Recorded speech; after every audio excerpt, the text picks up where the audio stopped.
And we are able to be heard now. Poggers. Yeah, like I said, if I can get somebody to check the well, also Unique, you're already here, so if you can mention if you can hear the boys in the background, boys. Seems pretty good, I think, right now. I've got my echo, but it seems fine. Gotcha. I just want to make sure because before it was Sound making off, it sound off. so that desktop audio was not coming through, so I just want to make sure. So, Maybe put Dylan's sound a bit more up. Dylan Bimmer up. Yeah, I can keep talking a little bit until you get your levels going. We can talk You about sound Andreas and his polo. Dylan sounds louder than Andreas for me. I sound louder than Andreas. It's just because of the weight of all the things you've done to me. You hear me and Frenchie? Do you hear Dilly Boy now, Unique? Do you hear me? Do you hear me really? Also, I like Well, I'm how not talking right now, so you probably don't, but I'm talking again, so you can. I like how I've kind of influenced people to call you Frenchie. I mean, that's fine. It reminds me how great I am and lucky I am to be French. Oh, sorry. Yeah, sorry, you're French. We just go right after you every time, don't we? It's like that Tyrion line, use what you are. Where is it? Wear what you are as armor, and it could never be used to hurt you. That's why you wear Roman and Greek style armor as opposed to French. There's no. I'm not gonna wear fucking 18th century tights, white trousers, and blue coats, am I? Why not? Because the French don't need armor, not on the front at least. Oh, this is already starting off to a beautiful start. It's fantastic. Welcome to us ragging on a country that's won more wars than we have ever won. Then we fought. They won, but we did help win the important ones. Yeah, Soviet Russia did most of it anyway. Soviet Russia did a lot of it by just staying in their own winter. Yeah, bro, that's what they do. It works for them. That's kind of Russia's entire history. They just exist. Oh, they're invading us? Slow them down till winter. Well, how do you do that? Just throw civilians at them until the end. What? That'll work.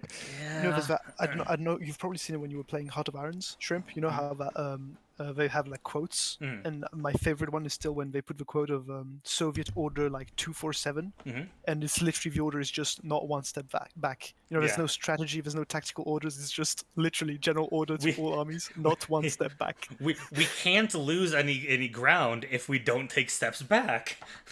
If the people in the front die, the people right behind them get replaced. We can't lose any ground if there's too many bodies to climb over. Exactly. You see for stream. I mean, it literally gives you an idea of the sheer scale of the Soviet Union. When I remember, I was huge into World War II documentaries, and there's one. My favorite one is called. Well, there's Apocalypse, World War II, and there's also World War II in colors. And, you know, it's like at the first few months of the war, the fucking German army kept capturing tens of divisions like every 2 months, and before you know it, there were like 500,000 Soviet soldiers as prisoners of war, and then they just kept sending more divisions. Yeah.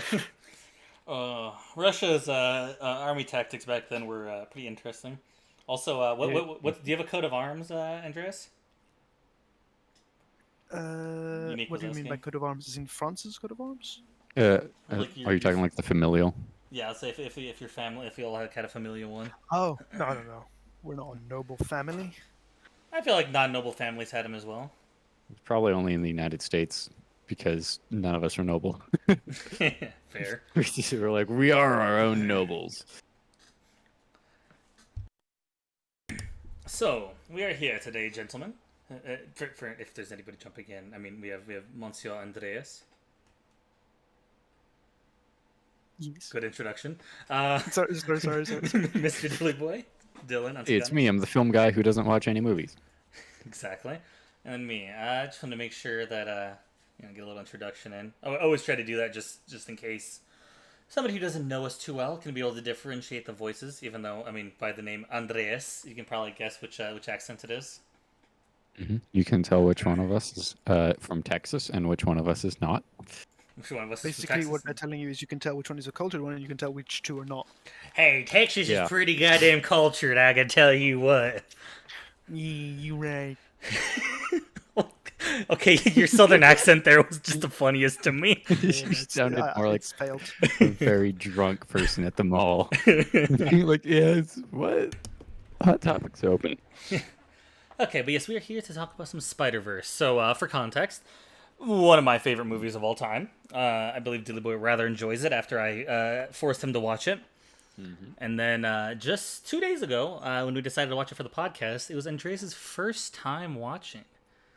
It was indeed. So, And I can't lie, I was a bit skeptical. Oh yeah, go ahead. I was about to ask. So, like, look, what was your perception of it before seeing the movie? So I was a bit skeptical.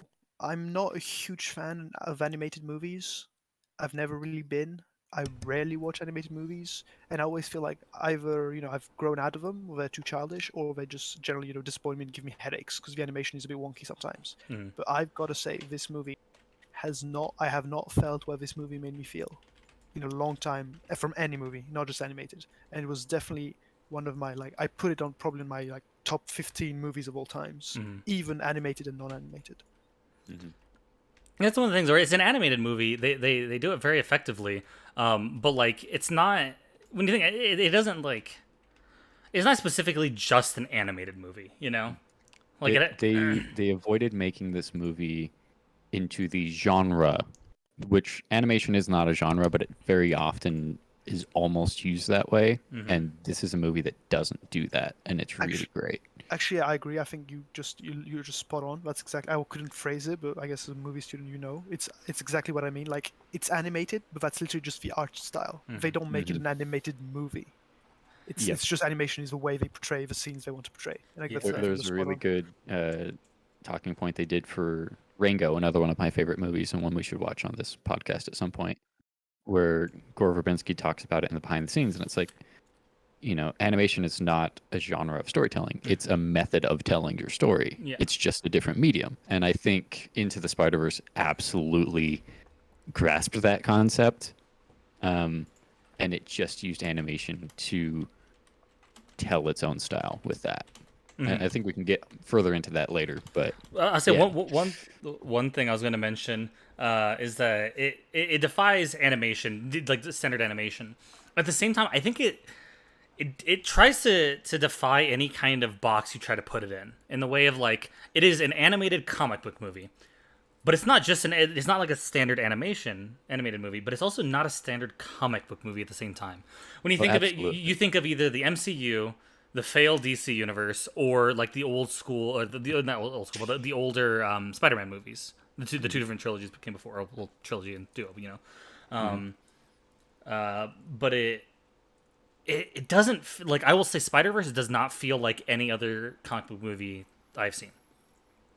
Yeah, I will say I don't watch a ton of comic book movies.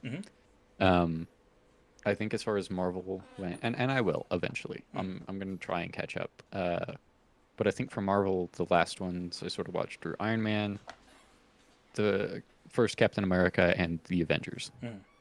And those are fine. And then beyond that, as far as DC stuff, really the only stuff I've watched, because Batman v Superman was so terrible, were the old Batmans by Tim Burton and Christopher Nolan. And of course, those are very much it's based on a comic book, but it's not a comic book movie. It's not a superhero film so much.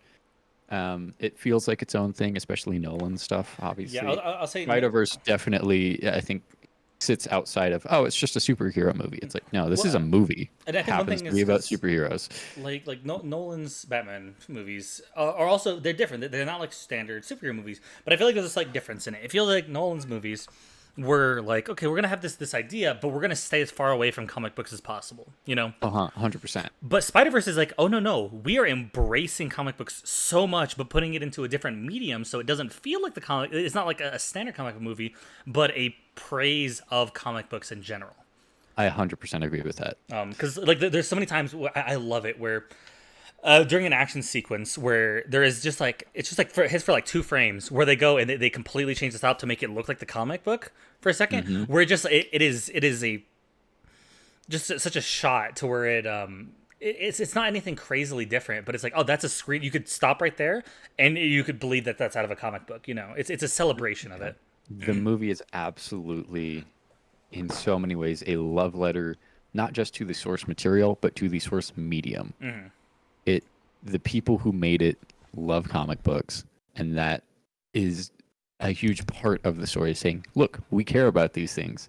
Also, this is part of this movie. Yeah, I completely agree, and I think the biggest revealing point of that in terms of practical sense is the style choices they made, especially for the bad guys. Like literally, I was so happy Uh-huh. during the first 5 minutes when I saw what's his face? I don't know the English Fisk? words because when no, well, Fisk, yes, but firstly, Goblin, Green Goblin. Yes. Like that was when I saw him, and I saw that's the old Green Goblin, the actual guy, the Yeah. dragon-like flying actual goblin that throws fireballs. And when I saw him, that's when that was the first time I felt that movie might actually be great because I remember having a really old DS Spider-Man game where you could play either Spider-Man and Green Goblin. Oh, And that's nice. exactly how he was, and I was so happy to see like the old style Green Goblin. And then I saw. I saw Fisk, which is in his also He traditional. he is a comic book art. refrigerator. Like, Yeah, exactly. Just Is square, the main bad badass. guy. Yeah. yes, Yeah, wasn't he's a Fisk? He, Kingpin. yeah. Yeah. Yeah. Because he And the thing I about was him so is, happy when I saw the style they chose for that yeah, one. what I love about Fisk is one, he's really smart. That's one of his things. But also, it's just like, oh yeah, he's not like, doesn't really have superpowers. It's just the fact that he is built like a fucking king size fridge. So he's strong. Which is because how of- comic books often do things. Yeah. It's like Yeah. nobody could ever be that way, but Yeah. you can draw them that way because of the style choice. Mm-hmm. And this dude is legitimately as wide as can be. yeah, like Kylo Ren, you've got nothing on this character. He's literally larger than he's tall. yeah, He's a rectangle. and it doesn't. It also doesn't like. It doesn't have to worry about logic in a certain way, where you see him and it's like, oh, there's no giant doors for him. Because you don't have to think about him going through doors because it's fucking Yeah. Fisk, you know? Because it doesn't That need is to a be. thing we can get into in a little bit, but the freedoms that animation allows you to make in Yeah, terms exactly. of I style was about to choices say. is Yep. wonderful. So And it's sorry very to important. interject that. I just don't want us to No, forget. you're it. right. Yeah. Well, no, that's fine because actually, I mean, you're the movie student, right? Yeah, I'll say for stuff like this, Dylan, if you want, if you can write down stuff you want to talk about later as well, Yeah. Cool. just so we don't forget, because I know our memories. It's actually very important, I think, what you say, because it's literally when you have all those like free style choices, you don't need to worry about. Like, for instance, if you're filming with actual actors, you can't take that liberty. So when you have that liberty, then you can just focus on actual plot and like fight scenes, I guess, and that makes the movie so much better because this is in the end, superhero movie, so people expect action, a nice plot point, I guess, not too simple but not too complex, and then just epic fights and good character development. And so when you have that like stylistic freedom where you don't have to worry about what characters look like, making them realistic, etc., because you go full in for the animation, Yeah. then you have all that freedom to focus on everything else, and I think that's one of the results why the movie's so good. Yeah. So I just want to point out absolutely. Yeah, I just want to point out what Unique was saying. He's saying thinking about movies like Batman and Iron Man is also interesting because they're based on characters that don't have superpowers, which is why I think they also do work very well for live action. And me, I was talking about the Batman stuff before. The original Iron Man is one of my favorite comic book movies. Thank you, I Andres. rewatched it recently too. And it's like it is an amazing movie, but just Spiderverse, it just has this certain just aura, this charisma. The movie has charisma, is the best way I'd put it.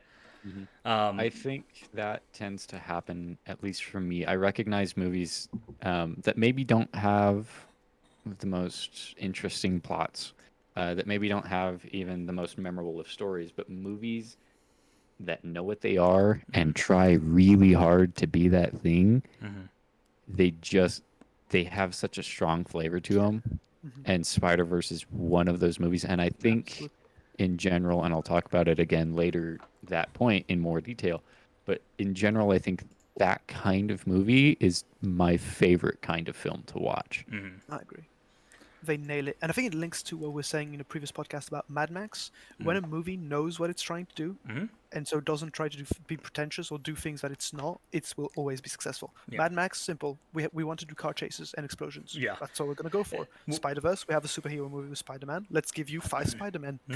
It's extreme. It's when the makers do what they know what they want to do and they have the freedom to act on it, it's always going to be great because they don't need to bother trying to put in weird references to other things, etc. They just do what they know the thing should be. Yeah. One thing that I always say for all different medium, I talk about all the time, but it feels like Spider-Verse, Mad Max, all this stuff. Every single person, going from the actors to the director to the writers, everything, it feels like when they were creating this, whenever it was being filmed, whenever it was being written, whenever it was being produced, when it was being edited, I can just sit there and imagine watching the film. I can imagine them smiling while doing it. Like Absolutely, yes. like there's a difference between, okay, this is a cool scene that I made, but like I'm doing it for paid, and holy shit, I am proud of what I just did. And like I feel like, especially Spider-Verse, like I don't think there's a single person working on it that if they watch it back, they're not going to sit there and be smiling at what they made. 100%. That's so you haven't watched this, and we will. You already know which one I'm talking about. 2003 Clone Wars. I would love to talk about, but I showed that to a couple of my friends on the big screen a couple of weeks ago, and that was 100% the vibe that everyone got, and that's a big thing we talked about afterwards, because you have like, grown men who aren't necessarily Star Wars fans watch this and then just get out of their seat and start yelling and be like, did they really do that shot? And the whole movie is just a prime example of the people behind it caring about it and wanting to go to the theater and be like, yeah, I did that. And I spent 3 weeks on it. And I did not get paid, but I did it because I cared about this project. And, for me, of course, like that translates super well through Star Wars. I'm not a super big Spider-Man fan or just in general Marvel comic books. But it doesn't matter. Because the people making it were such big fans that it absolutely just bleeds through. Somebody cared about this, and they really, really did. Whether it was for their love of animation or their love for the source material and comics or whatever it was, you could tell the love went into every detail for every reason by everyone involved, and it's amazing. Absolutely. I'll say one thing. Bring up, but it was, you could tell they loved it, but also they kind of took a big risk with what they did with it. In the terms of before the movie, Miles Morales was a character. He was already a character in comic books. He was not a fan favorite character. He was not a fan favorite character. The people that read it, even they're just like, apparently he was considered a bland character. Did not have much interesting to differentiate him. He was some like a lot of big comic book fans just were just like, he's a boring character. There's no reason for him to be here. And it's actually kind of revolutionized him as a character to the point. The new Spider-Man PS4 game, when it came to the PS4, it has a minute, but when it came to the PS5, they actually went and made a DLC type thing, I think is what it was, that specifically is centered around him. He is the sales of his specific thing, Miles Morales' story, has exponentially increased, but the story itself was also influenced by how well Spider-Verse was made. Like he was not a popular character. The rest of the Spider-Man, because all the different the Spider-Man are a thing already in the comic books. Spider-Verse, the different universe Spider-Man were a thing, but it wasn't popular. It wasn't like it was an arc that happened, and people were just like, that's interesting, but it wasn't done very well. And they were able to take that and adapt it in this way that made people just fucking love it. Like there's people that love every single one of the Spider people, because they're all so full of character. Now, there is some that I think that are better than others in the movie, 100%. But all of them, even the worst ones, I would say, are still decent characters. Yeah, and I think they had the brains, I guess, in this case, to because they're not doing individual movies for each Spider-Man, like the different universe Spider-Man. They had also the the problem. They remove the problem of having too much character development for one. And so, for instance, my least favorite one was definitely cartoon Spider-Man, the pig Spider-Man. See, because there's like 5 of them. Go ahead. My least favorite would actually be Penny. Okay.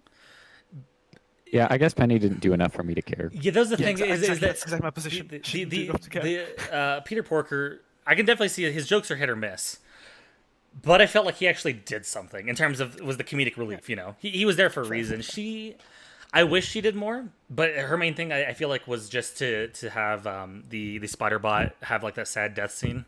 Yeah, I really think that their main focus in this, as somebody who works in film, like it was somebody going, we got to have the anime one. That's 100%. That's what that was, because I did not care about the robot death. Yeah. And Peter Porker is also someone being like, well, we want classic cartoons. Yeah. I will say I think that's really all it was. John Mulaney. Yeah, I was gonna say I enjoyed so many of the jokes from Peter Porker. Like I was like, okay, these are pretty. Like the fucking the final joke he makes always gets me, which is this guy just like, that's all, folks, falling away. Can he say that like legally? It's like okay. This is a very meta movie, but before we maybe switch topics to that, I just wanted to piggyback on what you said about this story being sort of a big risk, at least from a studio basis, in terms of basing this on Miles and his story. And I think before the movie came out, because a lot of the marketing was like in the first couple of trailers, it seemed like it was about regular Spider-Man and not about Miles, which is a weird thing to go back on, and you're like, really? Um, and it was almost like the people in charge of advertisement were, which is very often the case, were not part of the same story. But Yeah. I think especially like with the Star Wars sequels and everything coming out at that point, a bunch of people probably discounted it as one, it's another Marvel movie, two, it's another animated film, and oh, they're probably just trying to be inclusive with this Yeah. cast where it's an African American father who's also a cop and a Hispanic mother and a young high school age kid. Like this is trying to appeal to everyone, and this movie completely says no. Yeah. These characters are those characters because it matters and because we're going to tell their story, not because we're trying to fill some agenda. And I love that about this movie because it actually cares. The people who wrote this know about the characters that they wrote and they made them believable, and I absolutely love when a movie nails that. Yeah, one Because thing it's is actually respectful to Yeah. the audience and to the people that it's meant to matter to. exactly. And I then, was actually, I was just going to say, and then it actually does, where you were saying, it actually then, makes it more inclusive, because by not trying obviously to be inclusive, it does the job fine, because it just shows us characters that Yeah. do happen to be of, said race, ethnicity, Yeah, gender, whatever. And so it's not, pushed down your throat. It's what they are. Yeah. And it doesn't tell it to you. It's just there, and it's Mhm. great. Yeah, so one of the biggest things is that it is very important for Miles to be the race that he is. He's mixed, African American and Hispanic, which ties into the main like plot for the movie, which is that he does not fit in. He doesn't fit in. Which is a big thing, because he goes in his little community, he did fit in, but he's going to this new school and he doesn't fit in there. Nobody talks to him. He's the new kid. He is this awkward motherfucker, which I think a lot of people can relate to.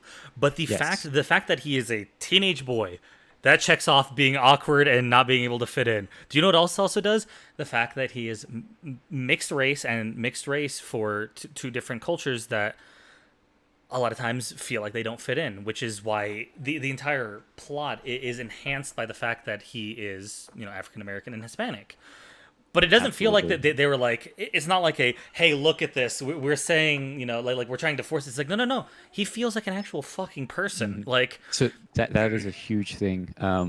To make this concise, a big problem with a lot of movies is they're like, oh, what's this about? And it's like, oh, it's about being a mixed race kid in New York. And it's like, no, that's not what it's about. It's about not fitting in. This is the reason that they don't fit in. Yeah. Also, they have superpowers. Also, they're a teenager. Also, it's a new school. It's all of these things that they made every one of these choices for the same reason of telling you it's about someone who doesn't fit in, which means that everyone can relate to this, especially those people who are in similar situations, but also very importantly for culture, those who are not, but know what it's like to not fit in, can now have a middle ground and it gives way them, more impactful. Yeah, say it gives them empathy for that position, kind of. Like, Yes. it gives a different viewpoint.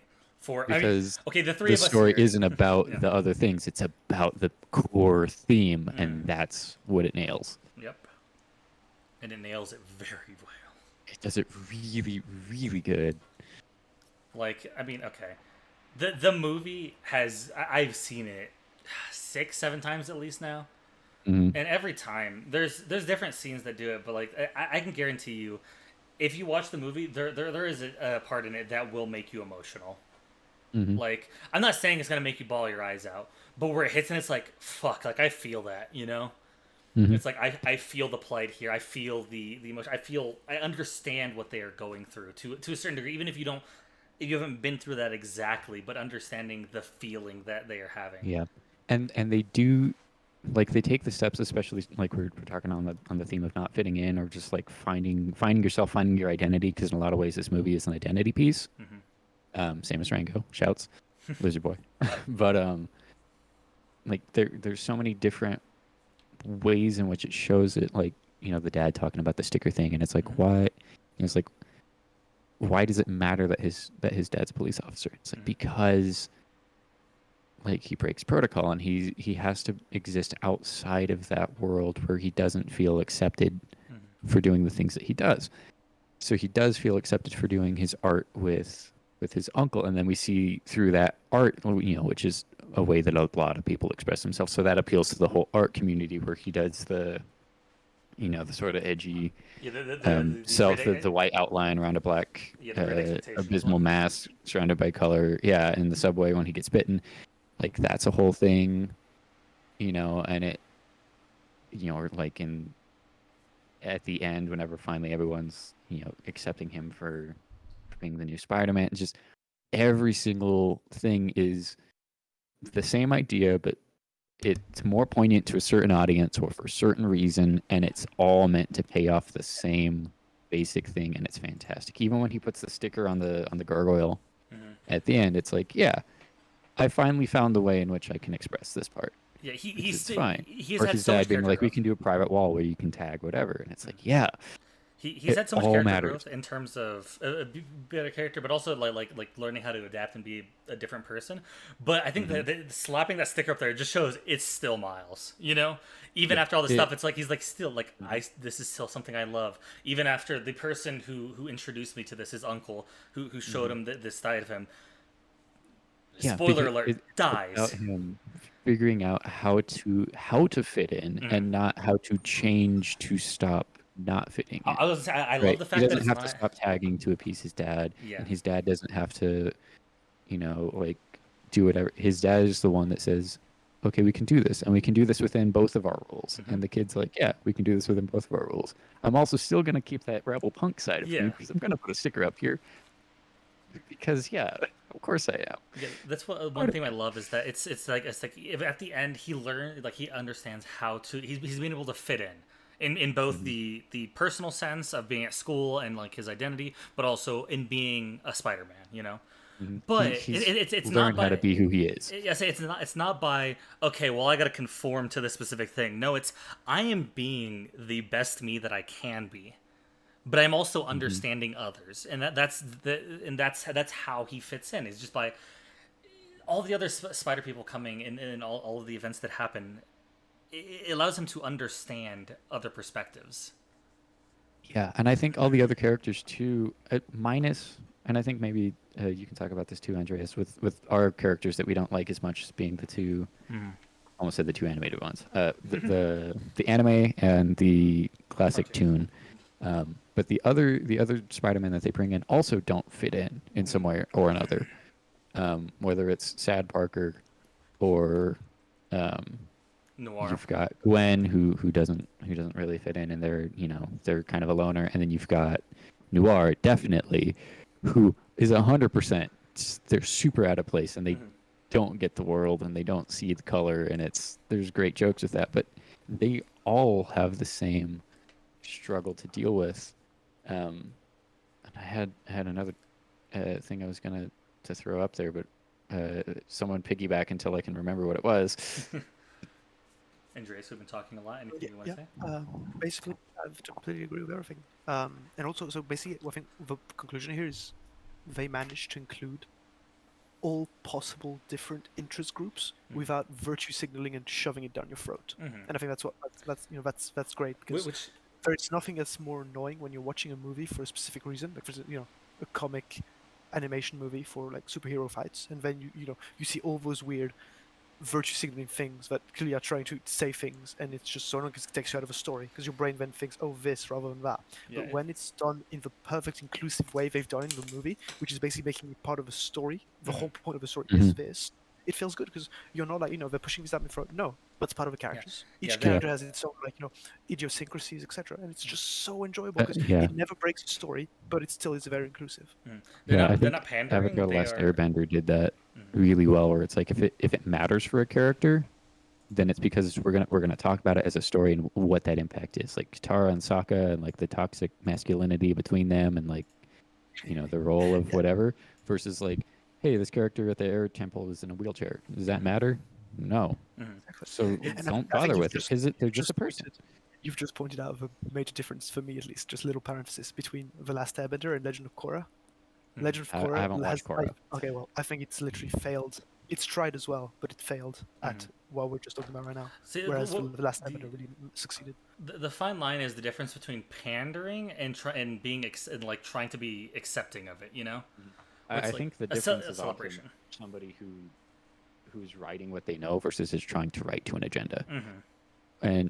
And like that's not to say that that's malicious, Mm-hmm. but it's not. It doesn't It's not for art. necessarily do its job. It doesn't accomplish what it's meant to do most of the time, because it feels like a handout. It feels like a consolation trophy or like a participation award where it's like, oh yeah, by the way, we know you're here, and it's like that doesn't make somebody feel good. Mm-hmm. That just, I mean, it's better than being ignored, Mm-hmm.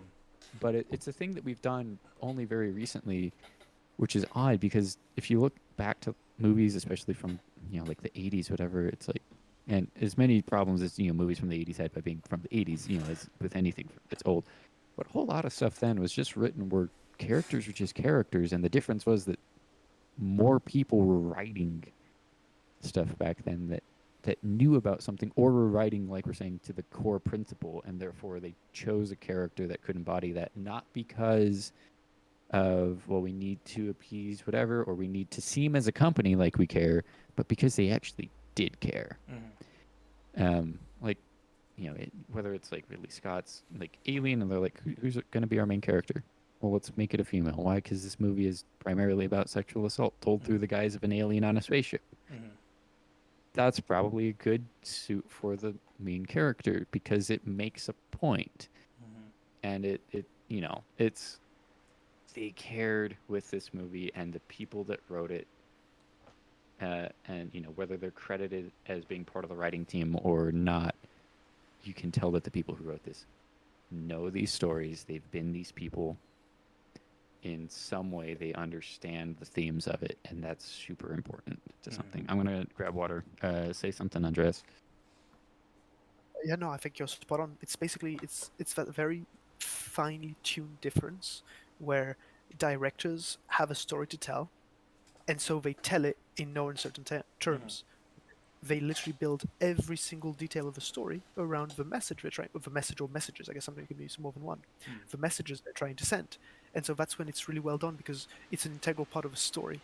But when, and one of the reasons that's how you differentiate great movies from bad movies, because they're literally sending the nice and positive messages with the story, as opposed to having a story and trying to shove in and fit in all the possible things they can try to seem nice or Yeah. seem political, whatever. And that's a key difference, because when the story tells you what you want to hear, it's great. When the story tells you something and then in the middle bits you have like awkward pieces and parts of it that try to tell you something else, then that's when it fails. When it's not part of the story, when it's something that's glued to the plot or to the narrative or to whatever, and it's like it's there, but it's not like the story of like the Lord of the Rings, at least in like the movie adaptations. Like that's about friendship. It's not about the plot. It's not about the rings. It's not about the magic. It's about friendship and doing stuff for your friends. Like that's integral to it, and that will always be there. And I think, that's the point I was gonna make. This movie it does a really good thing, and this might just be Miles Morales as a character in general. I'm not sure, but we've had a lot of Spider-Man movies, and he's got the most well-known of all superhero morals and themes of with great power comes great responsibility, and that's the lesson you have to learn when you become Spider-Man. Say it! Don't say that sentence! I'm sick of it! Yeah. But this movie doesn't. That's not the point of this movie. Yeah. And it's not about him learning to be responsible. It's not about him learning to handle great power. It's about him learning to be himself, how to be himself, how he fits in. And it's not even like what he needs to do to help out everybody. It's just how he has to become his own person, how he has to fit in and make his own identity, which honestly is kind of neat as a character who in the comics kind of sucked. Figuring out, and it's like, okay, how do we make this character good? And then they probably sat there, talked about it, and were like, wait, that's the story. Yeah. Is this whole discussion we just had, just put that in a plot, and then that's your story. Yeah. And I think it's really neat to see this. Like, we've seen Spider-Man before. This is a new Spider-Man. What's his deal? It's not great power, great responsibility. It's find yourself. And that's awesome. It's a spin. You've got 80% familiar with all the rest of the Spider stuff, and that 20% fresh is that difference in where this story goes. Mm-hmm. So like as you were saying earlier, how you can really feel with like very different characters that can suit to all types of people who watch the movie, and I think that's the craziest part, because we were talking earlier how the animation gives them a lot of artistic freedom to Mm-hmm. do things like Kingpin, who's ridiculously large. But what's hilarious is that having watched this Spider-Man movie and then all the other Spider-Man movies, actual real filming action movies like the first trilogy with Mhm. Maguire, Mm-hmm. and then the second two, I think it's two movies, and Yeah, then too. the recent one with new thingy, the young Tom one, Holland. yeah, New Tom thing. Holland. Like not these movies always had the issue of them being actual, not animation, always made it super awkward because you knew they were human, but then there was nothing in the story that made you associate with them. Whereas the animation, even though they had, the Kingpin, Green Goblin, who were completely weird, they managed to make you associate with the actual normal human characters in a way far more successful than all those actual live action movies. Yeah, look, Yeah, I because feel for you can make a Fisk. cartoon character feel more real than a real character playing a cartoon. Exactly, absolutely. I think that's the key thing. Like, I think you need once. I mean, it goes back, I guess, to what we were saying earlier. That once you've accepted the limits of your art and you embrace fully what it is, you can make the message so much more meaningful than when you're Mhm. trying to humanize something that is not meant to be humanized in the way you're doing it. that's the thing is like Fisk Kingpin. He's things he's doing is fucking terrible. At the same, you learn his backstory and it's like, fuck, I understand. Yeah, Yeah, you were doing it because you were trying to kill Spider-Man, which is terrible. You were doing bad things, and then you went and he scared his family, and they fucking died in a car crash because of it.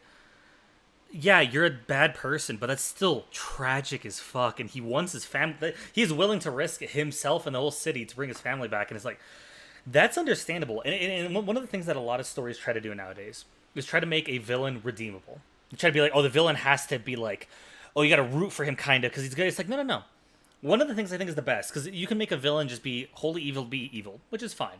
You can make a villain redeemable so that people will like him. That's fine. But I think the best is how they do it here, where it's like, he's terrible, and like you don't root for him ever. Empathetic but not sympathetic. Yeah, you're like, I understand why you are doing this. You want your family back, but you were doing the thing that caused them to get into the accident to try to get them back. Yeah. He's so warped in it. So it's like, I understand where his heart is. It is just that his heart has been tainted. Where he's not sympathetic. Like, you're not like, oh, I'm rooting for him, but he's also not just, I am evil for being evil's sake. Yeah. I will say I think Fisk is my least favorite character, and I don't. That's fair. Well, least favorite villain are you talking about, or? Well, within the context of this movie, Mhm. I don't think that their motivation warrants opening another universe. Yeah, that's fair. I think that just doesn't scale well. But to get that out of the way, to say like I don't particularly love them within this movie. I don't think they're that great personally. I do think what you said is something worth talking about just real quick as an actor of having a villain character, especially now as we try and write these a whole bunch, because it sells tickets when you have, oh, here's the tall attractive villain who you kind of want to win and you might slightly agree with because, oh, look at what happened to them, tragic backstory. Then, I mean that can work sometimes, like Zuko, the redeemable villain, whatever and then you can do the cookie cutter, I am evil for evil's sake, which I think we all kind of agree is tend to be bad. It can be interesting if the rest of the story is, but it's not adding anything, Yeah, I think, but yeah, like you just brought up the empathetic villain, where I understand why you're doing this, but I don't agree with it, Yeah. or you're not gonna get redeemed or whatever. I think that's a thing. Like that's why we like Vader. Mm-hmm. Like he doesn't redeem himself in the end so much. I mean, he does kind of, but it's more like I understand. It turns to the current trilogy. Well, yeah, let's not go there. That example. Let's move it to something else. Like, that'll be a 10-hour podcast we do later. It will be when you watch all the movies and we talk about the good ones and the bad ones, and the good ones take 20 minutes. Yeah. But, and then we can talk about Mando because it's good. But like as an actor, like if someone came up to me and was even like, like you have to play Adolf Hitler. It's like, well, then me as an actor can't just be like, well, this dude's just, cookie cutter evil. Like, there's not a whole lot redeemable about them, and there's nothing you're really gonna like sympathize with the character over. But you as an actor have to be able to understand at least where evil comes from, even on such a terrible character as that.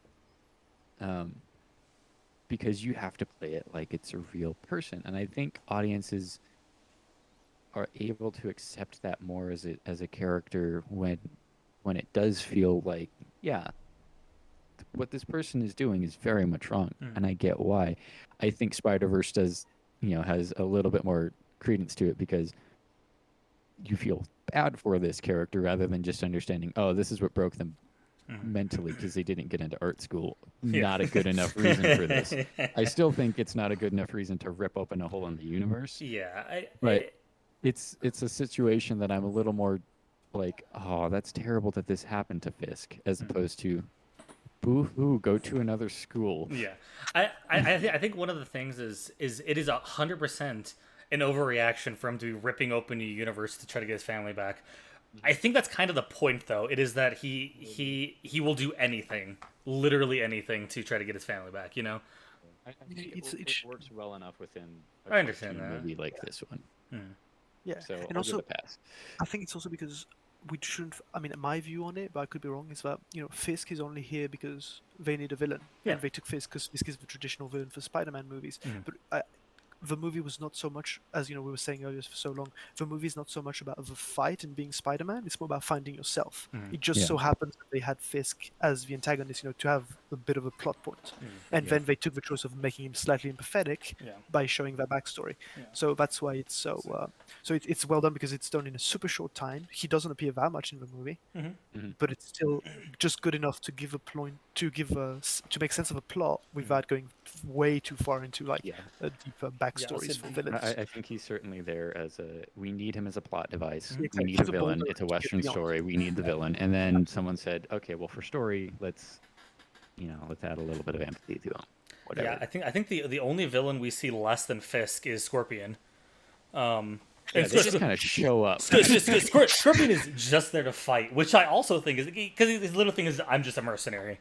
Like, I'm doing this because I'm being paid. Same thing with the zombie guy, where it's like he's just there to be paid. I don't really remember them too much. I just saw Exactly. I was kind of sidetracked when we were rewatching this for the second time. Full disclosure to everyone in chat, but He's seen I it before, kinda though. Came back to that one, saw them, and I was like, oh yeah, that guy was in here. Yeah, he's meant to just be the mercenary, the fodder, which is fine. I don't mind them as much because it's framed within. Oh yeah, we're throwing some bad guys at you. Really quickly, thank you, Gray, for the raid. Thank you, Gray. Hello, welcome, people. Yeah, we're doing We're Spiderverse. talking about discussion still. Spiderverse. We'll be here for a while. As Unique said, discussion about this movie. wouldn't cloning them be easier in terms of talking about cloning the family? And thing is, theoretically, like, cloning would have been the thing I would think about before ripping open the universe, But the main reason for that is they wanted to get the Spider-Verse, which isn't necessarily bad. Like, it makes sense for the thing he's doing. There's, of course, more obvious things, but for, like, the plot reason, I understand why he goes straight for that. I don't remember if they addressed it in the movie. I feel like I have a vague memory of it, and this is one of the parts where I skipped it on the second watching. I'm sorry. Wasn't it the sort of Theseus ship paradox? Like, it looks the same, but it's not the same, or like you'd have to pull it out of another reality, in which case you're stealing it from another you.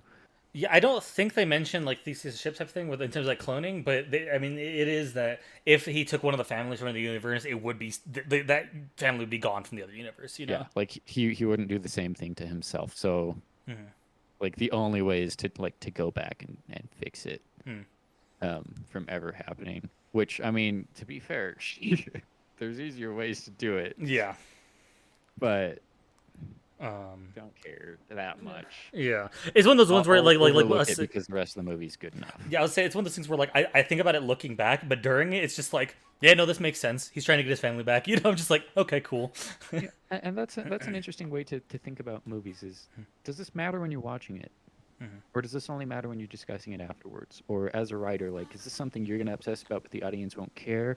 I think there is credit to well, it's of course it's better if it's better at Yeah, like, of all course. points, but here's also the reality of a studio movie. Well, and that's You the got to thing is make it that on a real time schedule, and you got to make it tick off a whole lot of boxes, and you got to do a whole lot of things, and there's a bunch of barriers and a bunch of hoops. So I will not say that I'm happy with that being the system, but I understand it, and I kind of let it slide for movies like this the thing when I was it works 80%. like I'll 100% anything I have problems with, even if it's something I don't think about till after. I'll mention it. We've mentioned multiple the family thing, Scorpion hardly being a character. Like there's some of the spider people not being as strong. 100%. There's things that I look at and I'm like, this could be better, Mm-hmm. and I'm fine talking about it. But it's it's one of those things where I don't necessarily think about it, especially the first watch. Where it's like, Mm-hmm. oh, my brain is just rushing with endorphins. The amount of serotonin the rest of the movie provides Yeah. versus the amount of times you're like, this could have been better.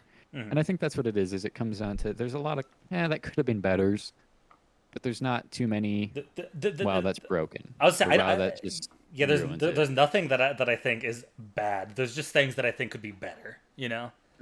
I think there's things that could have been workshopped if they Yeah. had a little more time to think about it or whatever it was. But I don't think there's anything that Oh, did the wood cut out? Jace, you still there? Yeah, indeed. Here, I'm gonna. I don't think he recognizes these cutouts, so I'm gonna throw him into horny jail for a second. that's Hey, just the name of our chat. Yeah. You cut out for a little bit there, so I threw you to horny jail and back. Dylan, you there? I'm here. Okay. Yeah, you cut out for a second there, so I was making sure you could still be heard. But yeah, Yeah, so Okay. I think you're right. It's like ultimately criticisms you make to movies always depend on the type of a movie you're watching. And so, for instance, you're not going to criticize a movie like this on the strength of a plot point, because that's literally that's finally missing the plot of the point of a movie. I think one of the things It's not a movie about plot. Well, I would argue It's a movie about story. Yeah, okay. I was gonna say there's the difference in plot and story where it's like there's little elements of it that you can nitpick, but the heart of it is so strong. Like, you're not Yeah. going to fail a movie because the plot was disappointing, because this movie was not about plot. Whereas a movie that clearly relies entirely on the plot but has a black plot would be abysmal. It's this thing. Go ahead. I would also say the plot of this movie, while we can poke holes in it, is still pretty damn strong, in my opinion. It serves what it is. Villain wants to do something and breaks the current world and needs to stop him. Yeah. Yeah, I mean, like I've mentioned this on previous streams, because you mentioned it again, Andres. It's like, like Fury Road. It's like that movie is not about plot.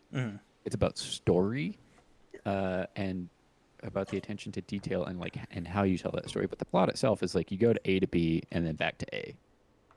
There's really no plot there because it's about like the feminist message and like all the political statements it's trying to make and also everything it's character telling you about the world.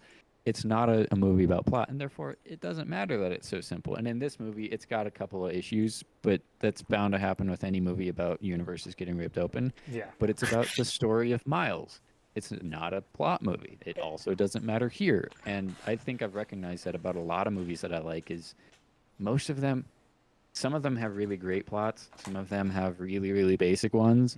But as long as the story is the thing that the movie is saying is what matters and then is good, then that's fine. If there's a disconnect, then that's a problem. And I think that's what a lot of movies that get the praise of like it knows what it's trying to be are.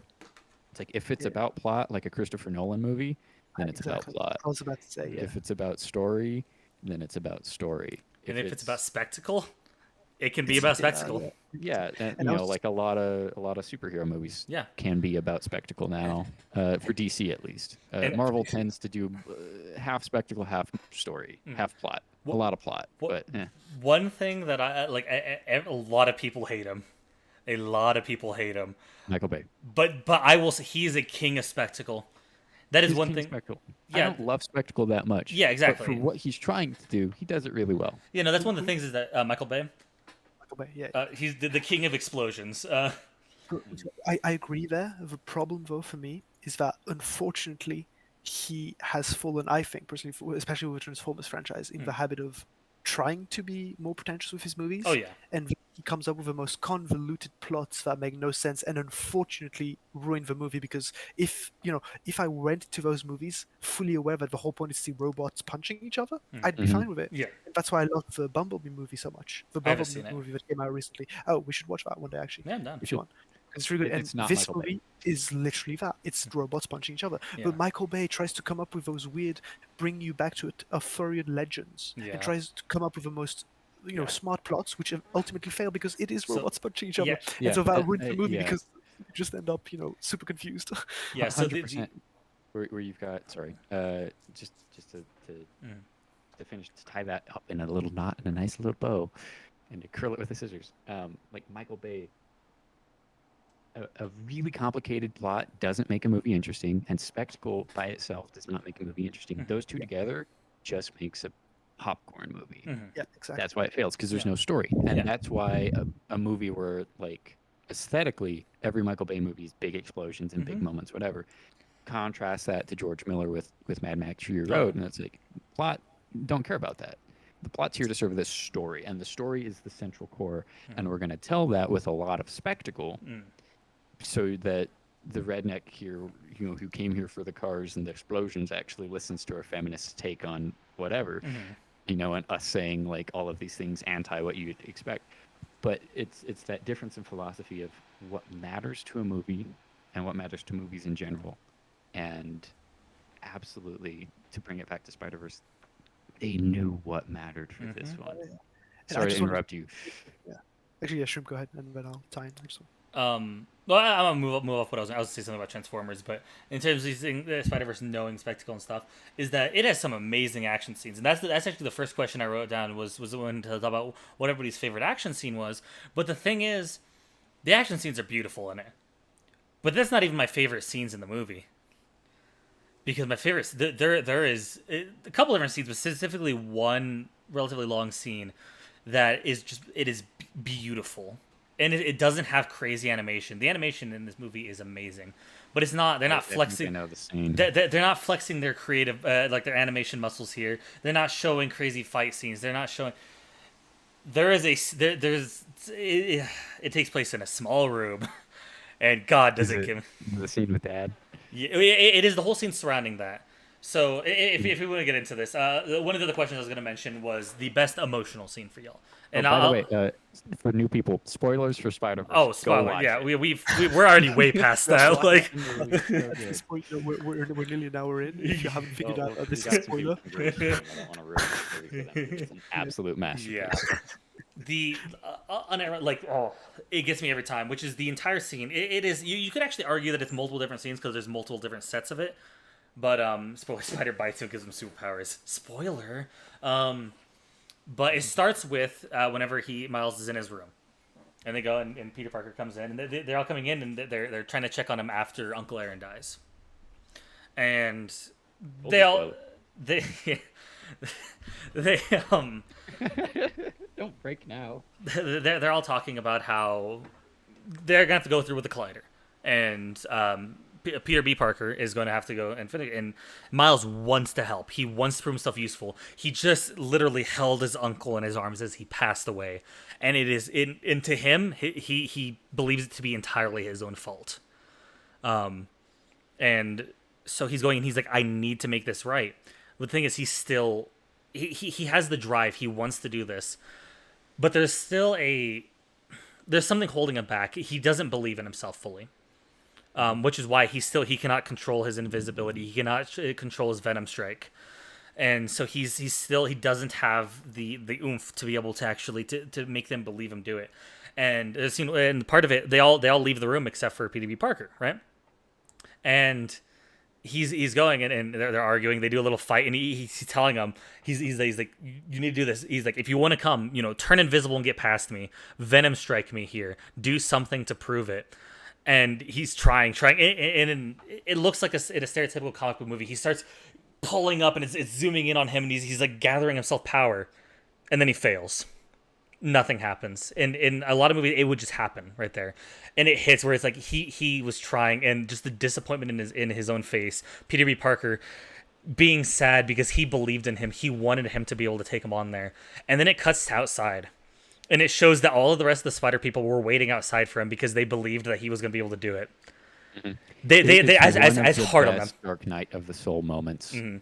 which is I- a plot thing ever put in like this kind of movie. As hard as they are on him, they believed in him. They were like, he can do it, and he wasn't able to. And then they strikes directly from that gut punch. Miles Morales is tied up to the chair with the spider web. Punch Man. And that gut punch right there, that makes me like tear up already because they were believing in him so hard. And then they all leave, and then his dad appears on the other side of the door. And if that's not going to hit you, if that gut punch isn't going to make you tear up, his father going over there and believing his son is in there, ignoring him because he's mad at him. He thinks that Miles is angry at him for pushing him so hard. And It matters because the dad's story, their relationship is one of the core parts of the story too. It's not just a tacked on thing to make you feel bad. You do feel bad because it's so good. yeah, like hey, how you doing, Devin Super Riptide? He like the dad, he loves his son. He does entirely, and he wants the best for him, and he's super hard on him to the point of even the dad realizing, like, I think I was too hard there, forcing him to go to the school and all these things. And at that point, Uncle Aaron has passed away, and he's going and he's believing he's breaking the news to Miles, his son, who has been ignoring him because of how hard he's been. And the dad just kind of sits there and is trying to keep himself together. His brother, who he doesn't talk to that often, who he was estranged from because he knew that his brother, Uncle Aaron, was into some shady shit, but he still loved his brother. And he's sitting there, he is holding back tears as he's trying to break it to his son, who he knows also loved the uncle. And he's trying to hold himself together, like clenching his hat. And he goes, and the best moments is whenever he's sitting there and he tells him, he's like, I know you were destined for greatness, Miles. Like you will be essentially be the best person that you can be. I know that you can do that, and I am supporting you. And that his father always believed in him. His father always wanted the best for him. But I think one thing that is also very understanding for a lot of people is that his father wasn't the best at actually communicating that. And his father finally understood. Versus needs of a story. Of like he needs to believe in himself, or he wants to, do whatever, but he needs his dad to do that for him too. Yeah, I'll say that's the thing. That moment is where it works for Miles, and then he can do his own thing. Yeah, he finally his father is able to finally express how he actually feels and how much he cares for and loves his son, and that pushes Miles over. You can see like Miles' tears in the eyes as his father saying this, and that's whenever the Venom strike is able to be activated. That's whenever he is able to be in control of himself because he has been doubting himself. As cocky as he can act, he is super doubtful of himself. But his father believing in him is what is able to give him the strength to push on.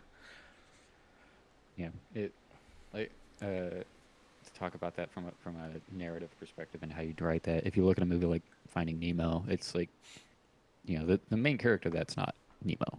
It's Dad. And the dad wants to find Nemo, but his need in order to actually save Nemo is to learn how to trust, to let go. And like that happens in the scene where, where it's Nemo's like, well, I can save the thing, or we can all swim up or whatever. Yeah. You have to trust me. You have to let go. And he has to make that moment where then you fulfill the character's need to change or to do whatever. And then you allow them to get what they want at the end. And if that want is, well, you need to save the world, it's like, no, you want to be the hero. Your personal need, your need as a character is different because it's not what you need to do for everyone else. It's what you need to do the thing that you were trying to do, which is a want, which is a weird thing to kind of put into context that way. But in this movie, I love that the relationship between Miles and his dad matters. And it matters throughout the whole thing, and it's there from the very first couple of scenes, and it pays off then at the Dark Night of the Soul, which is something that it tends to be a moment that we gloss over in a lot of modern superhero movies, where it's like, I feel sad real quick, and how are we going to win? And they're like, because teamwork, and then they're like, all right, let's go. But in this movie, it's like, darn, when a Dark Night of the Soul makes you as the audience actually feel bad, it's like, yeah, this is Yeah. why this is such an integral part of plot structure. Whether you want structure in your movie or not, all movies are going to have 3-act plot structure at some basic level because all stories have a beginning, middle, and an end. And in a character journey like this movie, you're going to have a Dark Night of the Soul equivalent at some point. And making it tie in from the very beginning until that point, and then making the last scene after that be between Miles and his dad, where they wrap everything up now that they've both kind of put all their cards on the playing table, is such a fantastic way to reward your audience and to respect your characters. And just everything about it is absolutely written in a way that shows that people care and they know why things are happening and they had these experiences and they understand it, and it's just such a great human story told in a way that it's efficient. And I think that ties into what we were saying earlier. Like, basically, well, actually, you guys tell me what you think, especially Dylan, because you did the movie thing. Like, for me, it's simple. What makes a great movie is three things, and it needs to be a great movie. Not good. To be a great movie, it needs to have two of the three things: great character arcs and character stories, great plot, and great visual effects slash impressive action scenes. And so we said this movie plot not so important, not so great. It's just there to tie in all the characters. It's serviceable. But this movie It is has to serve the story. yeah, but this movie has absolutely stunning and great animation and fight scenes, and more importantly, the most powerful aspect of the movie is the great character arcs. And that scene you described with the dad and the son is part of this amazing character development the movie managed to do with all these different characters. And this movie, I think, why is great because it ties in. It has plot is decent, great characters, and great visual effects.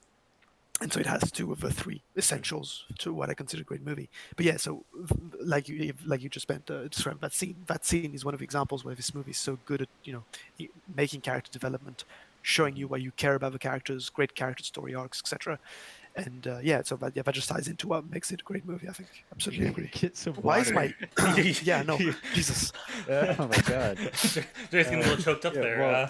Well, while you rescue yourself, yeah, I think there we Drink go. some water, of the great please. superhero movies, or just a lot of movies in general, but to put it, one superhero movie to another in direct comparison, Christopher Nolan's second Batman film, The Dark Knight, which a lot of people consider to be one of the greatest films of all time, and I'm one of those people. It's like a ton of people. It's like, what's your favorite scene? It's the interview. It's two people sat down at a table with a light. And explaining their worldviews. Talking about their opposing worldviews. And that's the best scene in the whole movie. Christopher Nolan fully acknowledges. He's like, yeah, that's the best scene in the movie. And it's like, you've got the Joker intro heist. You've got every scene that he's a part of and the pencil trick. And you've got the big fight at the end and whatever. But it's like, no, the real battle happens here.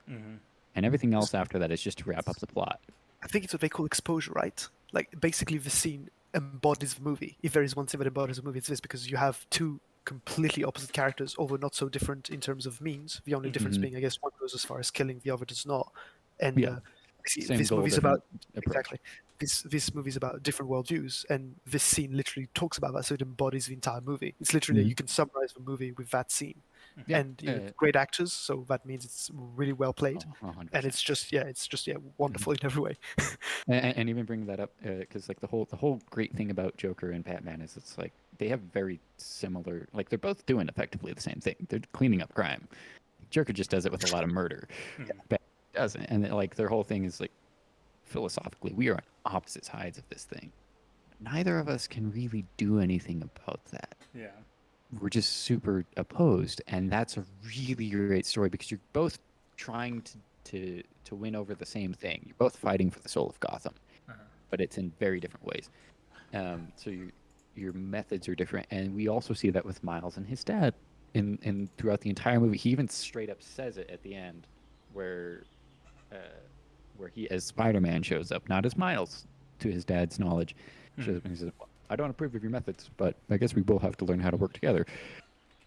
And it's like, yeah, because he's a by the book, a good officer in his mind that does things how you're supposed to.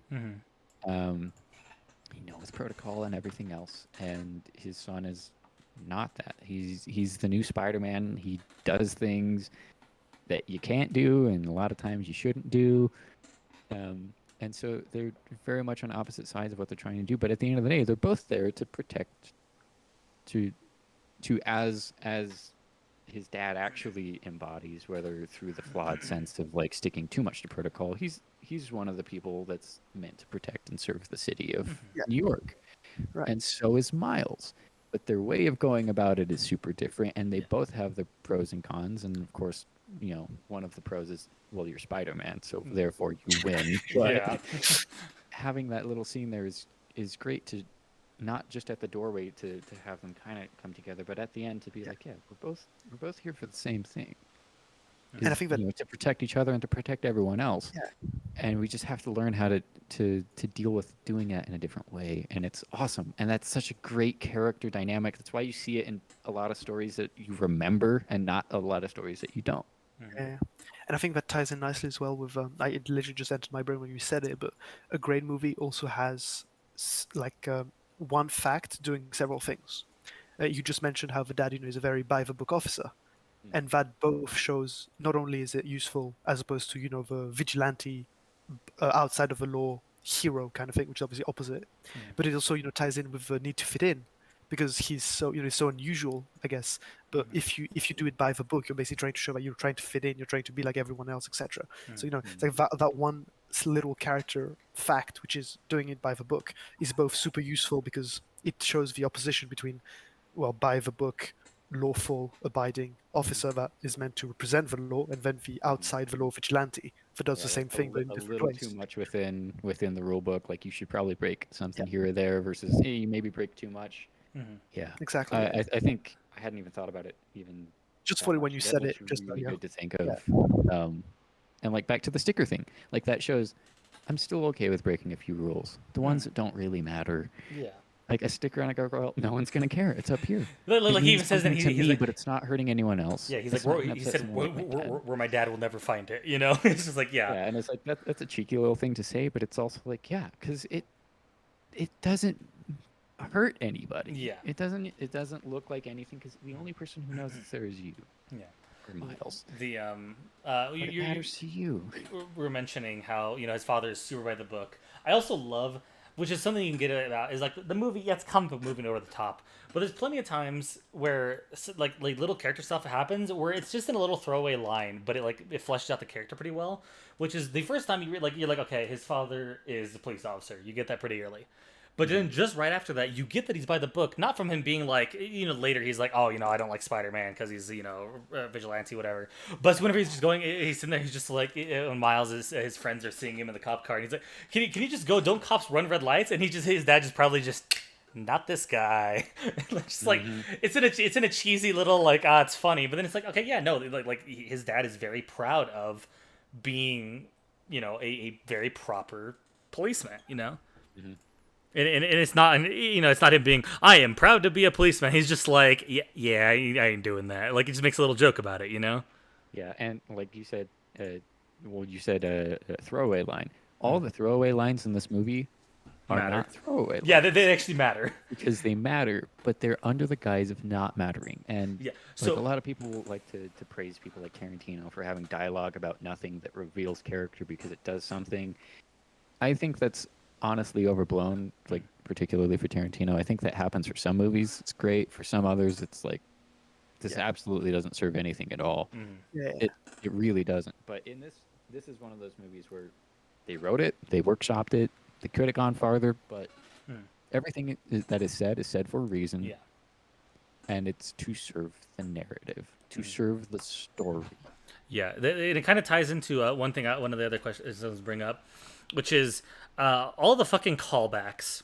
They do it so well in terms of something will happen and it's called back upon later, which is something as simple and one that I love, which is Uncle Aaron teaching him about the shoulder touch. Or he's So good. Because it looks like the biggest throwaway line. Like, he does it to flirt with Gwen and then it's gone. But it has importance in the end, Right, because it's something that his uncle like showed him, like one of the last things his uncle talked to him, which is literally him being like, "Hey, this is how you flirt with a girl," you know.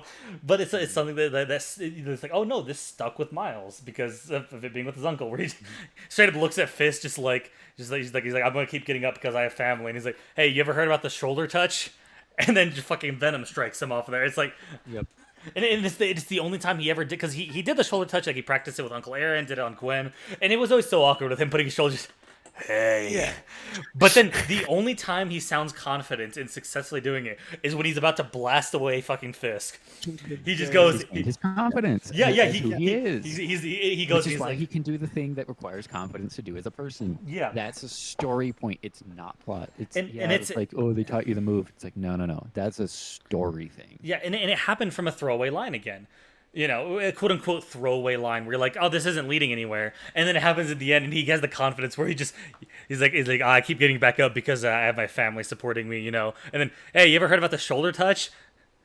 Hey, and just boom, blast him away. It's like, oh, okay, that's good. Like, Yeah, and but I think this movie even it really respects the character of Uncle with that too. And it's like, you're not a great person in some respects. Let's be real. You're one of the villains. Like, yeah, but for what you meant to Miles, even if that was, like even if you as a person didn't necessarily embody that, the lesson you taught Miles is still important, and that part of you as a character continues, and that's a really good nuanced thing that we as people now don't like to do, is like to recognize that good things can come from flawed people, whatever. Absolutely. Yeah, And I agree with that. just that scene where it's like, yeah, he's not a great person with what he does. He's one of the bad guys. he was fine with killing multiple spider people until he learned it's his nephew. Like, Yeah, like not a chill dude, but he did care about Miles, and he did mean to tell him stuff. And it's like, yeah, like whatever his reason for being a villain is, we don't really learn in the movie. But which it may be a little bit of a fault of it, but it doesn't matter so much because Miles still has important things that he learned from him. Yeah. And he played such a big part in his life that it's like it doesn't super matter, at least not for certain things, which is what the movie goes over. Where it's like, yeah, no. And I think sorry, go ahead. I had more to say, but I don't really know how to say it, so please go. And Save me. I think that adds on to the fact that I mean, I don't think that's obviously what the movie was trying to say, because I don't think this. I'm sure it had things to say, but I don't think like maybe the people did not realize it so much when they did the scene, because it's such a spirit. But it also shows you that your negative experiences are very important in making you as a person. And because this movie is all about character development, story arcs, increasing people gaining confidence, etc. If someone lives in a very sheltered and protective environment, they will usually not encounter this kind of uncomfortable situations that forces them to grow up as a person. And so that scene which shows you will learn from negative experiences. And in this current experience, obviously it wasn't negative. It was uncle and nephew having a nice time, but it ties up with the fact that the uncle later becomes a bad guy. He finds out, and then the uncle lets himself die rather than killing his nephew. But it shows you that even characters that are flawed are important in your life, because they will allow you to grow as a person. Because you cannot grow as a person if you don't know what are the more negative or not so close things that are maybe more morally ambiguous. Yeah, that's super well said. And that's the thing. Like we've talked about, like the flaws of this movie as a structured film or whatever. But it's like everything we've been talking about from this movie. This movie is a net positive. Oh yeah. For all of society, pretty much. Just everything we're talking about is like how to be a better person, how to be a better artist, how to care about what you're working on, what you can learn from life, how to connect with people. Like dealing with like how many people have like an uncle type character who's maybe into some shady stuff, but you still learned a lot of lessons from them, and you need to be able to filter out, well, maybe not everything that they did was a good thing, but I can still learn from these elements. Just everything from this movie that we're talking about, this is a movie that has a good impact. Yeah. And when people are like, Marvel movies or animated films, like comic book movies, they don't offer anything. I argue that even the normal ones, which I don't even watch, have some value, because it's like it's a superhero movie, but they're not the dark, gritty, trying to sell tickets DC stuff. It's like, for the most part, it's like, yeah, it's about good people doing Yeah. good things. Like Captain America is a great dude, Yeah. but dang, this movie just takes it to the next level of all movies, not just compared to modern Marvel films or whatever else. This is just a good film on those principles of what can a film do for society? This. This is what it can do. This is what it can offer to an audience. I unironically believe this is up there in like the pantheon of great films. You know. Oh yeah. Because Especially, yeah. especially in the regards we've talked to, but Mhm. also at some point we've just got to talk about the animation and the style. Oh yeah. At some point we've just got to get to Yeah. that before we have to maybe wrap up some of the rest. Um. I mean, I was just gonna do a finishing touch about like whole plot thing and good movie type things, Mhm. which is basically, as you were saying, it's wait, shit, I forgot my point. Damn it. Fuck. Okay, you go straight. So what? While you think about that, I mentioned callbacks. There's so many in the movie. What is one that like y'all can like think back to and was like that was clever or like I enjoyed that a lot? Because I mean, I brought up the shoulder touch, but there's one for me that is, it's not even that long of a distance between the callback, but it's my favorite one. Go for it. It is the, again, going back to my favorite scene, whenever he's holding him upside down, and Miles just looks up and his voice kind of cracks, and it's just like how do I know when I'm ready? And he's like, you won't. It's a leap of faith. And then that gets called back immediately whenever he's jumping off the building, which is a beautiful fucking scene. We want to talk about animation. What's the song for it? Hello Danger or whatever. Yeah, there you go. And he goes off and he remembers it's a leap of faith, and he literally does a leap of faith off the building. And then, but the best callback of it is right at the end, whenever he's going and Miles is convincing Peter B. Parker to go back, and he looks up at him. Peter B. Parker is looking at a kid who could be his own son. That's how young he is. Peter B. Parker's all in his late 30s, and he looks up at this kid who he's been mentoring. And he's like, "How do I know I won't mess up again?" And you won't. It's a leap of faith, and he just grins. And he lets go. I love moments like those in movies. He I have a grins soft spot and for those moments. Oh, I love let's see. He grins, lets go, and lets himself fall. And as he's falling, just nice one, kid. And it's like, oh, it's so good. Like he was a bit of a he was a mentor to Miles, and at the same time he grew from Miles just as much as Miles grew from him. And we just talked about like the flawed learning from flawed people.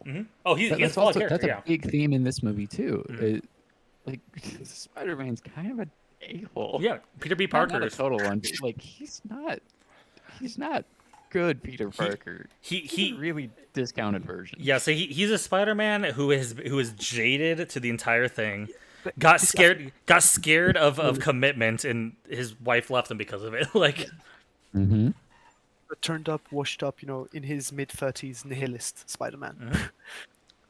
And yeah, it's like, okay, so you've got like the shady uncle type, which that's going to be more common to a lot of your audience. Like, I'm partly Hispanic. I definitely understand that side. I'm not going to shout out to any of my uncles who do shady things that I've learned a lot from, but I have them because Sanchez. But the other side, is like the absolute depressed 30-year-old Peter Parker, which I have already been, and I'm in my 20s. Oh, you should see. I got kids that I've mentored in like robotics. I got that Peter B. Parker gut, I mean, they made a bunch of characters that have a very similar thing, and that also very cleverly are more relatable to some people than to others. Where it's like, yeah, I know that character archetype, or maybe the look of that person better, or that specific person. Like, I guarantee we all at least know of either an uncle or a fat Spider-Man. And which is it's a nice little thing as a story where it's like, how many people will know Uncle? A good amount, but not everyone. How many people will know fat Spider-Man? Not everyone. A lot of people. If you have both of them, how many people will know? Okay. Well, and how many people will know from sheltered mom and by the books dad? again. So now you've got 3 learning characters, and then you've And also Miles. got Gwen as a friend. Gwen, who said she lost her Peter Parker. She was not able to save him, so she stopped having friends. Mm-hmm. Who shut And herself away she's from also Gwen. one of the mentors for Mhm. Miles. And So also, I want to bring she's up. like a double whammy. Also, I want to bring up. I really love that they didn't decide to force a love story in between them. Yeah, One thing I like because it's they're hinted it's at, hinted, and yeah, I yeah. guess, But I think that's very realistic. Where it's like, yeah, we understand. Like we got some chemistry here. Like we kind of like each other. At the same time, I'm about to go there's to a no different. kiss, and it makes me happy Yeah, that there's not. I was gonna say it's like I'm going back to another universe, and I don't know if I'll ever see you again. If we kissed, this would just be harder for us, you know. Mm-hmm. So they just go okay, handshake and go friends, friends, and then and it's like, yeah, yeah. The the statement I'm going to make is a little bit dumb on the surface, but I think you'll understand what I mean, Cameron. Andreas will test your. No, I'm just joking. You know what I mean too. This is a movie for teenagers and people who have been teenagers. Okay, yes, I think I completely agree. I think I- that's the best way. yeah. I think an animated Spider-Man movie has like so many people like, oh yeah, there's gonna be a movie for kids, and it's like not really. There's enough that they can enjoy it because Spider-Man. Actually, It's I gonna would happen think no matter younger what. kids, I think, would not enjoy that movie that much. I think if you haven't gone, if you're not 11 or more, I You're- think pre-teens would not enjoy that movie that much. Yeah, because you're there's gonna nobody enjoy the to- spectacle. You You're can gonna enjoy look the at spectacle, yeah. spectacle of it, but the story you don't know it and you don't care about it. Therefore, you don't know what any of that means. You don't know what it's like to have that kind of conversation with your dad, or to have that kind of friend, or to have that awkward day at school. Like you don't get it. And You don't know what it's like to not fit in yet. Probably. I mean, if you're a little older, but at that point, then you're at least a preteen or a teen. There is Actually, one of the things. Sorry. Go ahead. Yeah, one of the things that movie which I enjoyed most, because I especially like felt it when after the moving to school thing, because like I didn't really have, I wouldn't say I had the issue of not fitting in. I very easily to moving to the UK, but something that is definitely true for me is that I very soon after moving to the UK, I immediately started missing France and my friends in France, and my school there, which was very different.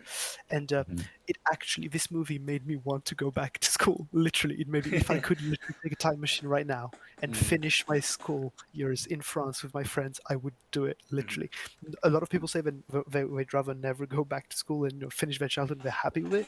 This movie, that's probably the best of all the feelings I felt in this movie. My most favorite in my brain was definitely that, like seeing that and associating myself with it, because I can actually understand the idea of moving to a new school, new friends, etc. And it really made me want to experience school again. It felt it was just nice experiencing all the troubles and also nice things of being a kid at school. the quote unquote That's so troubles. wholesome. the troubles, that are definitely big troubles, and definitely not tiny things that like now as adults we go through much worse things on a daily basis.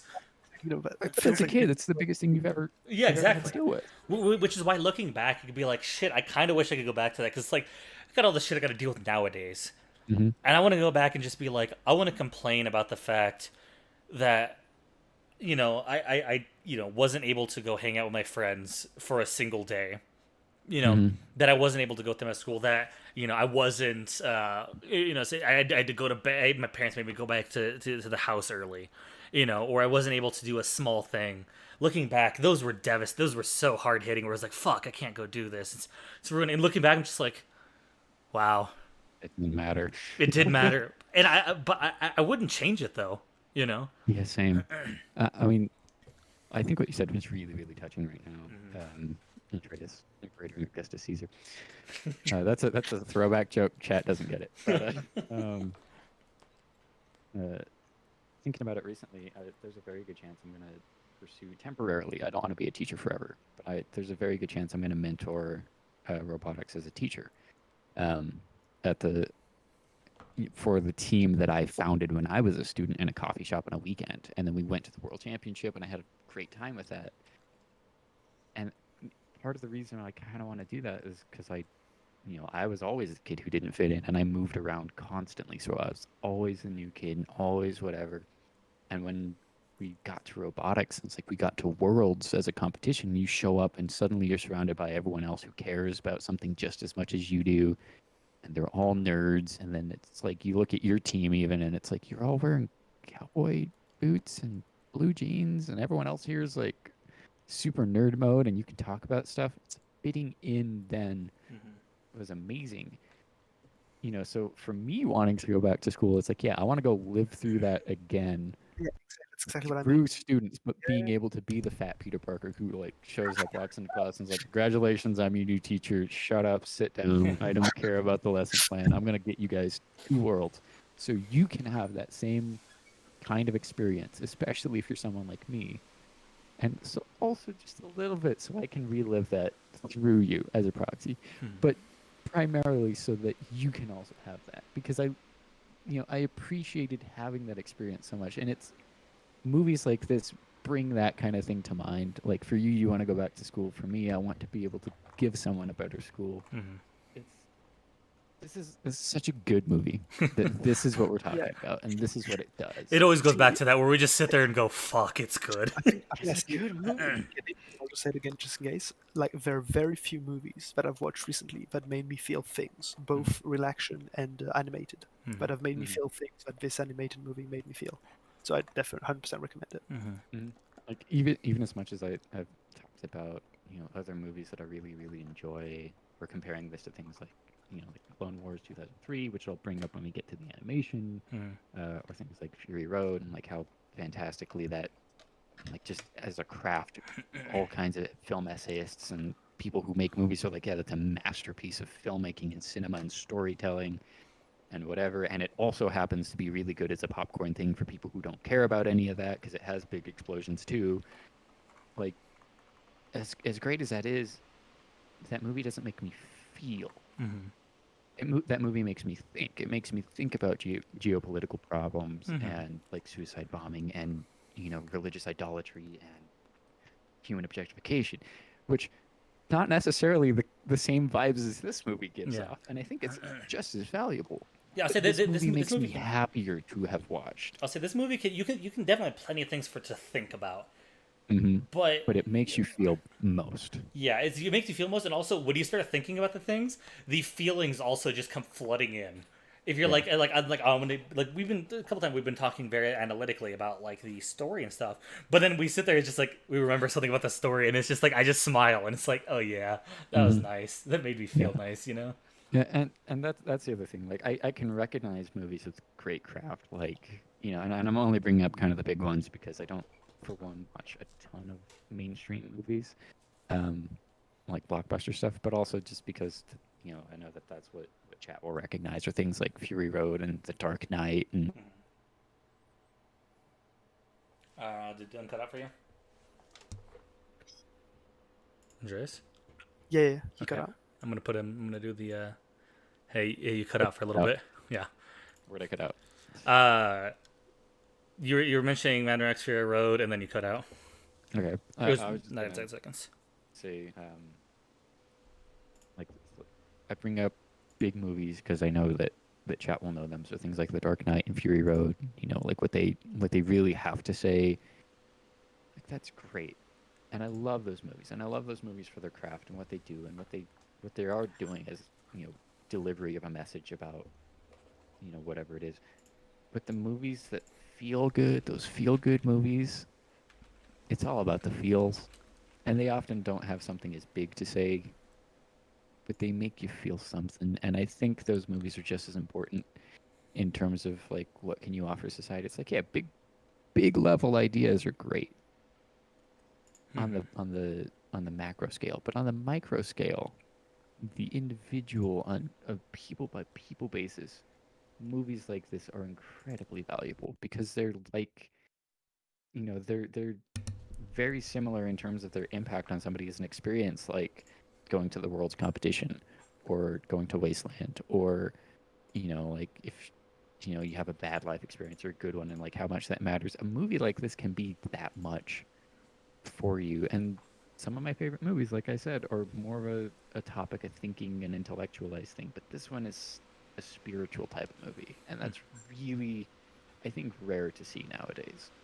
Everything's about making you think, but this movie's about making you feel. And feel we do. I mean, ultimately, that's also, I think, how we were discussing earlier, great movies, etc., etc. It's also definitely a true thing. If you cannot, if a movie does not make you feel things, you'll probably just come out of the theater. Well, I guess in this case, streaming, streaming, Yeah. laptop or slash PC, not feeling like you've wasted your hours. Mhm. But yeah, I mean, movies that make you feel things, be they you know bad negative feelings if you're watching like kind of a sad depressing movie, or all kinds of different feelings if it's a well-rounded movie. You always have a good time even if a movie itself is mediocre, as long as it makes you feel things. I think usually you probably, and this, so yeah, so to tie this in, sorry, so this movie not only is amazing but it also makes you feel things that are amazing. So Mhm. yeah, again, go watch it. Yeah, But I will say that 10 the out of entire 10, go watch the movie. It doesn't matter what part we are in this discussion, just go fucking watch it. Like, I will. Unironically, like I've been thinking, I'm like, well, if enough people are interested in chat afterward, maybe not tonight or even tonight. I don't know. At some point, we should just do another streaming night where if anybody else wants to join in and watch it again, like I will do like 100%. an open commentary if enough of us have actually already seen it, Mhm. maybe. Because I'll 100% go back and do that. One thing I wanted to bring back up, and this kind of apropos. Any thoughts on callbacks? I would say I didn't know if I mentioned one, but I didn't know if there was any of them that the y'all main thought of. the main one is definitely, as you said, yeah, like so. The leap forward, it's leap faith, etc. I think that's a general rule that applies to most things as well in life. You will never be ready for everything. You just need to ultimately, well, take the leap of faith. But there's quite a few. I'm trying to think now because there's also one that shows up with the uncle, right? Well, the shoulder touch one. Mm. Wasn't there another one? The very first they immediately establish that they're going to do callbacks like this from the first scene, which is an immediate callback, which is as he's getting ready for school, and his mom's like, "You hurry up, you're gonna be late. Just a minute, mom. Oh, I'm gonna be with late. music. Just a minute." And then they go outside, and she's like holding on to him and like kissing him, and he's like, "Hurry, I'm gonna be late. Just a minute." And it's like, it's such a yeah. little callback, but it's like it establishes like, hey, we're gonna be doing this. Trust me, watch out for it. I'd need to do a more careful watching on the second one. Yeah, that's Because, fair. and again, for context, for chat, I watched this movie, 2 years ago for the first time? Yeah, where I probably. really paid attention, and then I just caught a couple glimpses of it, Mhm. again, 2 days ago. But him listening to his music Yes. and badly lip syncing Mm-hmm. at the beginning and at the ending, that's also Well, that's also a strong callback where it says Miles is still Miles is still Miles. Yeah, well, because the He's very changed, but he opening hasn't changed. the opening seconds past the introducing Spider-Man is when he's singing. He's in his room singing, and the subtitles I love. It was just like it was like singing badly or whatever because he's trying to go with it, and you can hear him like messing up some lyrics and mumbling along. But it's like okay, you can tell that's something he enjoys, and then they call back to it whenever he's Yeah. he's in Doc Ock's office. And he gets stuck, and Peter B. Parker's just like, "What do you do whenever you want to calm down?" And he just goes, "Needless to say," and it's just like, "Oh wait, that's so good." Like just because he's a teenage immediately kid. makes the character endearing, and especially in that first scene. Mhm. It from the very moment that we meet Miles, we go, "Yeah, we've all been there." Yeah, it's just We like, know the lyrics, and that it's a super clever thing to do that because, like, obviously that like the particular style of music, like, yeah, that's the thing that a whole lot of people pretend they can sing it and they can't. But as somebody who grew up with late millennial culture, as an early Gen Z, like, you can't sing any Fall Out Boy songs. Let's be real; they're completely unintelligible until you've read them 40 times, over the entirety of your life. And so it's one of those great things that applies to so many people where you know what it's like. And this is a movie for young people. This is a movie for millennials, Gen Z, specifically. So we definitely understand the kinds of music where you don't always know what they're saying, and not because it's from a record from the 30s. Andreas is struggling to comprehend since he listens to just the military music from the 1800s. Exclusively. I Struggling to I don't understand because he's French. he How do you know that? I know that because I can see on Discord when you're listening to music on Spotify, and it's like I know that because I know you, and I'm not surprised in the least bit. I it's just like assume. we're gonna go play, we're about to go play like a shooter, and then Andreas just I can see, let me hover over his name on Discord. It's just like the Parliament of Resistance by Pierre. And it's like, oh god. Yeah, to tangent away from the movie for all of 2 seconds. The first time I interacted with you was when you were casting our Valorant. Oh yeah. Tournament. And it's like you show up in chat, and I've heard of your name, and then you show up as Imperator Andreas Augustus Caesar, and then there's your profile picture, and you're like, hello guys, we're going to be doing this. And I'm like, this dude watches history videos. He knows like Roman war tactics from a map where they have little squares with the little arrow in the middle pointing forwards and little lines. Like I know your personality, dude. I've been that person. I've walked away from it. I still have those friends. 100% true. Very clear to read you. But I just want parenthesis. The Pierre Bachelet I'm listening to is not French military music. It's French, well, not pop, but it's just normal music. Is it? Okay. Yeah, no, it's just normal music. But I do. Google that. No, I can. You should actually. I mean, obviously you wouldn't listen to the lyrics, but the tunes are very nice. But it is true that I listen to 18th century war songs, including one I've just posted, which is called The Onion Song, and it's amazing. So you should listen to it if you. Also, as Unique said, I did say Pierre wrong. Andreas, would you like to do the correct pronunciation? Do their honors. Bachelet. Go. What? Pierre Bachelet. Pierre. I'm not gonna do it. I only listen to Elise. Unique said. If you don't know Alize, you need to listen to it. You were on that ball to jump on. Yeah. Her best two songs for me are J'en ai marre, and which means I'm annoyed by it basically, or I'm bored by it, and Moi Lolita, which is Me Lolita, the name, which they're great songs. I got you. While you maybe tangent on this Well, for a second, maybe if you wanna bring up what we want to go for next, I'm gonna step away from the mic and get some water. Well, right before you step away, Dylan, you still here? Mm-hmm. Well, I was gonna say, is there any last callbacks that you wanted to mention?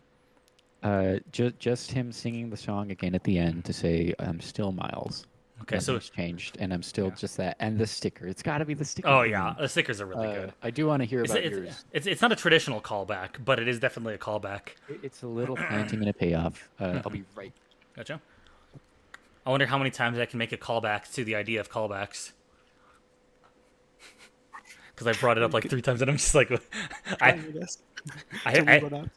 I definitely wrote that as a joke to make. You know, I was just like, this is so stupid. I'm just gonna keep bringing it up though. One thing that it's interesting. Unique said, "I really like Scott Pilgrim vs. the World. It's got special effects." Andreas, have you ever seen Scott Pilgrim vs. the World? I have seen it. Yes. Okay. What is your like a quick thought on it? Because some people like it and some people hate it. Yes. Well, actually, for me, it's one of those meh movies. It has some entertaining bits. I don't particularly enjoyed it. Mm-hmm. Yeah, I don't particularly enjoyed it. It had some good moments. Do I regret watching it? Not really. Would I ever watch it again? Probably not. That's fair. I watched that movie in high school because all of my friends, it was effectively their religion. And at that point in high school, I was effectively also dating Ramona Flowers, like to a T, except that we're not going to get into that. It's not important for shame. But that is a movie that I have not watched since then. But it's a really good example of a movie where people cared about what they were doing. They respected the source material. They understood it. They knew it. It's Edgar Wright. He's one of my favorite directors. Oh yeah. Sorry, just real quick. I have a notepad where I've been writing down movies to watch. Like I just put. I'm like, we should probably do The Dark Knight at some point. We've been talking about it. Absolutely. But I've never seen it. We need to watch the Cornetto trilogy. Same. Andreas, have you ever seen that? The Cornetto trilogy, which is 3 movies that Edward... Shaun of the Dead. Yeah, Shaun of the Dead, Hot Fuzz, and then End of the World or whatever. I don't want to categorically know, because I might have seen it at school with friends or like in a night out something, but they don't remind me of anything really. Yeah, I'll say that's a trilogy I've heard is amazing that I'm adding it to the list. Sorry, I just wanted to be sure real quick. We gotta talk about Baby Driver at some point. I've still never seen it. I'm adding it to the list. It's on the list. God. You gotta watch it. At the end of this podcast, I think we should do that because if we're continuing to do a movie every podcast, At the end of the podcast, we should discuss what the next episode will be, 100%. so we can do that at the end. That my dad would be mad about that movie. Super Troopers. It's it's a movie. Right meow. Rat meow. Rat meow. I don't know what you were saying about Scott Pilgrim, but just to throw my 2 cents in before we move on, I was just gonna say, that is a movie that I think is really well crafted, and man, as an editor, just Edgar Wright is on another plane of existence. His editing, I mean, he made the explosion of people caring about editing and worrying about match cuts and, focusing on good editing, My favorite video essay of all time is about Edgar Wright's visual comedy. And Scott Pilgrim vs. the World is a masterclass on that. And I have problems with the base story of Scott. Oh yeah. World. Mainly, Scott is an a-hole, and I don't know if the movie necessarily paints him as being so much of an a-hole as he is just an loser. Idiot. Yeah, a loser idiot. I mean, the comics don't do a great job of that either. I do love that movie, and I'll talk about it. I'm not a diehard fan. I am a fan. Like, if someone wants to talk about it, I'm like, heck yeah. But I like Scott Pilgrim, but I don't like Scott Pilgrim. Oh yes. He's a terrible person. Yeah. But yeah, kind of the point of the story. where Yeah. was I going with that? Just video essays. One of my favorite video essays is about Edgar Wright as a director and how he uses visual comedy and how he cares about his movies from writing, and he works in a very similar way to how I work on it, especially with music, and that will come up when we do Baby Driver eventually. But just absolutely, that movie is something that has impacted the way that we just editing of like YouTube videos and everything else has been super impacted by that, especially in things like video essays as a whole. One of our favorite videos, Cameron, which we could make an entire episode on, honestly, is the art of reloading. Okay. Unironically, it's a YouTube video. I will shill that man so much. We should at some point watch that video and just be breaking it down. It's a YouTube channel that has like one video on it, and it's a video. It's one of the best videos I've ever seen. Video game reload animations, and it's one of the best videos I've seen in my life, and it's a great example of how Edgar Wright's sort of style with things like Scott Pilgrim and everything else that he's made has bled through into the zeitgeist. Awesome. The best way to put it is, how we were talking about how no matter like the actual quality of the thing being made, but like it'll increase the quality and the enjoyment of it if a person is loving what they're making. That YouTube video is the epitome of, you could tell that this is a passion project for this man. Oh, that was the point I was going to bring up on Spiderverse earlier, was especially because it's a movie about fitting in and finding your place and blah blah blah, and learning how to break the rules versus to fit within them. It's a movie, and it's an animated movie, meaning everyone working on it is an artist, like an artist, the kind of person who draws or who animates or who does whatever. My people. There's no way that like the vast majority of those people weren't the misfits that didn't have a ton of friends and who weren't bullied, whatever. So it's very clearly a movie made by, not just written by people who understand and know these things, but made by people who do, and who want to help tell that story, and who get it, and who get every detail and nuance of it. And again, like, some of my favorite movies are about big picture ideas where maybe you agree with it, maybe you don't. Maybe you're working on Fury Road because you want to blow stuff up and you don't care about sending out a feminist message to the world. You're just working on Batman because you care about Batman. You don't care what it has to say about global security. But Spider-Verse, you're working on that because either you love Spider-Man, you love comic books, you love animation, or because you love the story and because you understand it. And odds are, if you're there for any of the other three reasons, you're also there for the fourth by default. They're not mutually exclusive. Yeah. Also, yes, real quick, I want to mention what Unique said. Whenever you're leaning forward or backward, it's still intelligible, but it does change your volume a good bit.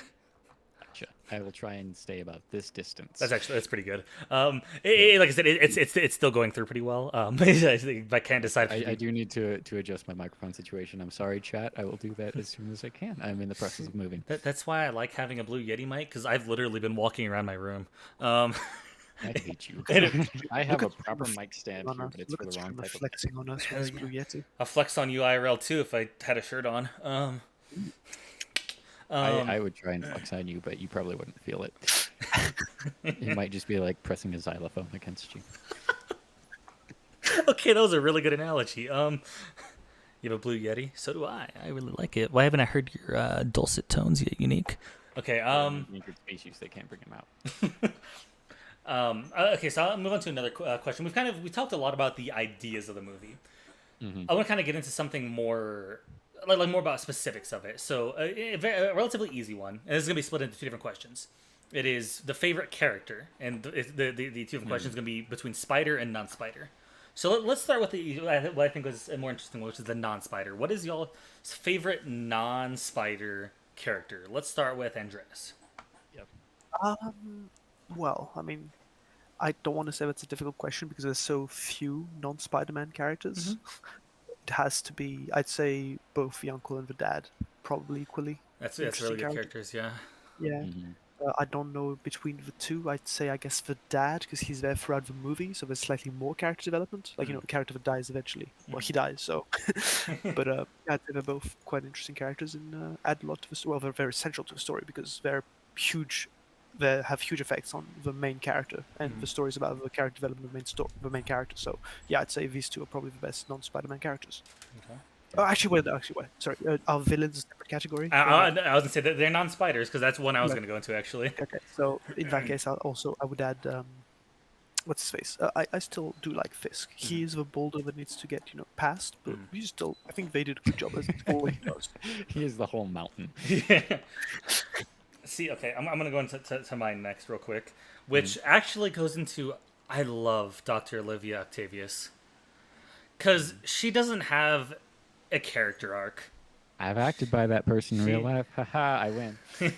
J. Jonah Jameson, obviously. J. Jonah Jameson is a great character in general, but like Doc Ock, she doesn't have a crazy character arc. She doesn't have the empathetic story that Fisk does.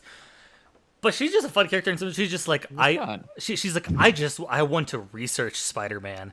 Like the scene whenever she reveals herself and she like pushes him into the chair and it's just like, oh, you're going through cellular decomposition. It's like, do you understand how painful this is going to be for you? And I'm gonna sit here and watch it happen. Just, what's your name again?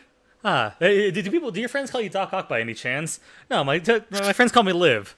My enemies call me Doc Ock. I was just like, ooh, okay. Like I said after we watched it, I was like, that one I got that very early that she was Doc Ock, But it's still it is such a good reveal. She's just like, yeah, like I said, she's not a crazy in-depth character, but there's that her chasing after them, and then whenever she's arguing with Fisk after they steal the computer, and she's just like he's like, get my collider ready.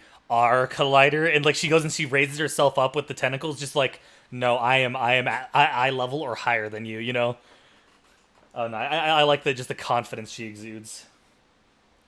She's a good character. I guess I was considering her more of a minor character, which is why I Yeah, didn't for sure. mention her. Oh, she is a minor character, but yeah.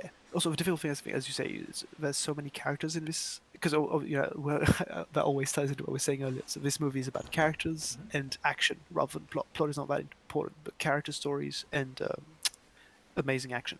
And so there's so many characters who are interesting, even from the tiny bits we get of them. So yeah, it's kind of when I say uncle and dad, obviously the most important ones that appear the most. But yeah, basically, I don't think. Also, his mom. His mom is a really good. Oh yeah, of course, yeah.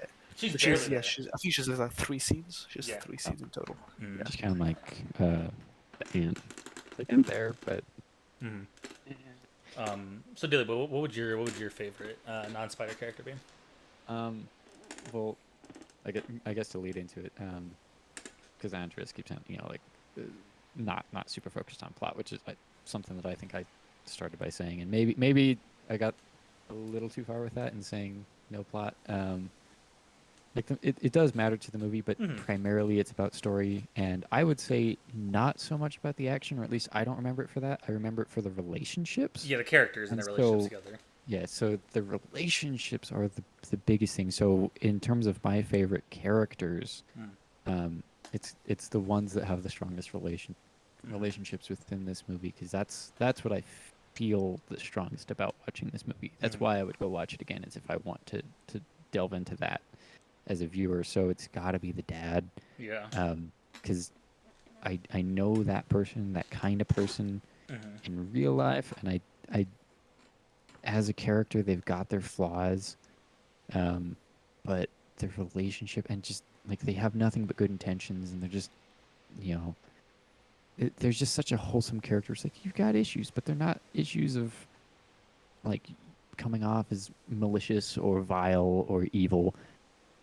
You're just a flawed person, Mhm. but not in a terrible way. And I just love the character. I Yeah. love the character in a really human way. So that they've got to be um my favorite. And then, like your pick of like Doc Ock is like just being fun. Yeah. For me, Well. not so much in this movie as far as like just the fun characters. Mm. Um, because it's such a heartstring movie that it's got to be the dad. Yeah. Oh, definitely. Um, I'll say the dad for and the that. uncle are easily the strongest of the nine Spider Mm-hmm. characters. Oh, Um. 100%. I think as far as if I had to pick like a Mhm. fun character, unless I'm forgetting someone, like there's a couple options for those, like the roommate or Mhm. whatever. I don't feel too strongly about, but I know Yeah. some people are like, yeah, probably that dude.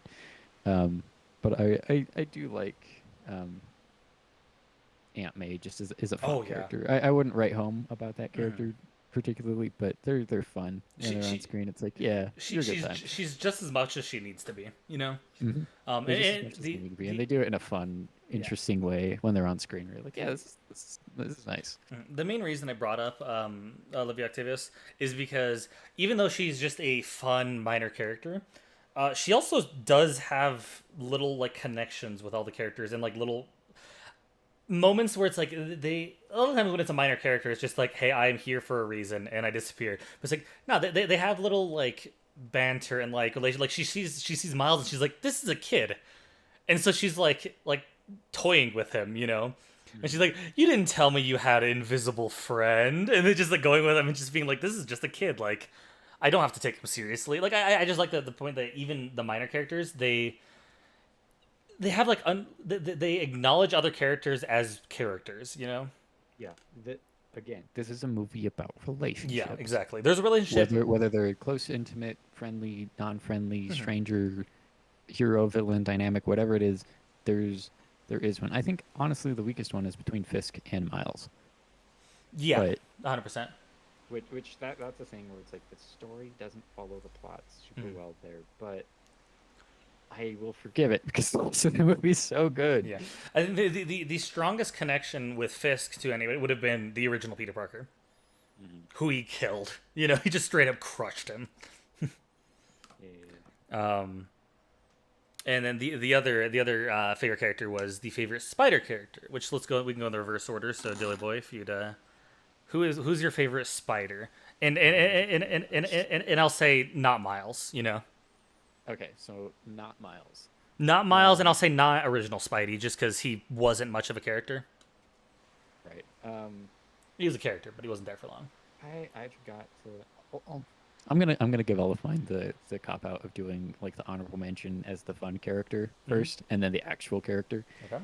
Um, I really do. They're a joke. They're just there for that purpose, and to serve a couple of little story points. But Noir is really good. Spider Noir is the best fucking Spider. I will. Noir is great, He's so as good. like my fun pick. Oh But my yeah, actual pick is Fat Spider-Man. yeah. He's definitely I the do best I character. do love depressed old Spider-Man because I relate to him on a level that is more than just I relate to that on a spiritual level meme. But it's like, no, yeah, I get that. Yeah. Like I get being like the mentor who's been through some hard times and Mm. maybe shouldn't have been there because you felt sorry for yourself, but now you're gonna go back and teach, and it's like, yeah, that might be my actual reality here soon. But I love him as a character. He's got a lot of depth. He's got some dynamics. They flesh him out, and he feels real. That he's not just one note. sad eating pizza, whatever. He's not just a mentor. He's not just the hard coach. Mm. He's got some dynamics. He's got his whole little Mary Jane thing. And for as dotted throughout the story as that is, it still comes up. Mm. And it's fun. It's either, when it comes up as a moment, it's either fun and you're like, yeah, okay, we could move past this, but I'm not mad that we're here. At its very worst, that's what it is. Or it's like, oh man, that does make me feel something. Like when he brings her the flowers and you're like, darn. And it's like, again, we all know that guy, or we've been that person, and or some kind of in between, or been close to it. And it's like, he's a really good character. I love him for that, and I have a soft spot for the old, I don't care kind of mentor character. Yeah. They're a cliche. The gritty. They made tired. this one. Yeah, they made this one fresh. I think one of the biggest things is he's the gritty, doesn't care anymore. But most of the time in movies, they would make him look like the badass Clint Eastwood character. You know? But he's just that is another cliche version of it, and that one's a tired cliche. Yeah. But with him, he's just like, yeah, he's gritty and tired of it. But he's not going to look like a badass. He fucking eats pizza all the time. He's got a gut. He cries in the he cried in the shower within his spider suit with a slice of pizza on the side. Like that is a fucking mood. He is the Uncle Iroh of this story, in that he's both funny and relatable, but he also has some good wisdom, and he can also be unapproachable at times. A little bit more than Iroh. But you just compared Uncle Iroh to Peter B. Parker, and I don't want to disagree with you, but it just feels wrong. It does feel true. It's very, but right?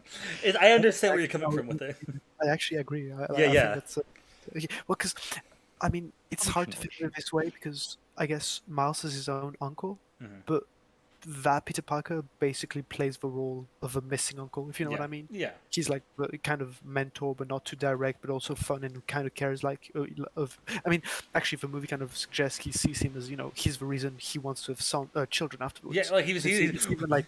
Wait, foster don't have father. kids? It's the cool uncle versus the drunk uncle who's Yeah, also kind of cool and will teach you a life lesson. Exactly. But he's not the one with fireworks. He's the one with beer and a story about fireworks. Yeah, but I definitely agree that of all the Spider-Man, he has to be the best one. Like he's the most flushed out. He's the most interesting. He's funny, and he's also cool because that actually because we will move to fighting scenes, I'm sure.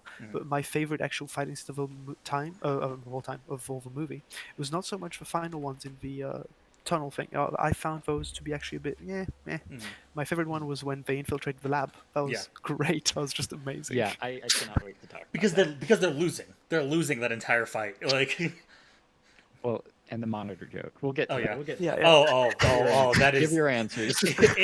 That makes me I've got a little laughing story every about that fucking one that makes time. me kind of sad, but we'll go. Okay, so Andreas, would you say that Peter B. Parker is your favorite as well? For sure. Okay, I will say answers. Just pause for sure. Like he's definitely the strongest. My favorite though, if I pick, is Noir. I love Spider Noir, and I will say, you know how people look at actors and they're like they were born for this role. Robert Downey Jr. is Iron Man. He is Iron Man. Hugh Jackman is Wolverine. Fucking, I'm sorry. Nick Cage, he has been in so many movies. There is never a character that fits him better than fucking Spider Noir. And this movie is so meta in so many ways. Like it's part of the joke. It's got that kind of Deadpool break the fourth wall style going on, and putting Nick Cage as the super weird out of touch person is a really good choice. Because he's chewing the scenery in every scene he is in. He is just hamming it up to the most extreme, which is beautiful for Noir. I would unironically, if they made like a short series where it's just like 10-minute episodes of Spider Noir in his own universe, I would pay so much for that. You know what? I gotta retract my answer from earlier on my favorite callback. It wasn't really a callback so much. It was just a setup and a payoff and a joke. But the Rubik's Cube. Yeah. It doesn't matter to the story at all. It doesn't matter to the plot at all. But it just, well, I guess, I don't know if you want to categorize it as story. Not really. It's just as a, like, the three things we've talked about judging a movie by: plot, story, and then the third one, which we haven't really got into too much yet because we're going there. Yes. Is like the attention to detail and the care put into everything, whether that's visuals or everything, but the detail stuff, just the little things, the craft, the brush stroke, the actual, you know, the paint on the canvas, the craft of it, the hammer marks in the blade. That's one of those little hammer marks, and it's just such a nice little joke, and it's the stupidest of things, and you know someone just cracked up at the table writing it, and it's like, this is the best. Imagine being in the booth while Nick Cage is reading these lines, like Being anywhere near Nick Cage and either laughing or being terrified. I'll say so. I really like that joke because it kind of it abides by the rule of three in a weird way, because it goes and the first time he's doing it is when he's sitting on the couch and he's just purple, no, or no, just like okay. So it's like yeah, he's black and white. He literally sees in black and white, which is a commentary also on because Spider Noir is a parody of noir stories, which also see a lot of things in black and white. That's how they were written. There's the evil guy and the good guy, you know. So it's kind of a parody of that. And then as he's going back, Tangent on that one. well, as they Noir kind of evolved that, but it's kind of a parody of the old idea of it, you know. Yeah. But and then as he's going back into the portal, and he's like, "I'm taking this with me. I'll find out." And it's like, okay, it's kind of funny. But then it's like, okay, it's only gonna happen twice. And then in the ending credits, I fucking love how it's going, and it has all like in the credits. I don't know how much y'all are paying attention to them, but I love them because they have so many little jokes in it. Like there's one where it has like three different Spider-Gwens and they're in a band, right? And it's just two of the other ones in a band, and then it goes and it has Spider Noir with like three other of him, and they're just like the magical Rubik's Cube, and they're all just like around, like there's just like a giant crowd around a Rubik's Cube, just like awing over the color. It's like okay, it's just a little thing, but they didn't need to do that. Yeah, I will say just to slightly nitpick, but then to bring it back to a thing they did for the story, so it matters, and I'm not just being mean. Noir as a genre largely started because it was by poor French people who didn't have a ton of money. Yeah. So the only way we can light this is kind of with like really strong high key lighting, not high key, low key lighting. I get those confused. Honestly, I'm a film major. I'm sorry. Very strong one-point directional lighting, usually an edge light or some sort of thing, right? Which defined the visual style of it. But a common theme of it, you know, kind of like we see a lot of cyberpunk stuff, where it's like, oh, put neon, and it's like that doesn't adhere to what the genre is about. Yeah. Noir stuff is very, very usually about moral gray areas. Yeah. I'll say what. Like, corrupt cops versus like endearing criminals and whatever. But within the context of Spider Noir, I think they were able to do it really cleverly with these characters, and they did it. I always forget the name. Also for the anime character, and also for John Mulaney's character, where it's like, yeah, that depth can be left out. Your caricatures of cartoons or of super overdone old genres, and I think that even just that kind of detailed decision where they're like, does that matter? No, it's like, it's purely a visual thing. You're noir Spider-Man, and you're that kind of noir Spider-Man where you'll play saxophone. Not the actual movies. You're not Marlowe. But, they just, it's those little things. It's like, what matters and what doesn't. And it doesn't matter. What does matter? Well, the look of it. Can we make a joke out of that so it makes something better? Yes. And that's a great creative weighing of decisions. That was a really long tangent about a tiny nitpick about something, but that's what this movie allows. Thank you, chat. Sorry. What? Nerd mode. We lost a viewer. I'm sorry. What one thing that I mentioned, I was like, I want to see a short series like of him. Like I could just think of so many fun things they could do with it. Where like throughout it all, he has the fucking Rubik's Cube, and that's the only color in the show, right? And this is just a fully spectacle thing, but I would just love for it to be like as he's figuring out, like so, where like he acts like a black and white character, but like the color and like he gets that morally gray area, right? And then like the color, and then I'm just imagining like final scene or whatever, like he's punching out somebody. And it like has the Rubik's Cube in his hand, and he hits, and it just has like the color splash of like a big comic style, you know, just like Like, Han Jennings so hard like down a like rabbit hole. I just think of spectacle whenever I watch things. Like for idea, I like if I'm coming up with an idea. I'm not good at plot stuff. For coming up with ideas, I just think that would be awesome to see. Oh, yeah. Okay, so we've talked about kind of that stuff. Let me see. I've been Xing off some of these as we go along. Um, We can kind of circle around some of these too. I was gonna say one thing we can do really quickly is favorite action scene. We've kind of touched upon it. What is the de facto favorite action scene for y'all? I've started with each of you before. I can start this one if you'd like. That's fine. And then Andreas, if you want to go first after. So my favorite action scene is it's a hard one. I do like a lot of them. The Prowler chase scenes are they're very well made. Noise. Okay. We'll get into we'll get. Sound I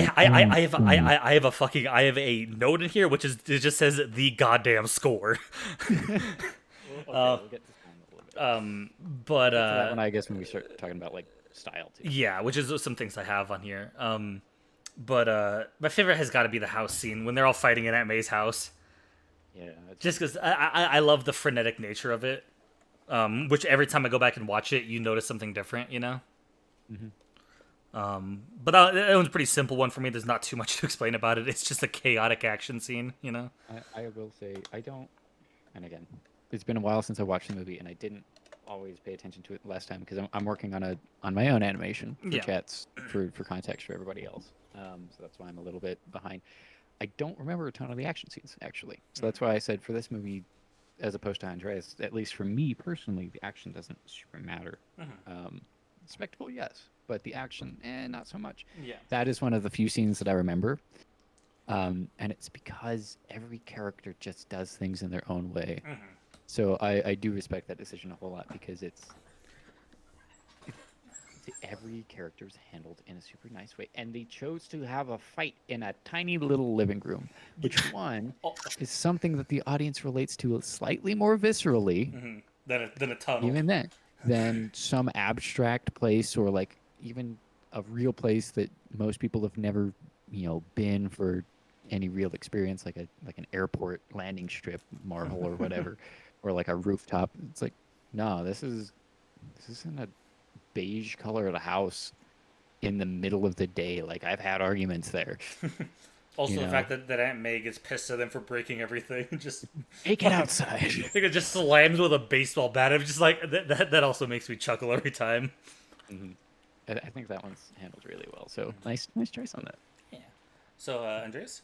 I mean, for me, it's still the chasing. So, like, from the first time they infiltrate the lab all the way out in the forest to the end of that. So like the first Prowler chase scene. Yeah, basically. Yeah. Oh yeah, that's a good one. I think it's very well handled. There's just the right dose of humor. It feels like, as someone who's read the comics when I was younger and also who used to enjoy the movies, I very much like the dry Spider-Man humor as he's fighting. They really did really well on that for the nostalgia aspect. So just the right touch of humor, right touch of action, very Spider-Man-like action. I guess it was a bit weird to see them run away from Dr. Octopus because usually they win. But no, I mean, it shows you In even more like sweatpants. yeah, exactly. The fact that he's more of a washed-up Spider-Man. But yeah, I think it was very well handled. And it's what I mean about I misspoke earlier when I said impressive fight scenes. Not impressive in the sense that the fighting itself is impressive. Not particularly. There's way more impressive than that. But impressive in the sense the way they managed to tie it in the story without making it boring and without making it like extremely impressive fight-wise. They still make the scene absolutely amazing. Like the scene is amazing to watch. Yeah. Yeah, that's what I meant. So yeah. Yeah, that one's an amazing scene. I love like you were mentioning, the comedy in it is just so perfect Spider-Man. Which if we want to do a slight tangent, or let's Dylan, what's your favorite action scene? Or we mentioned it kind of already. Within the under the very generous umbrella of exciting scenes.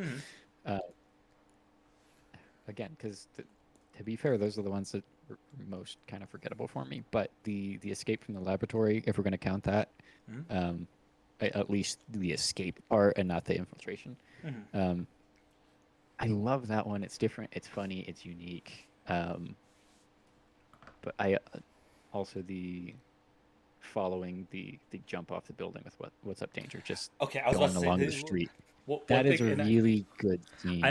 I feel like I'm cheating by doing this because I put most emotional scene, best action scene, but I also put best moment just so that I could talk about that scene because Like best moment. yeah, like that is just I have a picture of it pulled up right now because I just like looking at it. Here's a contender for best moment. like Bagel. easily. Oh yeah, Bagel. Bagel's fucking hilarious. And one thing right before I get into that, I wanted to mention you're kind of talking about comedy and stuff, and I think that like what sums up the beauty of the comedy in this movie is, okay, I've got good news. We don't need the monitor. Throws it. It's so good, and I can't wait to even talk about like the animation pose timing on that. Like It's amazing. do you, You guys are gonna get me to geek out animation wise. Chat, you just get ready. I'm a I person really- who does animation. I really gonna want to go full pull. ham. I really want to pull up that like 3-second clip and show it, but I'm afraid of it getting copy striked. Yeah. So to harp on that real fast as a joke. For those of you who don't know, my best friend on the planet, born just a year and a half, 2 after me. Grew up in a very different sort of world than I did, as in one where, school computers were the Mac integrated monitor type things, where the screen itself is also the brain of the computer, whereas I grew up in a poor school in West Texas, and we knew that the tower was the computer, and the big old CRT monitor was the monitor.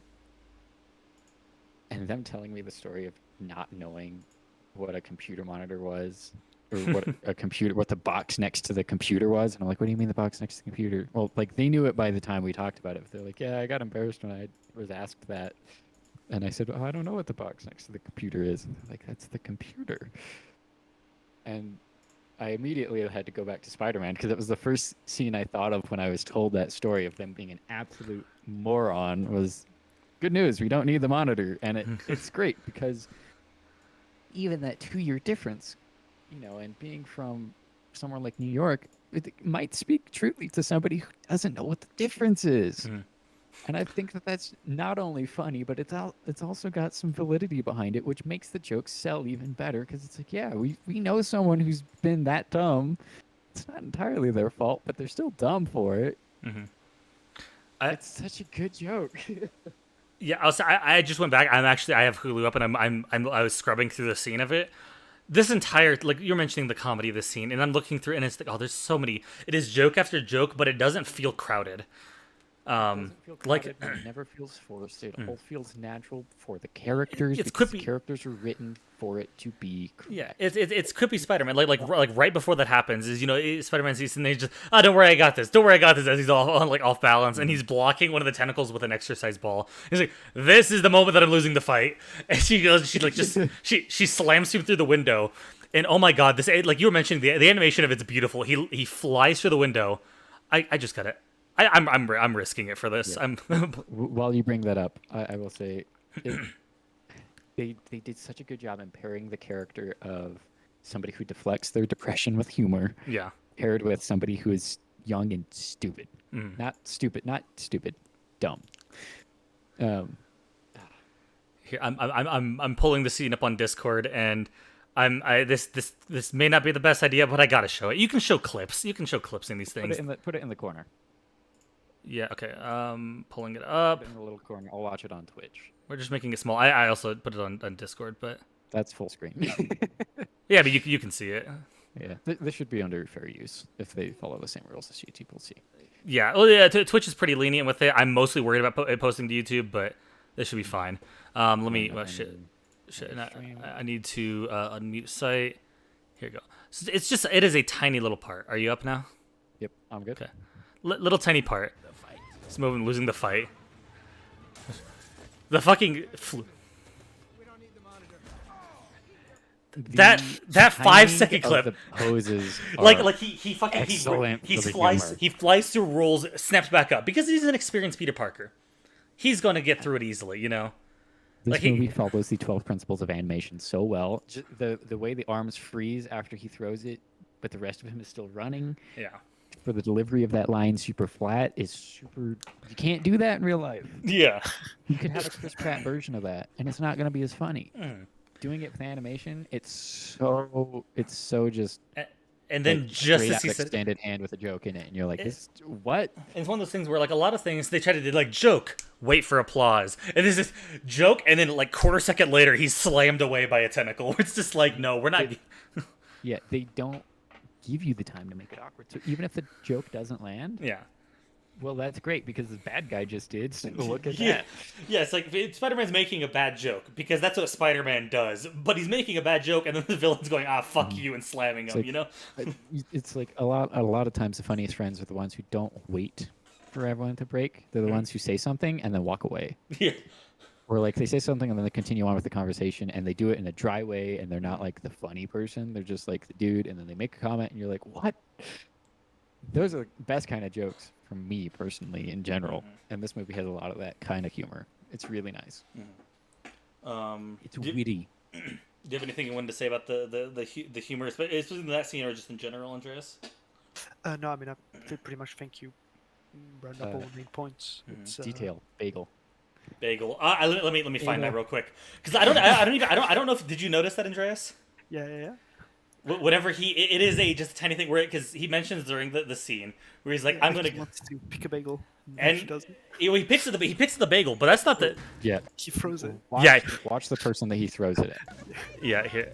Okay, let me pull it up. Where is it? There it is. It's small. It should be fine.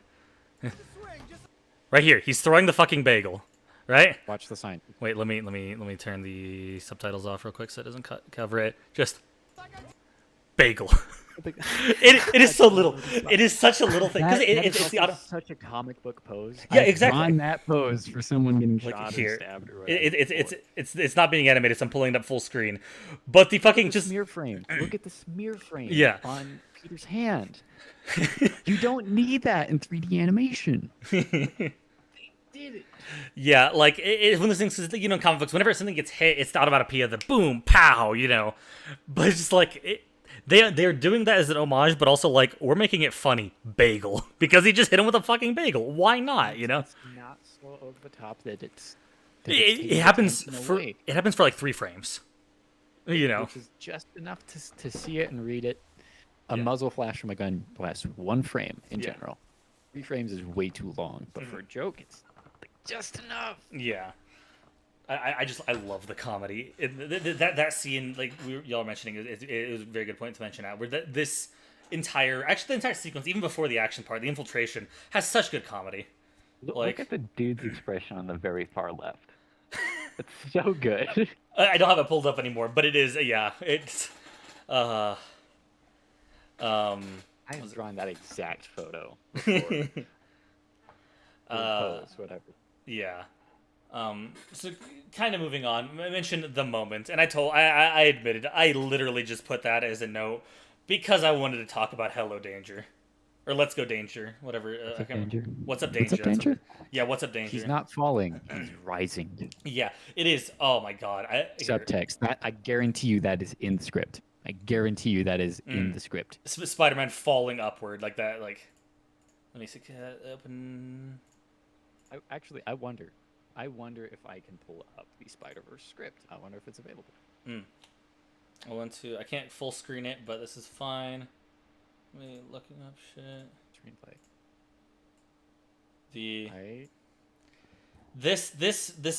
Like, it is hard to like explain the significance of this just from a photo. But if you have seen the shot, this frame speaks so much, where he's finally got his confidence and he dives off the building and he's falling and then it just spins and it does this perfectly as the entire sound goes away to the whooshing wind and What's Up Danger softly plays and then like as it gets to the chorus it just slams back in just What's Up Danger as he grabs onto the building and starts swinging confidently for the first time in his new suit. Which I do want to bring another little... There's so many little things in this movie that get me. One thing is the first time that they go into the spider lair. Like all of them go into the lair, right? And how he looks at the main suit, right? And he's looking into it and like you can see his reflection. And his face is like in the chest of the suit. because he's shorter than it, right?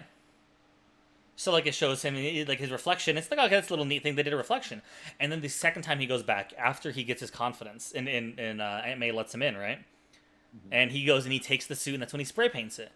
But that exact same shot happens where he's looking into it, and his reflection is in the glass of it. But instead of his face being in the chest, his face is matched perfectly up with a mask, because he's finally ready to don it. And that is such a minor thing, but it is beautiful to me. Yeah, no, that's definitely a good scene. Like I just love the little things. I love the little things they show. All the little details. This is with filmmaking. This is why I keep bringing up certain movies, particularly because one of the last movies that I've seen that has showed a love for the craft of filmmaking is Fury Road. Every shot in that movie is center frame. That's a big thing a bunch of people talk about. And it's done so your eyes don't have to track. And like that's such a little detail, and it breaks the conventions of rule of thirds as being the main rule. And it's like, no, this is a high action frenetic thing. We're going to put everything center. We can still frame it nicely, but everything that you need to look at is going to move to the center before it cuts to the next thing. So the entire movie you're looking dead center, and you never have to move, and it keeps your eyes nice and lazy, and you don't have to like feel busy, and allows you to go harder than you could if you didn't do it the other way, because somebody thought about your eyes moving while watching it.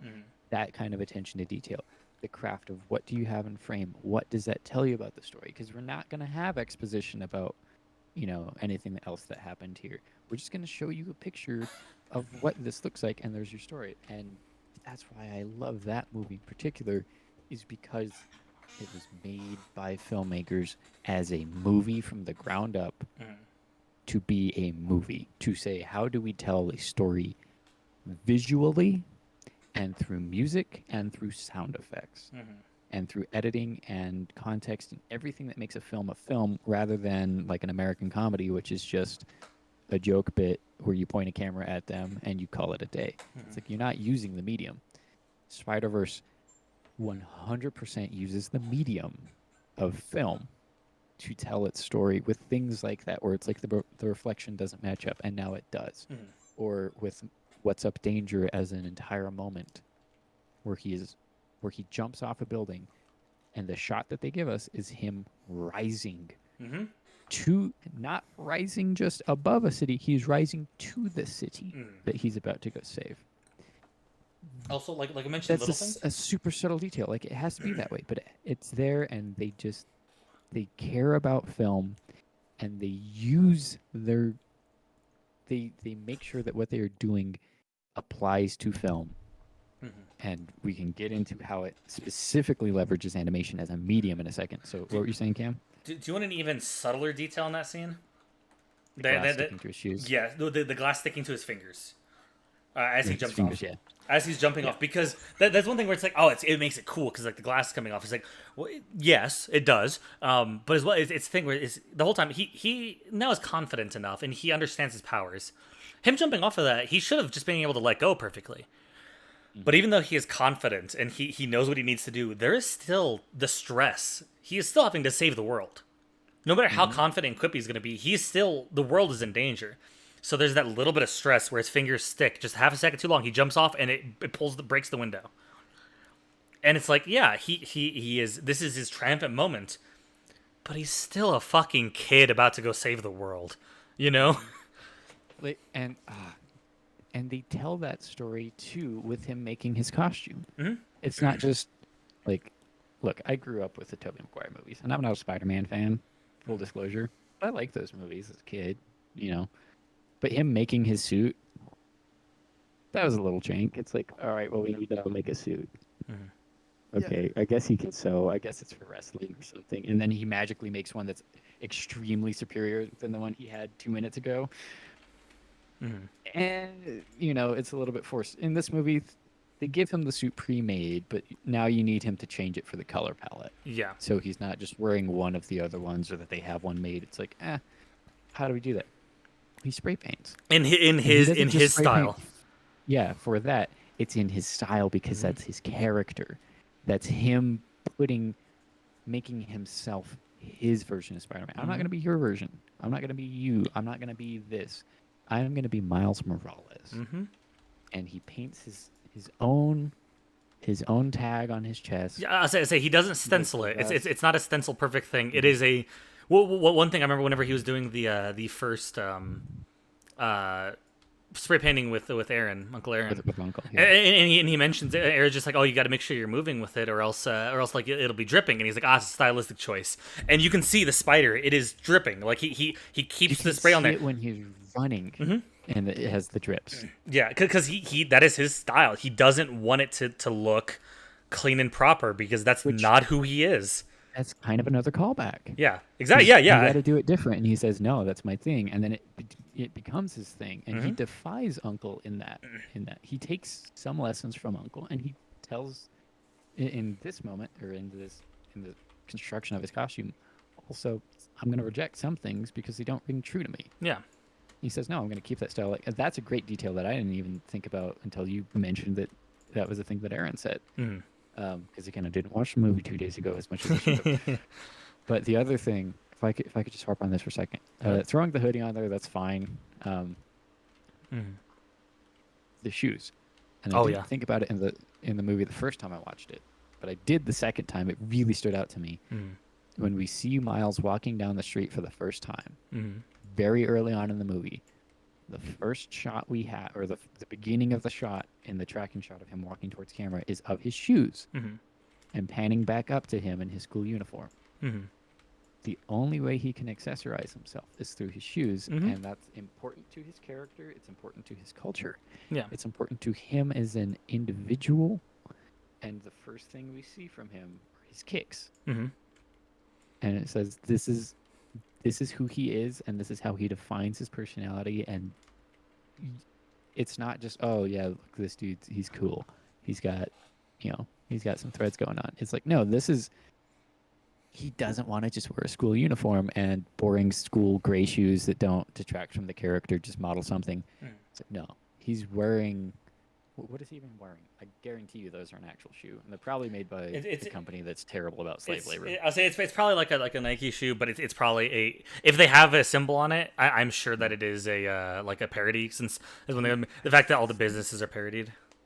I think they're. I remember them as actually being Nikes, which is sad because Nike is a terrible company. But Miles shoes. I'm looking it up real quick. Yeah, I'm pretty sure they're Air Jordans. Yeah, they are. Yeah.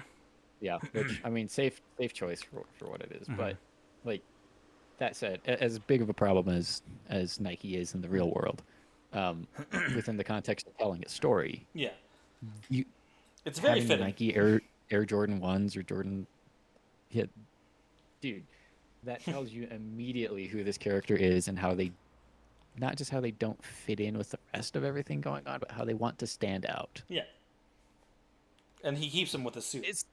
And he keeps him with this suit, even though it makes no sense for the costume. And I will gripe about that one pretty heavily, because that one does step into, now it's stepping on the logic of the world. But I don't know, maybe he pokes some holes in it. Yeah.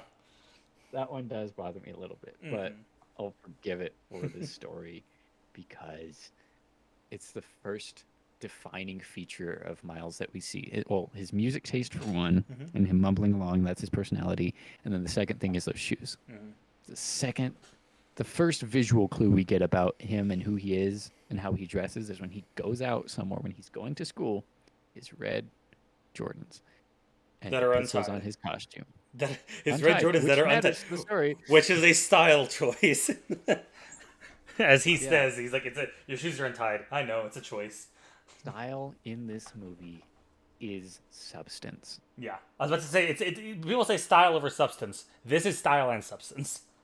Substance over style. Yeah, people do both, depending on it, but yeah. But yeah, oh yeah. If people want to rag on a movie like this, they might say style over substance. No, this is both. Yeah. Movies like this have both. Scott Pilgrim, to go back to that one's got a little bit more style than it does substance. I think that's more of an 80-20 thing. That's why I don't think it stands out to me as much. That's why I love something like Fury Road, which I never stopped gushing over because it's a movie about so many things. It has something to say, but it also just has turn off your brain explosions mode for when you just want to watch something in the background while you're doing like paperwork. And you're like, I'll just put something on in the background. It's still got that, so it has that appeal, and it's not like, well, I'm going to tell you a story about religious idolatry and how we indoctrinate people into becoming suicide bombers and objectify human beings, a male or female, as what it's like. Okay, that doesn't sound like a fun time, but we can make it a fun time through style. This movie does a different thing, but it still has that same balance between what is the movie about and what is it saying, and also in what way is it telling that story? Is it enjoyable? Is it fun to look at? Is it engaging? Is it exciting? And to answer all of those for this movie, yes, it is. Very much.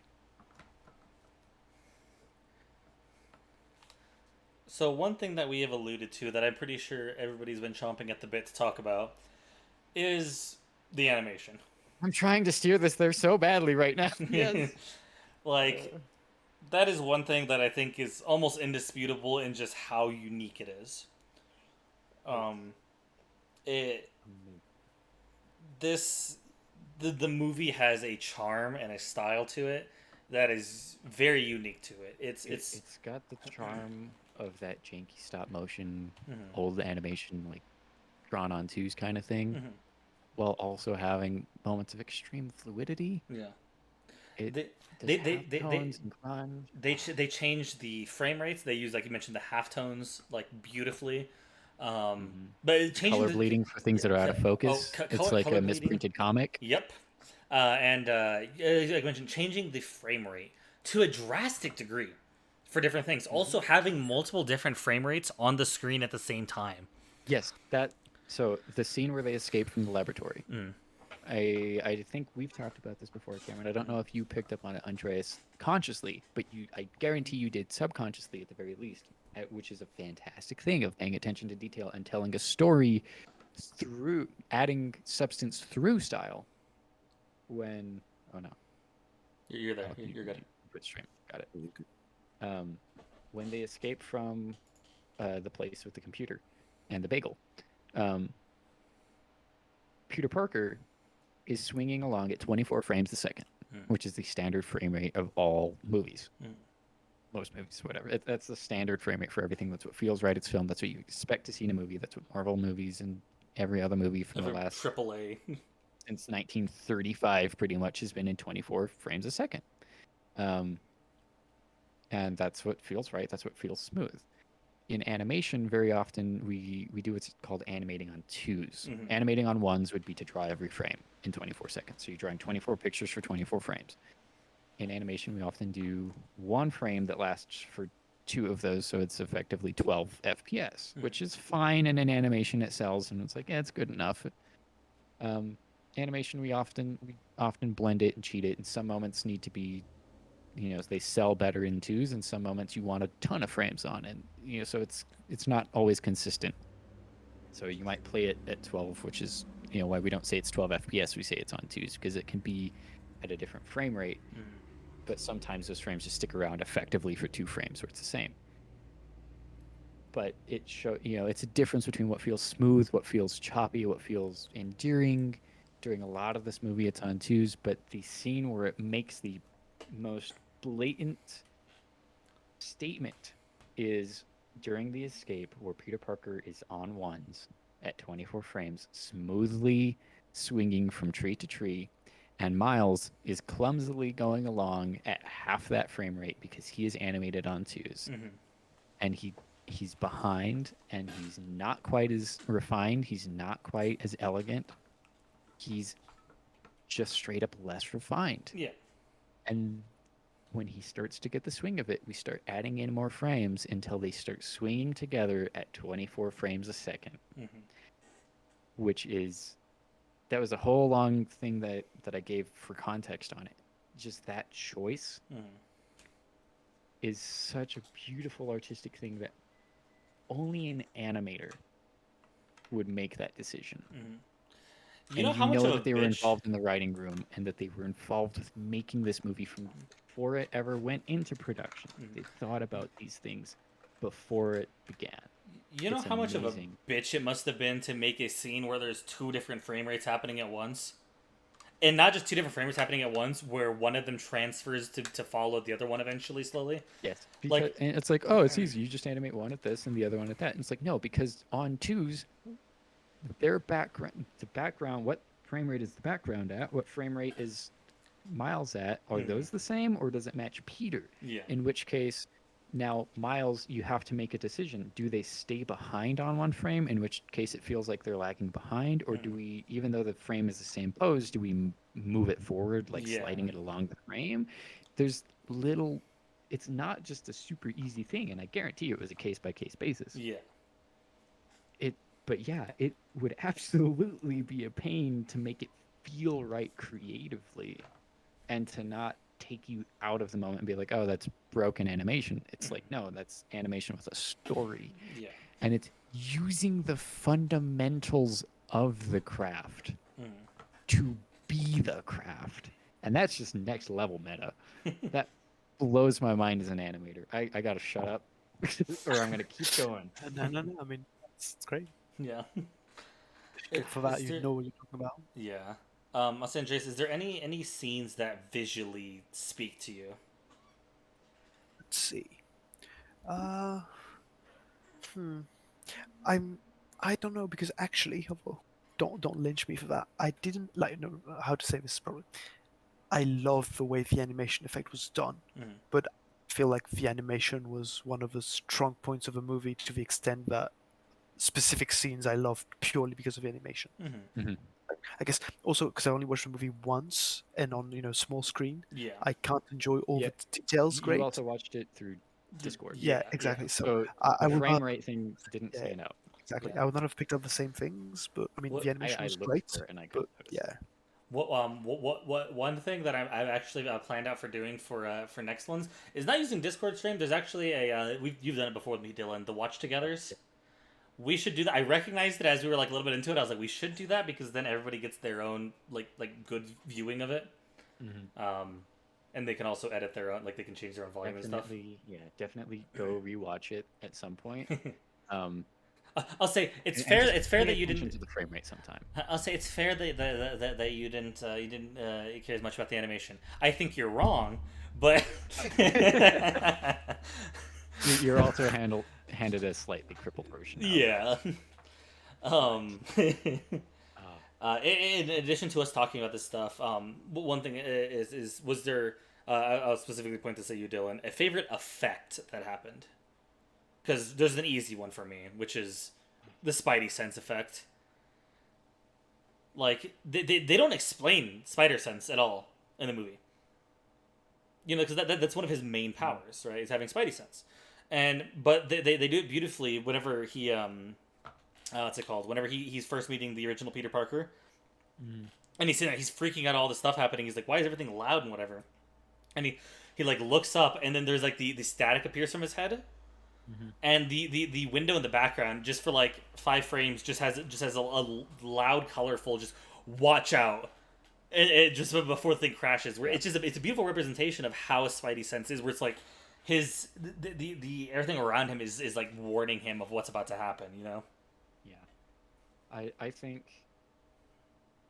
I guess more than that, and this is really trying to segue because I think Andreas has a lot to say on this.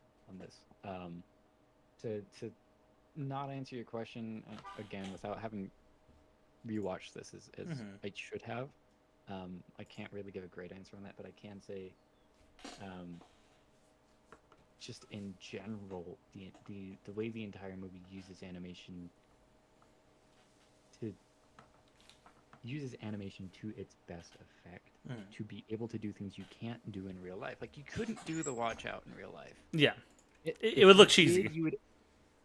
At best you would end up with the Scott Pilgrim versus the World thing, which is fine. That I love that style. That movie works for what it is. In this, I don't think it would work for this film. It's something like when you watch the Clone Wars, you'll see moments like that where it's like a character's face appears and then like a whole window shatters, and it's like that makes absolutely no sense.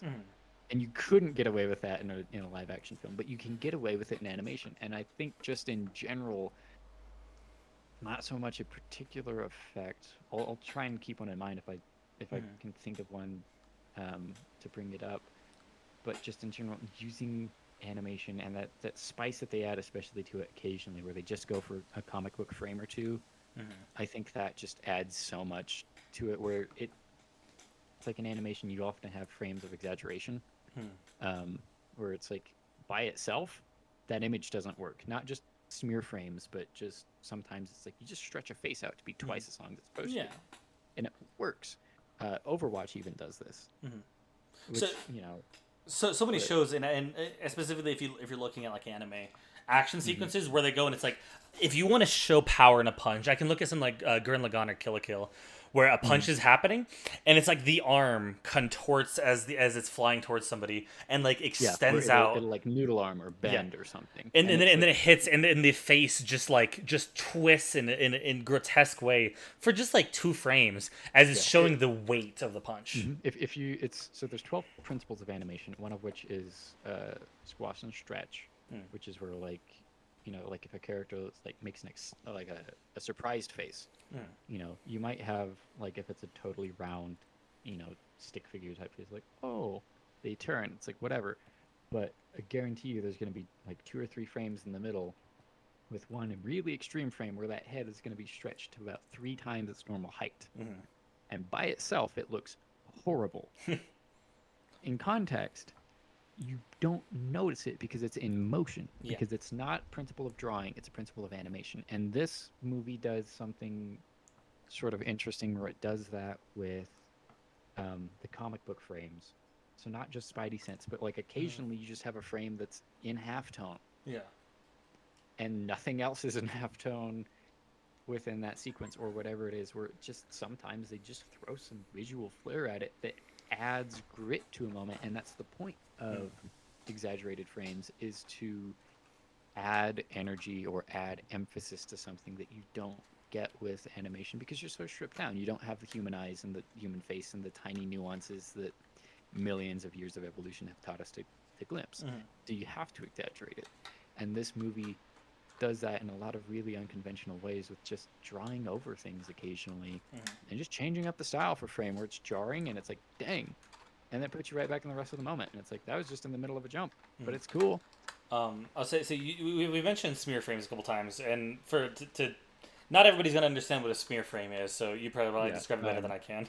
So smear frames, they're very similar to the rest of this. Smear frames are effectively a way of adding motion blur to 2D animation, especially because, like I said before, we often draw animation at 12 frames a second, or on twos.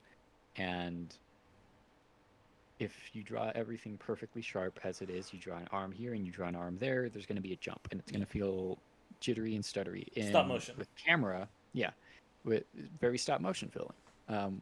And that can have a charm to it in a lot of ways, and this movie does that for a whole bunch of it.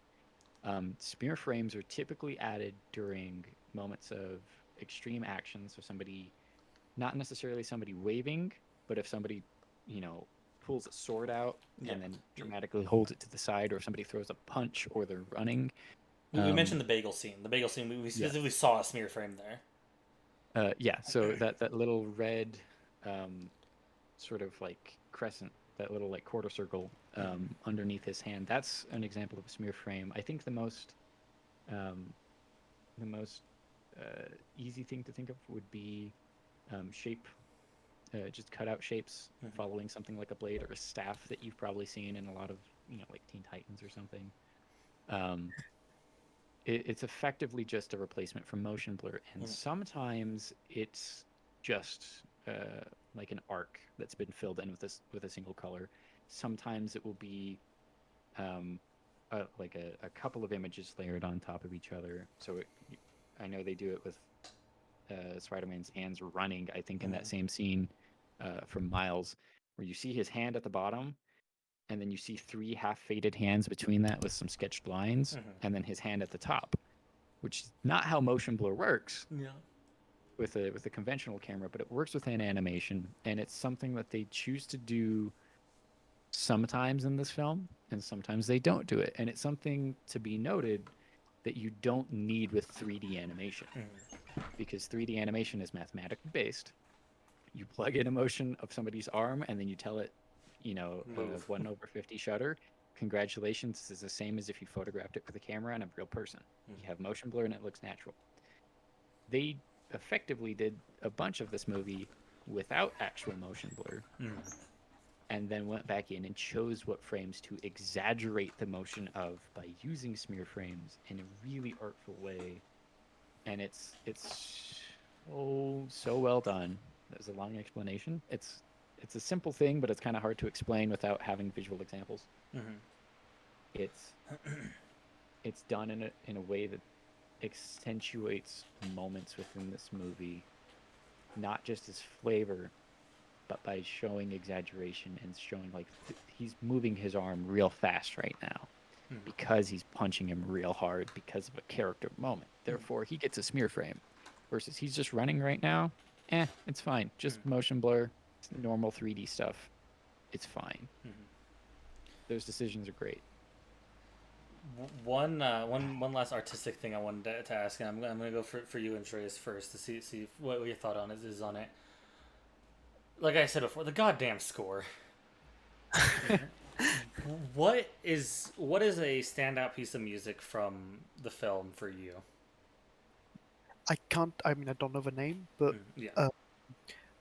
so I think it was the same tune when they start gathering in the living room, and then the guys start showing up, the bad guys, and the fight starts. I think that piece is the same that started as well during the chase that I was telling you, my favorite action scene. Yeah. And I think that tune, it's funny because I didn't pay attention that closely to the soundtrack. That usually happens in my second and third watching of movies I really enjoy. But from what I remember, that playing was it stuck to the scene so well. That's also why it was barely noticeable, because it went so well with the scene. Yeah. But it felt so right that I wouldn't even be aware that it was playing when it was playing. I'm gonna steal the mic before Dylan steals my my song choice, which is I don't know if he's actually going to. I just had a feeling. No. The Prowler's theme. The Prowler's theme is so fucking good. Where because it is I don't know if you remember it specifically, Andreas. Whenever the Prowler is chasing and whenever he appears, it happens very strongly right whenever when Uncle Aaron takes off the mask to reveal that he's the Prowler inside his apartment. The horror chords and like horns that appear. Oh, you're right. Yeah. Like the first time it happens is whenever the Prowler starts chasing Miles right after Spider-Man dies, and every time it happens, it is meant to be chilling, and it is. I sent it to you. I don't think they would DMT strike you for a single sound effect. Yeah, I don't care. I'm gonna do it. Play that one, and then while you're getting that up. Playing right now. Cool. Oh, it sounds like. Oh, sorry. It's showing your. I was just playing it over stream. Oh, okay. Because I didn't open it in like a browser. Yeah. Yeah, but it's industrial. It is menacing and powerful. I think so. Andreas said something, which is that he didn't notice, the music in some scenes because it just fits so well. And that's a philosophy I hear a lot with sound design, in particular with regards to soundtrack or score, where it's some people really believe in the notion that a good soundtrack shouldn't be noticed, but if you notice it, then it's bad. I slightly agree. I slightly agree, but not much. I agree with I think what somebody was trying to say with that, and then I think it's been sort of misunderstood over the years as if to say you shouldn't even recognize that music's going on at all. It's, I think, more accurately, it's meant to say that it shouldn't stand out as being like, oh, this is sad music. Yeah. Versus if it's a sad scene and there's sad music and you go, oh, that piano, God, that works. You've noticed it, but it works. The sound effect for Prowler, that little that sting that they do, that hit, that riser, whatever Yeah. you want to call it, it very much stands out. Yes, But but it as fits so well within the context of it it that you're not it like, what was it that sound? stands It's like, out. oh god. Yeah, like the way I put it is, it doesn't sound out. It is a okay. They're trying to make me scared here. I hear Hmm. it like past the first time you hear it and you go, oh fuck, Prowler's here. It like, it also becomes a leitmotif very quickly, mhm. and you know that's the sound of the prowler. like they can have it where it's like you don't see the Prowler, but then all of a sudden you just hear this thing. Like whenever again. Whenever Uncle Aaron's coming into his own apartment, it's like Miles is looking up. He's like, "Oh, Uncle Aaron's coming in," and then the claws are just about to appear underneath the window, and the sting hits. And if you didn't recognize that it was the Prowler coming in, you immediately realize, and it's like, "Oh fuck, Prowler's here! I am on edge." You know? I and look, I'm a little biased because big, like you said, big industrial sounds like this one, like siren whines, are probably my favorite kind of sound effect. Just sonically, they're probably my favorite kind of sound in general.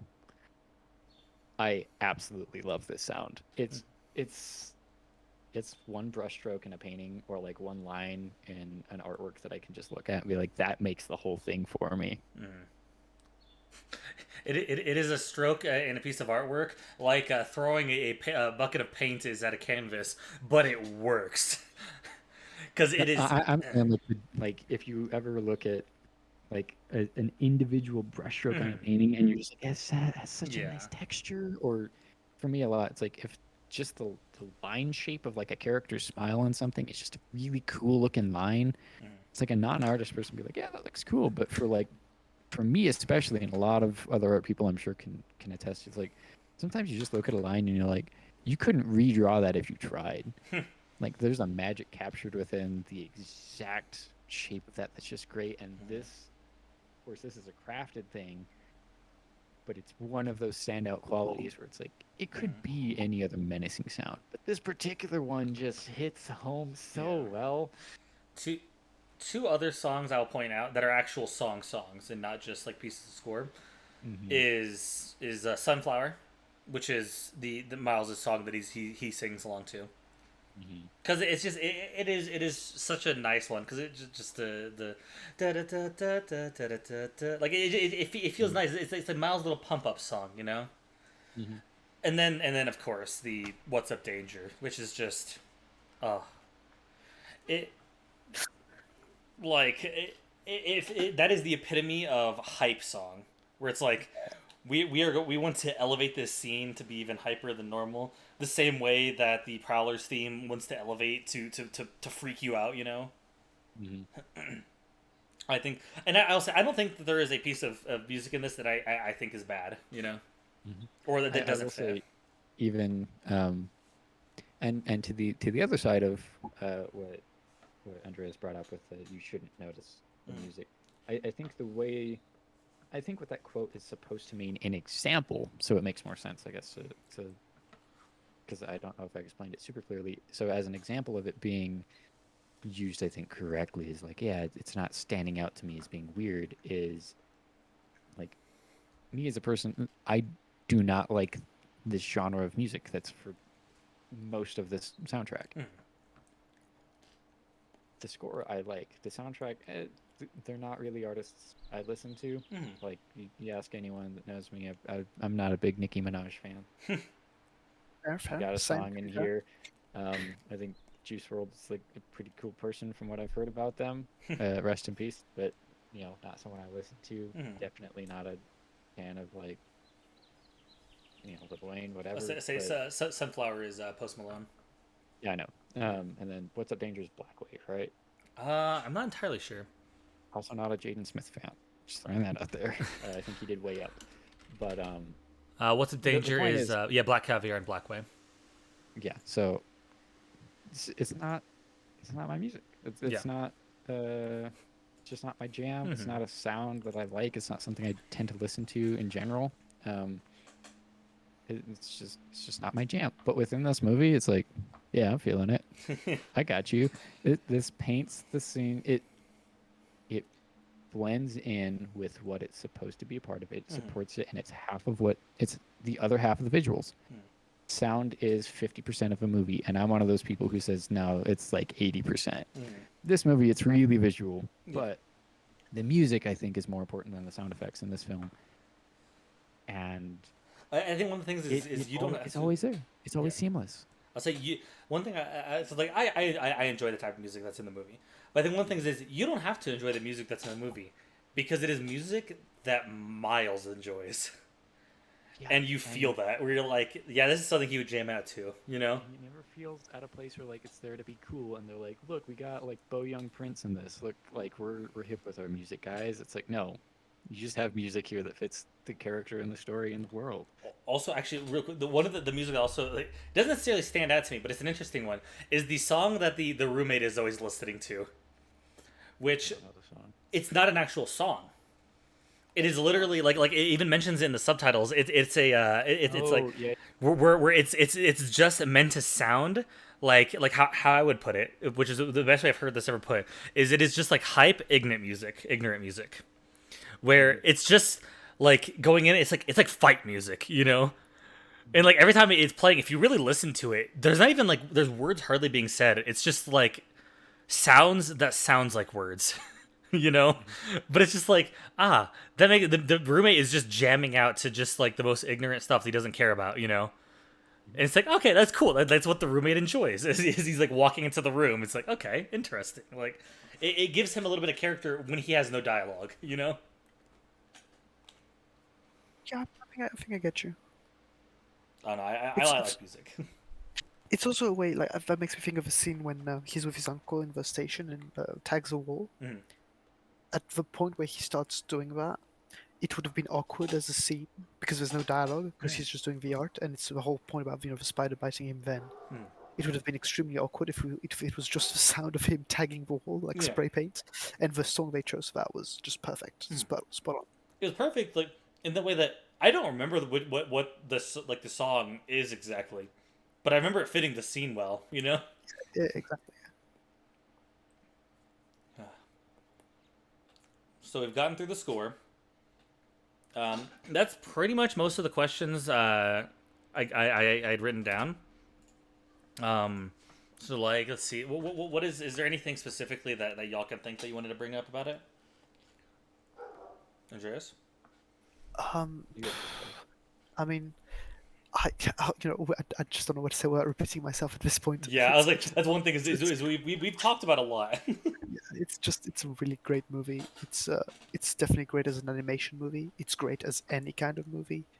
I mean, just go watch it. fucking watch it. If you regret it, email me and I will pay you back. I'll fight you. I'll fight you too. I'll pay you back. That's how much you want. Just okay. Yeah, that's how confident we are in this movie. Dilly boy?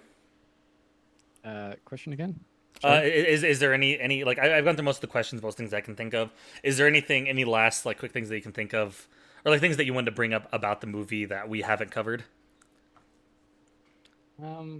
I think we've covered pretty much all of the big stuff. Yeah, the really good detail stuff. If you want to learn more, go watch a video essay on it. I was say the only thing the only things we haven't talked about is like going in depth in specific scenes. Really, we've gone in depth in a couple scenes, but not Look it up. And I just stopped myself. It's just like there's not.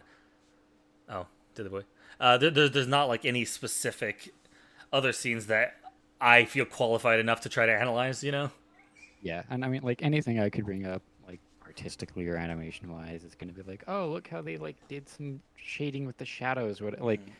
Yeah, that's cool. I could talk about that if I knew there was a bunch of animators in chat that would appreciate it. But for the most part, it's just look at this movie and know that it is gorgeous and that it took a lot of effort. Yeah.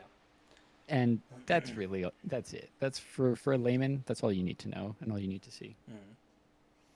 One final thing I could bring up is I don't know what let me look up the current status of it, but they did announce that there's gonna be a Spiderverse 2. So we are getting a sequel because they did hint the sequel.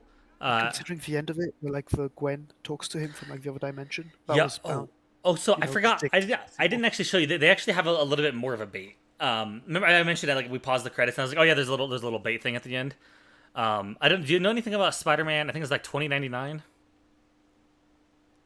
Maybe. It's a future Spider-Man comic series that came out. That's like a wait, can you hear me?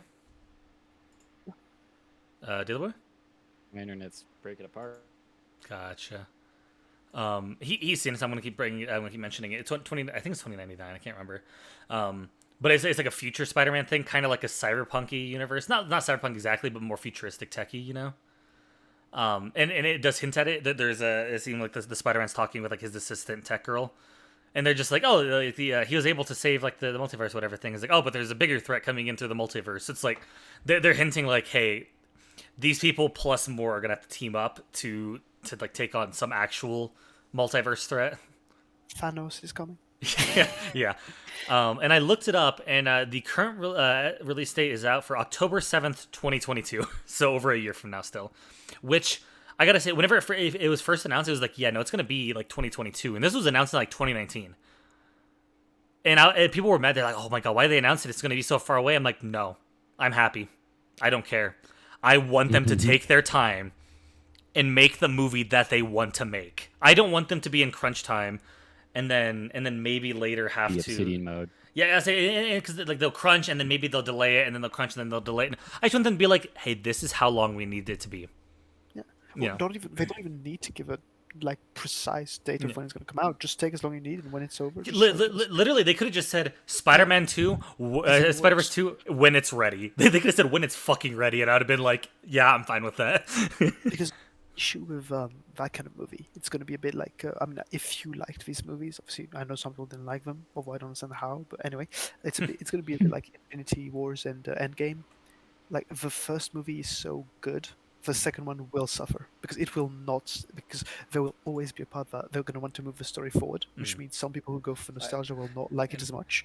Yeah. But considering how good the first one is, the second one is bound to disappoint a little. So all they can do is make it a great movie in and of its own. Just link it to the story, I'll say rather than trying to live the hype. Not necessarily bound to suffer. It has a very good chance of it, especially with hype.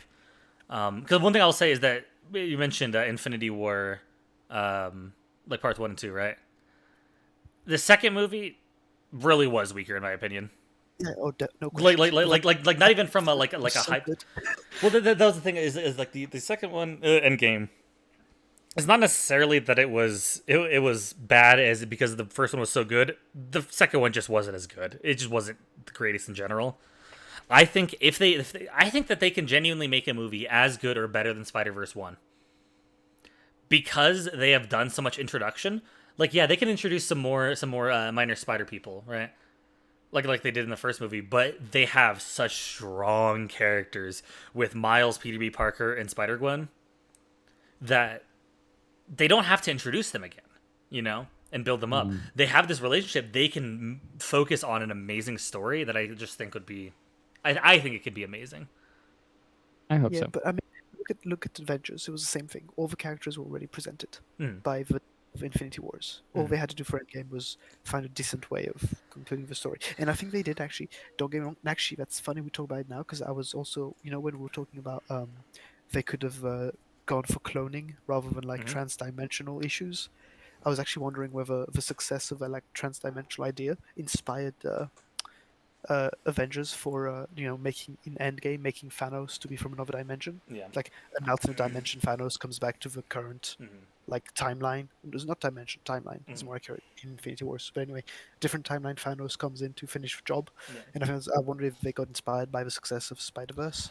But in any case, yeah, go ahead. So one thing is, I do think that I don't know what inside them, but I do think that they did change it at some point during production to that, and I think that's why it suffered, because one thing is they hinted at, in previous movies, again, I'm a bit of a comic nerd, they hinted at Adam Warlock very strongly. And I believe it was Guardians of the Galaxy 2? I'm talking about because I haven't watched these movies. Do you know what I'm talking about with Adam Warlock, Andreas? No, I've never heard this name. And I believe it was at the end of Guardians of the Galaxy 2. Remember that the race of the people who the Guardians stole from in the second movie at the beginning? Yeah. You remember how in the end credits how it has them like they're working on like this being, and it's like a Yeah, glowing yeah, gold yeah. person. Yeah, yeah, yeah. That is very heavily implied to be Adam Warlock, who in the original Infinity Wars comics was somebody who was like very much instrumental in taking Thanos on.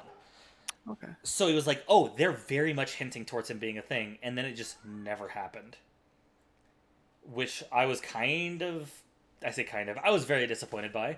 I'm assuming they're saving this for a full-on new movie, because if it's as big a character as you're suggesting, even though he would have been nice to beat Thanos, they having considering how how much content they had to shove Yeah. in Endgame, they probably would have struggled to make it an interesting, good character arc Mhm. for him. For sure. Yeah, And I don't one thing is he's not a big character in Marvel Comics. He's a big character in that specific scenario.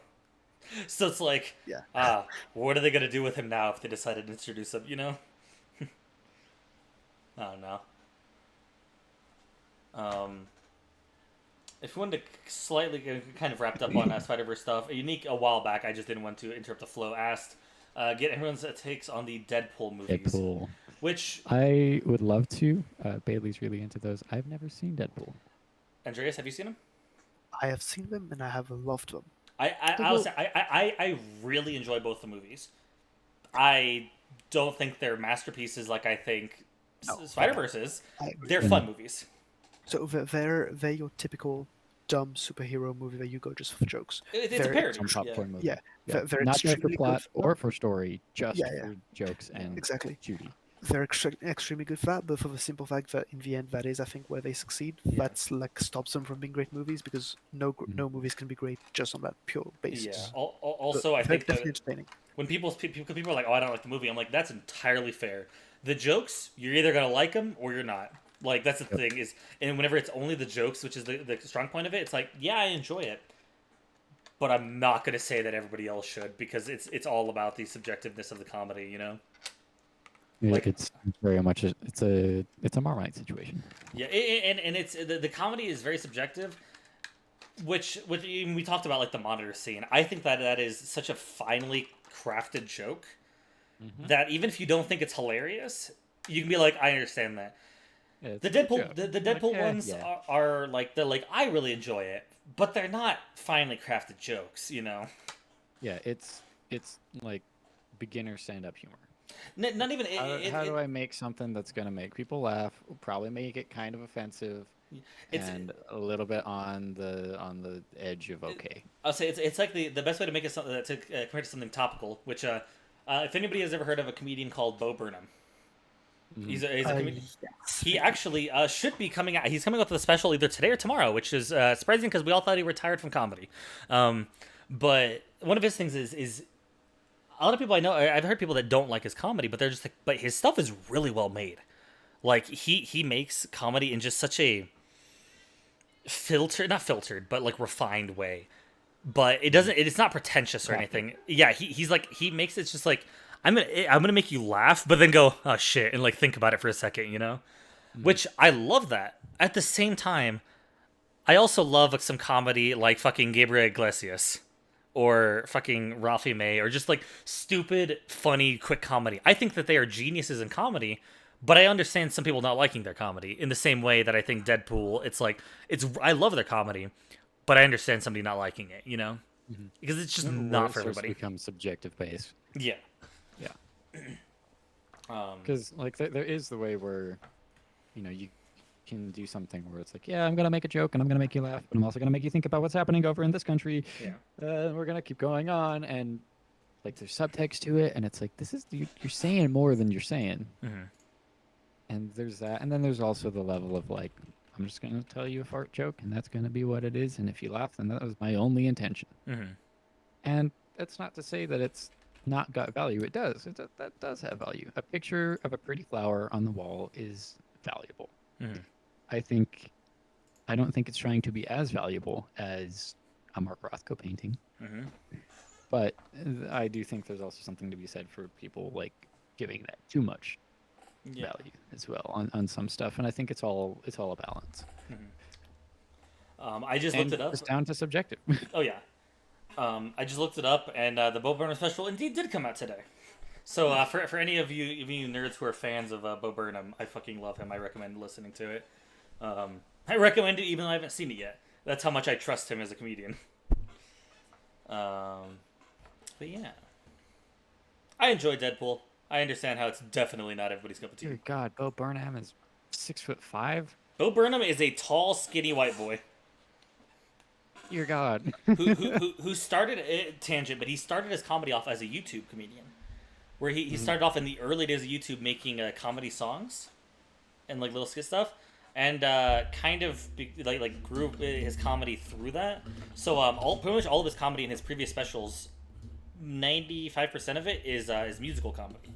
So like he makes it like a funny song, which is hilarious. Like one that I think you'll appreciate a lot, Dylan, is Pandarin. Probably. It's specifically making fun of stadium country music. I believe that is the one thing I've actually listened to from them. Yeah, I think I've showed Other it to than you. like seeing their super everywhere YouTube thumbnail for the last 5 years, it's him at the piano looking right from frame left. Oh yeah, and he has ones that are like simple joke songs, and then he has some like left brain, right brain, which are just like oh, this makes me sad, but like it's funny, but also it hurts. Let me just respond to the thing, and then I'll get back to that. Do we want to maybe start to? Oh, go ahead. I'll say we've pretty much finished up. I think pretty much everything with Spiderverse. Talked with Unique on Deadpool stuff, and I do think before we finish this, I do want to discuss. I have a list of some movies that I've had recommended and that we've talked about watching that we can discuss. We will watch that. We're adding some more to the list. One thing to we've been pretty analytical and talking about a lot of interesting stuff with movies. Let's lower our shoulders, unfurrow our brows, and relax for a second. And we can all talk about how Fahrenheit is a better degree of measurement for temperature than Celsius. It's not a better measurement. It's just. It is a better measurement for humans. Now it's a more convenient measurement. It's more convenient for everyday use. It's not bad for using to describe the weather. But if you've grown up using Celsius and you've become acclimated to that, then it's just fine. In which case, it's perfectly viable. Yeah. But as a unit by itself, Celsius makes a bajillion times more sense. For science, we don't measure temperature for human bodies. We measure temperature for temperature's sake. For science. Exactly. I'll say Celsius. If I'm going to describe how hot it is outside, I'm going to say it's really hot. Yeah, I'll say like Celsius is 100% better. 87 degrees. 100% better for science. I don't argue that at all. I say Fahrenheit is better for humans. Yeah, but who gives a shit about humans? Come on. Yeah, man, as a person who lives in the desert, I do. You don't have to use temperature to describe. You don't a measurement to describe temperature. You can just say, "Oh, dude, it's hot as balls outside." Yeah, I'd like to argue with the fact that an AC unit. I don't want to have to go. Well, do I want it to be hot? Do I do cold as heck? Cool as an ice cube. Cold as desert sand at night. What other description could I use for it? No, I'd rather use Fahrenheit. Yeah, but here's the thing. Do you go to your thermostat and look at it and turn a dial between, let's see, -36 and 100 and something to 212 degrees? Or do you hit cool? No, cold, I don't hit cold. I put fan. I don't do any of that. They don't label it with that either. I put it to 69 degrees. Oh, you have a fancy thermostat. All right, get out of here with your fridge that makes ice. It actually isn't a fancy thermostat. The thermostat in my apartment doesn't actually control the AC, but we can change it to that. It doesn't actually control anything, though. But even worse than changing it to cool or anything, do you know how I control my AC? There's a fucking light switch that I switch to turn it on, and there's another light switch that turns it from low and high. It is a really shitty thing. New Mexico has the worst fucking thing, and that is apparently completely accurate here. Also, us talking about this woke Unique up. The only time I describe temperature is when I'm describing world temperature. I put a specific temp, and F is more accurate. I can't disagree there. Like I said, science. It's the only thing that's fair for that is that Fahrenheit does have a bigger range between each temperature. Yeah, which and I You say that between 20 and 25 degrees Celsius, you can barely tell the difference. No. No. You, No. there's a huge. No. I said you cannot tell the difference between 1 and 2 degrees Celsius. From 2 and from 3, from 3 and from 4, from 4 and 20 5. from 20 to From 21. 0 to 5, yes. From 20 to From 21. 20 to 21, it's barely noticeable. I'm- It's I'm- literally barely noticeable. I need to find the exact fucking 20 C to F. So that is 68 degrees Fahrenheit to. Part of the problem is it doesn't scale in a linear fashion. There's a curve. to it. That is like 68 to 70 degrees for us Dylan. I'm sorry, I can very much feel the difference in 68 and 70. Well, that's the sensors injected in you by your vaccine. That's not. I gotta be real, man. I can't. I can. I 100% can. I'll admit that. Temperature is a very important. As a person who also, I live in the desert, but I sweat fucking easily. I can also tell the difference in humidity because I have a fuck ton of hair. I can tell. It has been like 35% humidity here, and oh my god, I have been dying. My hair has been fucking mane. I can tell from 68 and a half. Like, I wouldn't say, I'm not saying I'm gonna like lick my pinky, put it up in the air, and be like, well, it is exactly 68 and a half degrees. But I'm like, oh, I can tell it. I opened the oven for a second. I lick my pinky. But I'm like, I opened up an oven for a second, closed it. I'm like, the room got like a degree and a half warmer. I can definitely feel that. Look at it this way. For me, it goes like my brain goes like this. If it's 0 to 5 degrees Celsius, I know I should probably wear either a light jacket or a jumper. If it's below 0, I'll start wearing a heavy coat. If it's below 10, I'll have a jacket and a jumper and a heavy coat. If it's 5 to 10, I can probably go around in a very light jumper. If it's beyond 10, I can go in t-shirt and shorts. If it's beyond 20, I definitely want to go in t-shirt and shorts because I'll Yeah. be sweating. And if it's below 30, then if I can be naked. Or with screwy Yeah, shorts. I'll say Yeah, real quick to be for context. 10 degrees Celsius is 50 Fahrenheit, which I will agree. I wear shorts in. I am one of those. Absolutely insane. Which is funny because I'll say in the United States, Andreas, they look at us like we're fucking insane with that temperature wearing shorts. But I wear cargo shorts and a t-shirt in that temp. That's what I was about to say. Is for context, also you're European, Yeah. so you live where there is no sun. We're from the desert, but I'm Cameron literally is also insane and wears shorts and a t-shirt no matter what. Versus me, who I'm wearing 3 coats, a 3-piece suit, like Under Armour thermals under this, and a scarf and gloves, and I'm still freezing. And this dude's like, it's fine, it's a little. No. Okay, I'll say real quick. Unique said full winter coat until 70 degrees Fahrenheit. That's like 21 degrees Celsius. No. Full winter Dude, coat okay, is like 50 degrees. Dude, okay. Well, one of the things is I don't wear a full winter coat mostly. It has been down to freezing, down to about 0 degrees Celsius. And yes, I do kind of. Like if it is like let me see. What's like let's say like 5 degrees Celsius. Yeah, about like 5 degrees Celsius. That's when I put a jacket on. Like I love the cold. That's my thing. Is I would love European type weather. Like 100%. I was thinking about this. I was gonna say last night. At the same time, I can. This morning at about 5. Yeah. I want to go to some place where it's always rainy and overcast. 110 the the shit. UK depresses me. I- All I I- look forward to is the Greek summer and the French Riviera. Come to I'll say- Wasteland and you can be happy, and then you can freeze to death at night. I'll say, Andreas, how do you feel about 40 degrees Celsius? 40 degrees Celsius, I can. So depending where I am, I can bear. So if I'm by the seaside and there's the sea air, etc., I can bear it. It's not going to be too much of an issue. If I'm like in the middle of rocks at 40 degrees Celsius and don't have a lot of water, I'm probably going to die. What, But I can bear it. what about like in your house in the UK? Imagine it was 40 degrees Celsius. I'd want to die. Okay, for context, Dylan, that is 104. Yeah, I looked it up. We hit that a lot. We hit that a lot. In Balmoral. So lived in. Well, we have a house outside of Balmoral in a tiny, technically a village. By that we mean like 2 houses. Yeah. Called Verhalen, which our German neighbor nicknamed Verhellen because it's very hot, and it would always be a ring of clouds around our houses, but not over them. it got up to about 118 Fahrenheit, which in Celsius is 47.77 degrees. It's not fun when you open the car and your face Yeah. burns So from the I've air. been I've got family in Cyprus, which for you who don't know is an island in the eastern Mediterranean, which is basically Greek speaking yeah, but yeah. not part of Greece.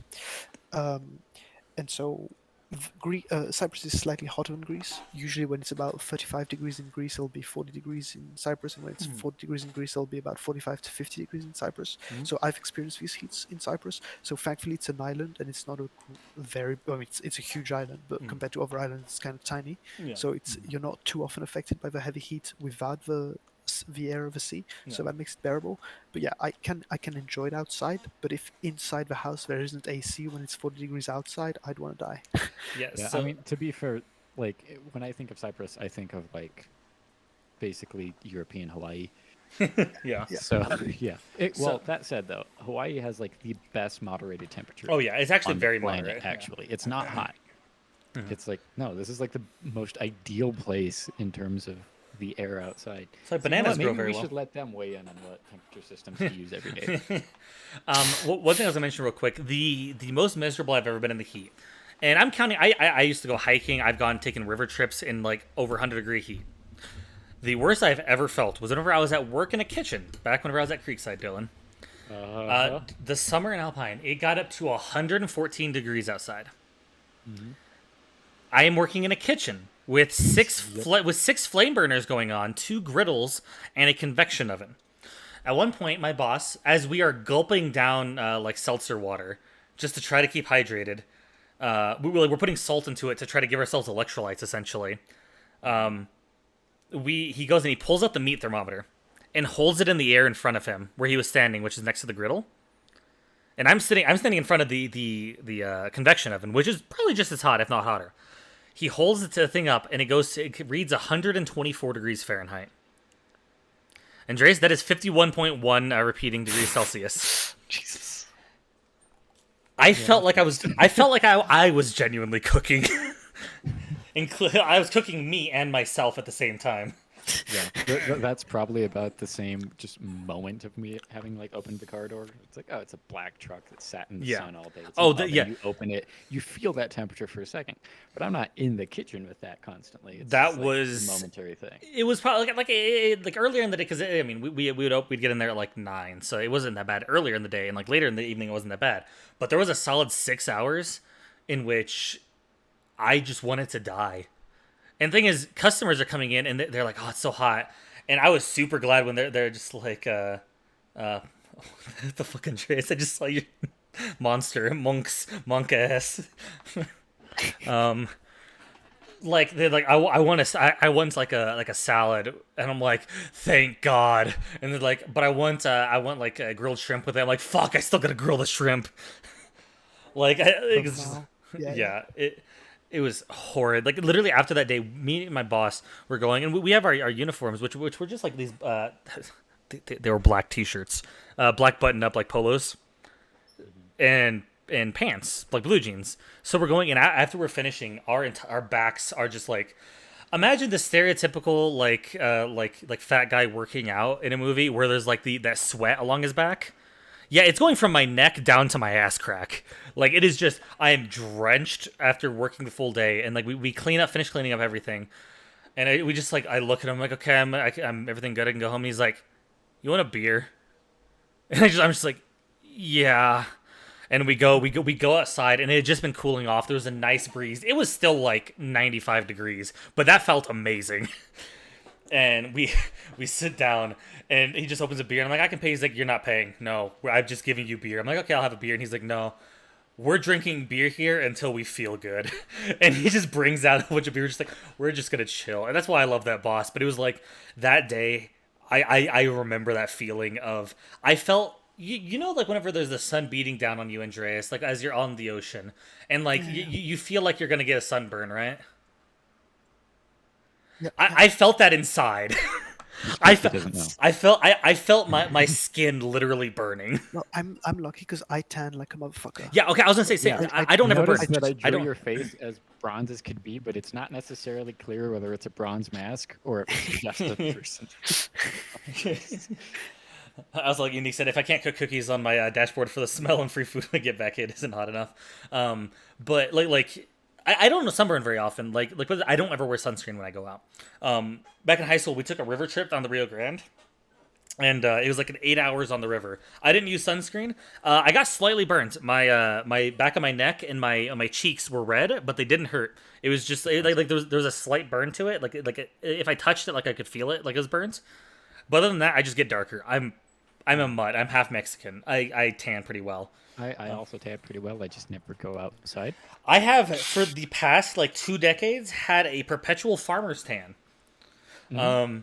That means your arms and forearms legs are are tan. significantly Then darker than the t-shirt, rest you're of pale me. as fuck. Yeah, well, I'm not I'm a little bit I'm not white underneath on the rest of the part that's white on me, but it's lighter. It is noticeably lighter. You know. making fun of me, white boy.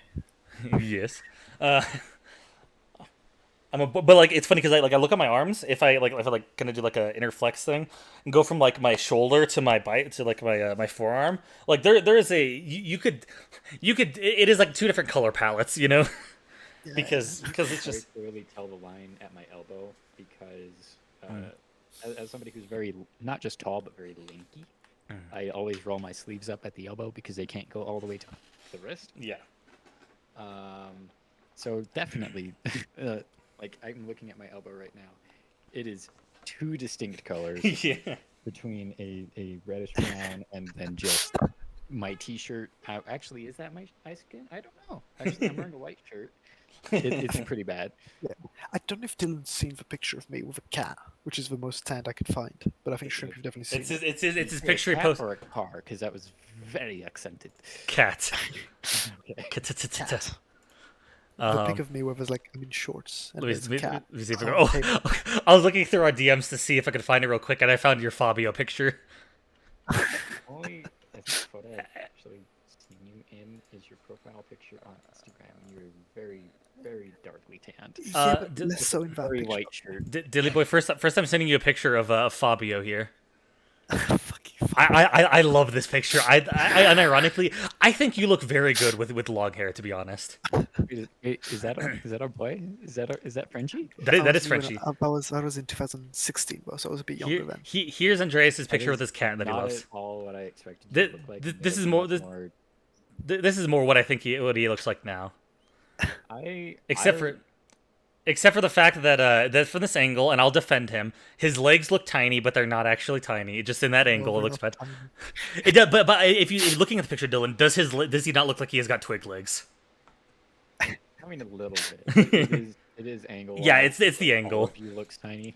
Because Yeah, that's probably the most tan of it. Of Yeah. my pics. here, I'll send you the I had picture that he I've got sends. a very different image of what Andreas's face looks like in my mind, and I'll send you a it recent was one. not this. This is the one. Anytime I would say that his legs look tiny, he'd send me this picture.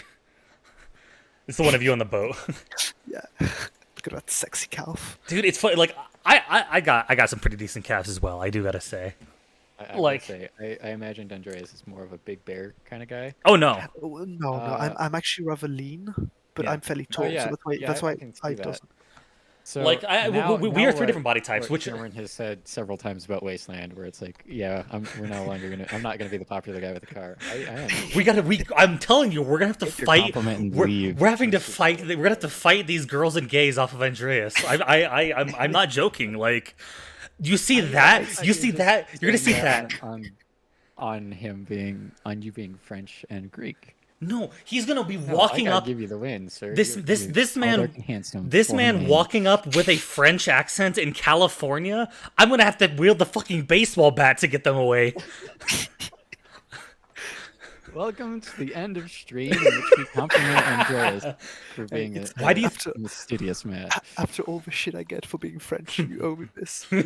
Why do you think me and Andres always talk about how Andres brings it up so often? I'm not entirely sure if he's joking or not about needing to do the naked oil wrestling and then sell the oil off. Well, Let's just I say, imagine more of a I'm sumo match. half joking. That's okay. But the thing is like, oh, that's funny. But it could be a good business venture. Unique said, "Dumb pictures. No image capture device has ever survived the attempt." But okay, so we've talked about. I mean, we talked about doing podcast stuff. I would love to. Andreas, you've talked about coming to the United States. One for Wasteland, but also you just want to come to experience the United States, also to visit people. You know, Yeah. I would, if at some point we could do an IRL podcast where me, you, Alan, and Dylan are all sitting around a table, the four of us, that'd be great. because we need to sit in order of width. Which is going to be, and I'm not saying anything mean to him. It would be Alan, then me, then you, then Dylan. Wait till I come back from the army, though. If I can get into, if I can slim up a little bit, I think I mean, I got the gut on you. Alan's definitely got a gut on me. I'm hoping to actually slim this up. making a lot of progress in actually being more fit, but I'm still like my end goal is still very thin.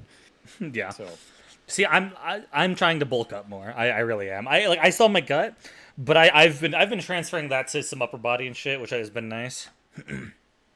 I could I've still just been cutting down fat, and it's like you didn't have any to start with. And I'm like, I know. I could javelin throw Dylan. Also, Unique, why are you letting him close to your sister? I trust my sister. She'd probably kick him in the nuts before anything else. Talking about you, Andreas. Yeah, sorry.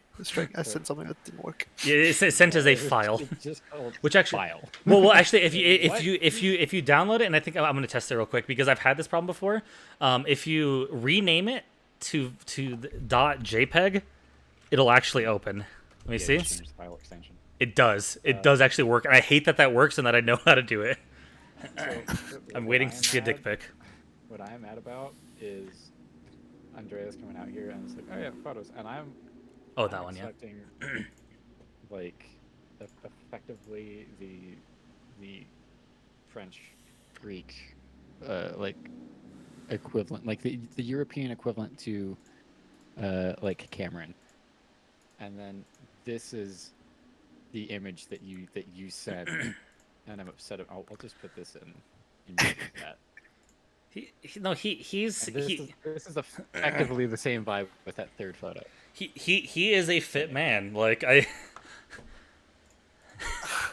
Okay, but also the first picture I sent you, do you not get the Fabio vibes? I was saying. Oh, 100%. And okay, and Jason, I disagree with the long hair. I think you look better with short hair. It's more of a James Dean vibe. I don't know. I You, but also screw you. I really like Andreas with long hair vibes. I mean, I'm also a guy who likes long hair in general, so. But you know, I think long hair is awesome. Fun fact: We're gonna- they filmed Giant with James Dean in Marfa. Okay, not gonna lie, I wish I had that sexy jaw. Oh, the jawline. I mean, I do not have a. You can't do anything about that, really. I have Dylan has a good jawline. I will say. I have no distinct jawline, which is why I have a beard. That's why I can't have a beard. Is it's like you have a decent enough jaw. Which it's funny because there's a lot of girls that I'm friends with who all just like, yeah, facial hair looks better, and I'm like, yeah, if you saw me without facial hair, it's not good. It's not like It's just a solid line. like Andreas, Dylan, y'all look like grown men when you don't have facial hair.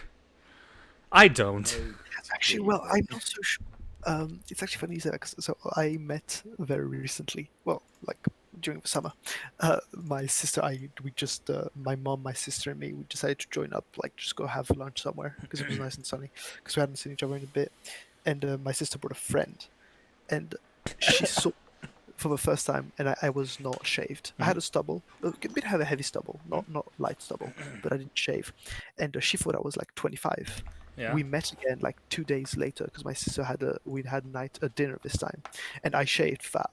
I shaved in the meantime, and when she saw me, she literally did not believe I was the same person. Yeah. And when I told her I'm just 21, she did not believe Oh me. yeah, no, dude. Okay, I literally, whenever I was hanging out with Gray and Romer because we live in the same town, and some of Romer's buddies, and Romer's a bit older.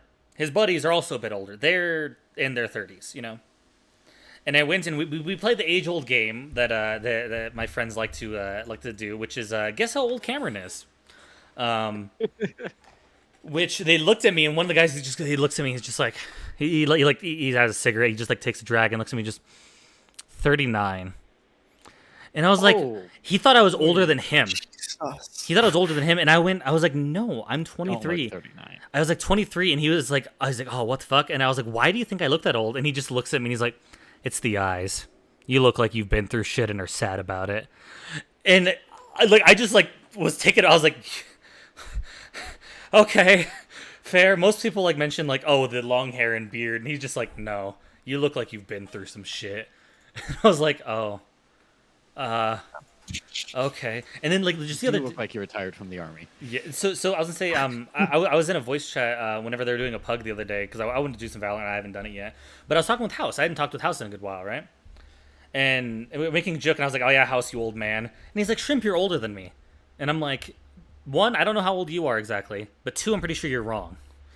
And he's like, "What? No, you have to be older than me." I'm like, "Guess." I was like, "House, I just barely 23." And he's like, "You're fucking lying to me." We're in a call with like 12 other people, and House is breaks. He's like, "You're fucking lying to me." And I'm like, "No." And I'm like, "No, I'm being totally serious." And he's like, "Oh, well, I guess you're not older than me." I have to distract from this conversation really quickly to say I just stumbled upon two images that very much look like the idealized Disney Prince versions of both of you. They are actual Disney princess. Yeah, I'm waiting. Princess? I know what you meant. That one is Andreas. Waiting for it to pop up. This one pretty close to Cam. Cam, you get to be Gaston. Wait. So Andreas is Aladdin with a beard? Yes, it's Oh about. god, okay. That's about what it is. With okay, and the fact that Aladdin has those thick ass eyebrows too. Like, I'm not insulting eyebrows. I thick eyebrows. You do have thicker eyebrows though. My eyebrows are They're chunky. I just sent him a message that says those are the most Greek eyebrows Yeah. I've ever seen. They are bricks. Yeah, like if I trim my beard up, I could see that Gaston look. I have fairly thin, fairly sharp eyebrows. Yeah. I get my anime vampire boy vibes going on with those. Yeah. But I'm no, going I to- think you've got some armor built onto you. I'm Andreas, that could withstand a showing Gladius. I'm showing the Gaston that you posted for stream. Let me open up Twitch. Yep, bottom one. Not Yeah, the top one, yeah. just the bottom one. Here, let me open up the Aladdin, which I can kind of see. Andreas, do you grow facial hair very well? actually I used not to until last year. I still can't grow a proper beard. I could do kind of a goatee because like it's my side buns, whatever you call those, that aren't great yet. But the front chin and mustache are decent, I guess. They're still they're still not great, but I can You have a mustache goatee. I can have a semi decent beard, but I'm not yet full on beard. But Well- I do eventually. Does your mustache grow very well? Mustache is fine. Chin beard. I want to see I want to see Andreas with grow out your mustache and twirl it up. I want to see that motherfucker twirled up and then just like the goatee. Not yet. Not okay. No, I don't. Can I ask not good this enough for that question? yet. I'll say I don't. This not. I don't think it'll look good, but I think it'll be entertaining for like the long twist up. I don't. I'll grant you it may be entertaining. Well, I'll say I don't think that the twisted up mustache doesn't work for a lot of people. God damn it, Dylan. Is that you? I'm pulling it up for stream. This is. And this will be Dylan. You had to go into worksite to trim with the lumberjack. See, I want to see your beard, Unique. I know you don't like showing yourself, but I'm intrigued in seeing what you look like. But this is perfect, Dylan, because it even has the art student turtleneck with the rolled up sleeves. Yeah, this is even from the scene where he yells art. But like we got all three of us.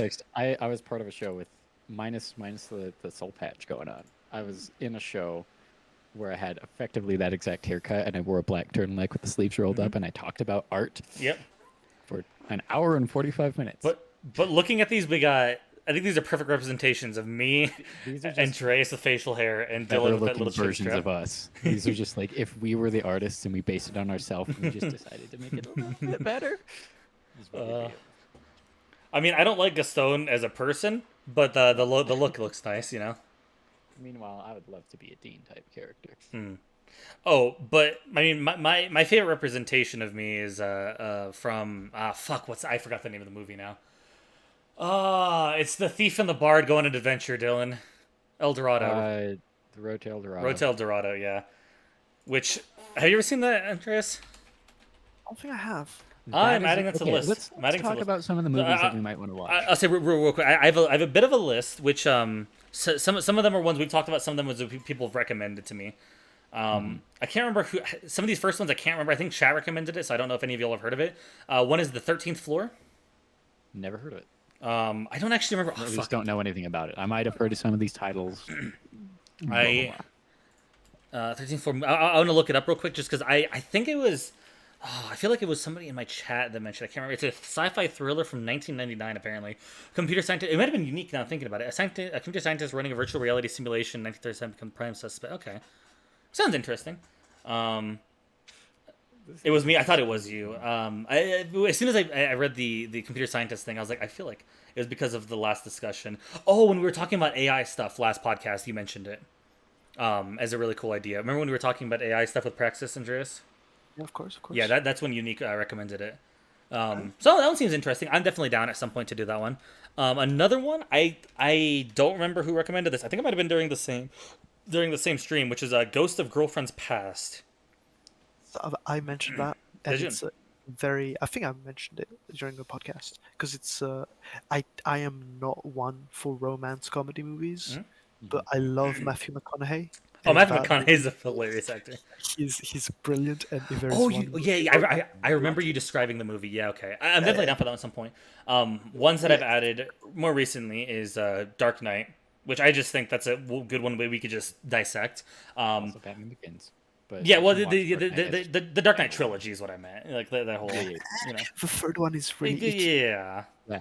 See, But that's I why think if we I'd actually like to do it is we can Exactly, talk I was about gonna say. how it's like first movie, great. Second movie, one of the best films of all time. Oh. Third movie, kind of doesn't work. Why Yeah. doesn't it work? Blah blah blah.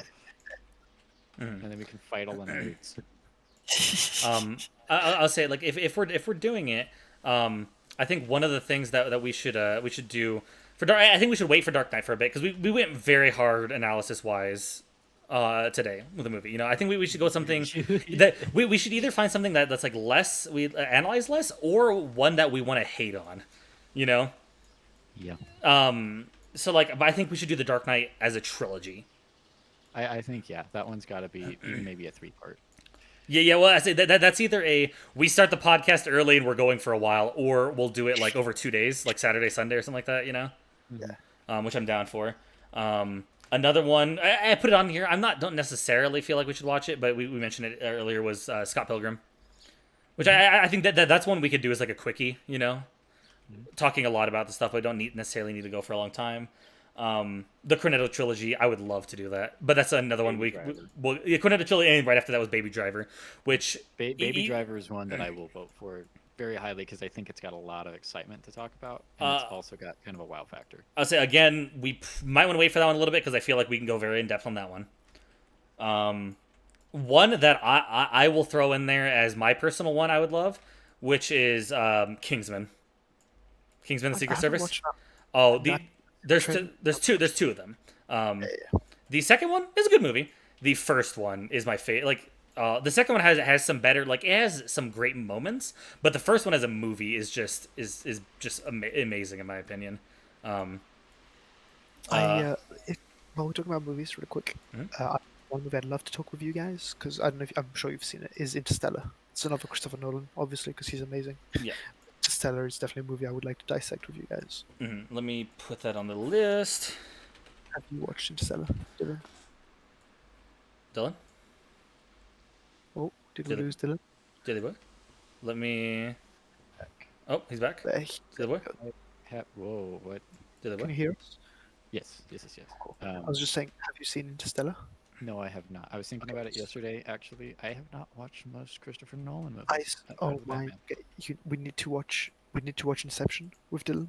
Oh, Inception, I actually really love as a movie. It's kind of memed about now, Yeah, but but that's because memeage will touch anything. But yeah, the movie is the really good. movie's That's a yeah. good example of a movie about plot rather than Yeah, story. well, Nolan usually is about plot. That Very much. movie can fuck with your brain, like Oh, yeah. unironically. And Um, Interstellar is like Inception in space, mm, basically. And I um, really agree that with you. I just added it because I like it as a movie, which is Road to El Dorado. Uh, I would love to talk about Road to El Dorado. Have you seen that, Andreas? no, again? he said he hasn't heard of it. The Road to El Dorado. No, it haven't. It is a movie from 2000. Actually, it's relatively old. Old animated movie. It is. That's one that I think that we don't necessarily need to talk about it forever, you know. No. But it's a good movie, you know. It is one of my favorite movies. Keep going down your list. That's the end of my list right now. I don't have a crazy amount to my list. I think you missed it because you walked away. Did you hear me mention Kingsman? No, I was here. Yeah, Kingsman Secret Story. I just want to make sure. Yeah. Oh, you haven't seen it? Nope. Surprise. That's one that I'll say it definitely has a lot of influences from Edgar Wright. In terms of its like editing style. From what I have seen of it, it's Mm. You know what I would also love to break down?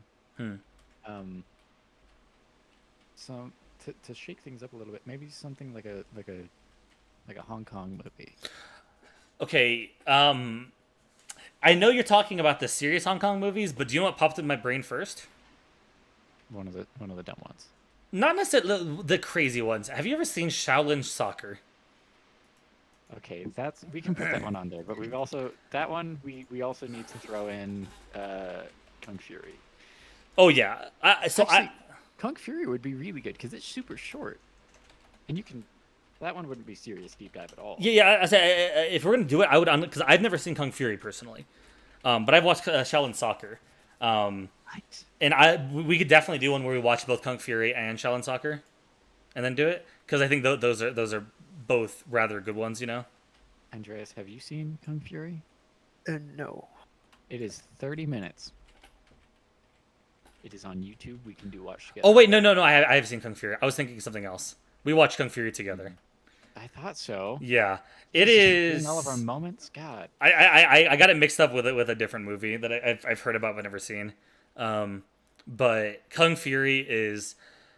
Yeah, that's one. Like, it's a 30-minute movie, but we can talk about it for not a crazy long bit of time, but a decent bit. I think that one would maybe be fun to do it as maybe like a next one because it's also kind of a love letter to something, but it's not a serious one. Yeah, that's definitely one where it's like we're enjoying this, you know, like in terms of people that made it. You know, it's just like this isn't fun. Yeah, this is not meant to be a serious movie. So this is meant to be fun to watch, and this is meant to be fun to make, and it's just meant to be a good time. It's not meant to say anything. There's really zero substance to that one. I'm thinking of one specific part of the movie, Dylan. Which I can say that, but there's so many different parts that it could be. Every single scene when you say that is so vague with this movie. I'm thinking. I don't even want to spoil anything about it. There's DM me real fast. Here, where are you? This is a weird phrase, but out of context, but do you know what? Raptors, yeah. It's just a fun movie. That is one of my favorite jokes of all time, and I won't spoil it. Yeah. Is there any movies that y'all can think of that y'all would love to for us to watch? Either something serious or small. To watch The Iron Giant at some point. I've never seen The Iron Giant. I have not watched it in so many years, but because I looked up a picture of Dean, yeah, I absolutely would love to watch that movie. Okay, I'm down. I've never seen it myself, so. Let's see. What? As I said. Which one? Interstellar. Oh yeah, I put that. Yeah. And I think just out of pure nostalgia, and because it's another like well, not animated. It's like, well, do you say animated? Yeah, you say animated for hand drawn as well. Well, computer drawn Yeah. or art style. Castle in the Sky, because it's one of those movies I would binge watch when I was a kid. I watched it like 20, 30, 40 times. I'm writing it because I've never seen it. La Is Puta it the Ghibli Castle in the movie? Sky. Yeah, the Japanese movie Okay. by what's his name? Miyazaki. Miyazaki, yeah. Hayao Yeah. Miyazaki, yeah. The Any couple. Miyazaki movie Oh would be yeah, great. some of the ones because I hadn't actually watched anything from that entire like subsect of media until more recently. I watched some of them. Like one movie that I really enjoyed actually was Howl's Moving Castle. I would love to rewatch that because I don't remember hardly anything about it from how long ago I watched. I was a kid. Yeah, I watched it this past year. Spirited Away. I've watched more recently. I have not. I've never seen Spirited Away. Oh yeah, I just saw Unique said he posted a picture. Wait, I need to see this. They did. They put it in muted chat, I think. That is a nice beard. I really like that. See, okay, one thing it's funny. So many people at work. I talk with a lot of older working class people at work, and they oh yeah, my hair's going gray, whatever. I'll make a joke about being old. They're like, oh, your hair hasn't turned gray yet. And I'm like, the thing is like, man, if I get some silver gray streaks in like my hair and beard, I ain't gonna complain. Like I think the gray streaks Right. looks sexy as fuck. Like I will. Sweeney Todd, the Tim Burton version. Well, I'd rather if we want to kind of make fun of it a little bit, but yeah. okay. One thing Those ones I like the story of Sweeney Todd. It's an entertaining story. Tim Burton movies are interesting. I like some of them. Mhm. And Remember, one of us is a Tim Burton puppet. What you say? There's certain things that like Johnny Depp is an interesting actor. Is all I'm gonna say. Actually, speaking of that, because I watched He writes the same with character my, every time for him. yeah, exactly. It's a bit. For me, he's a bit like Javier Bardem. He's a one-trick actor, but so when you find the good movie for him, he'll work great. But speaking about that, because I recently watched the entire Pirate of the Caribbean Thank you, Dash and trilogy Drake, with for my the follow. brother. Trilogy. There's more than 3. No, Yeah, there's yeah. only. Yeah, I was gonna say. So I'll say I kind of recently watched it with somebody I was talking to, but I haven't finished it because of reasons. 1, 2, 3, perfect. Each yeah. movie is great in its own way, and the second and third are both masterpieces in their own right, and Yeah. make for a great storyline. Really 4, quickly, yeah, the third one. How does the third one end again? Because I forgot if I watched the fourth one or not. big maelstrom battle. How does it end though? Slow mo, stairs walking, and then Will becomes. Spoiler alert. Leave chat for like 12 seconds. For a He movie becomes a that came out Dutchman. 13 years ago. Yeah, he becomes Dutchman captain. Okay. Well done. Yeah. And then they So- kiss on the beach and he I- walks away. Yeah, okay. I was gonna say because the last one I watched and I could not remember is the one where it was just like, Jack's dead, but we know that he's not. So Is that one 3 or I can't remember? that would be. I think the second one he's dead for like a second. No, the end. I have the one where the movie The ends. start of 3. The time of the one where it ends with him being like it ends and he's presumed dead. That's Being the second eaten one. by the Kraken. Is that the second one? That's the end of the second one. I could have sworn I watched it. So I guess I only watched the first 2 then. I thought I watched more than 2. So we So- need to watch the third one because the third one is a masterpiece. But yeah, fourth Will- it's not yeah. awful, but it's just it's a medium movie. It has some nice things, it has some meh things. The fifth one is an absolute disaster, and I don't want to talk about it. I might have watched the third. I can't remember much about it then. I don't know if I've seen it or not. I thought I watched 3 of them with the person I was talking to, because they were really big fans of it. Caribbean. I will say though, if I only watched the first 2, I can't. I'm pretty sure. I guess it was only the first 2. But the first one is just I love it. I would love to talk about at least I'm adding Curse of it. the Black Pearl and Same. Dead Man's Chest, so 1 and 2. I would also, because we're talking about 2 very similar movies, because there's a lot of shared DNA between Pirates 3 and Rango, because he was writing them at the same time. Rango, you're correct. I need to. Yep. I love Rango. I do. I love Rango so but- much. I just want to catch a chat real quick. Have you ever seen Rango, Andreas? If not, no. Lizard Boy. Okay. You're It's gonna okay. watch a movie about a lizard cowboy, and you're gonna be happy about it. So the Johnny Depp. It is in a Johnny Depp movie that I actually enjoy. I will say I like Johnny Depp, but I also haven't seen a ton of movies that he's been part of. So I guess the I will only flavor say of him I know is the flavor that I the like. the one that I very much disliked was I hate the remake of Charlie and the Chocolate Factory that he is the lead in. I don't like it. It takes away a lot of stuff personally, but that's just me. So I That's just want also just the overall movie, yeah. not just Johnny. Yeah, I want to bring. Andrea said I'll be white by 40. LOL. Trade off as I'll die with a full head of hair. To be honest, you don't need to dye it. I mean, I understand if you want to. I think that gray and silver hair is like really fucking nice. But that's just me. That's a lot of It people. also depends on how, like some people wear it differently. Mhm. Something I love is the pepper style. Oh yeah, So when you have very salt dark and pepper. black Yeah. hair, and become that can be really nice for Mhm. people with lighter colors. Sometimes the graying can be more Yeah. That's less fair. like I think matched. it all depends on the context of the face. Yeah, Mhm. Like Yeah. a grizzled cowboy type absolutely works with like some I gray hair. If you're like the young gunslinger, suave looking gambler type, not as much. I Unless I it's like straight silver, in mm, which case it's like, oh, that's edgy. I already look like a dad. I might as well complete the transformation into grandfather. Oh, I thought you were gonna say I might as well just, and I was like, no, no, no, no, no, I might as well just become daddy. no, it's not where I thought you were going with that. Also, I do agree with you with mentioning because I watched all the Pirates of the Caribbean a long time ago, but I didn't really pay attention to them. But then whenever I was watching them more recently, I actually like watch them, you know. Mhm. But I did not get through Yeah. all of them. I did rewatch, I think a couple of months ago, Curse of the Black Pearl on the big screen, just home alone. Yeah. Just like I made a nice. nice dinner and watched it, and it was like, this is actually a good Oh film. yeah, no, that's so literally how Like it's the craft is good. yeah. It started for me. My brother and I we were just because I am a sucker for great soundtracks. Hmm. It's And the best soundtrack ever made. what exactly one of the Back off Star Wars. absolutely and one of the best songs I will listen to all the time is Davy Jones' theme. Hmm. I just whenever I'm a bit melancholic or nostalgic, I will listen to that shit on repeat.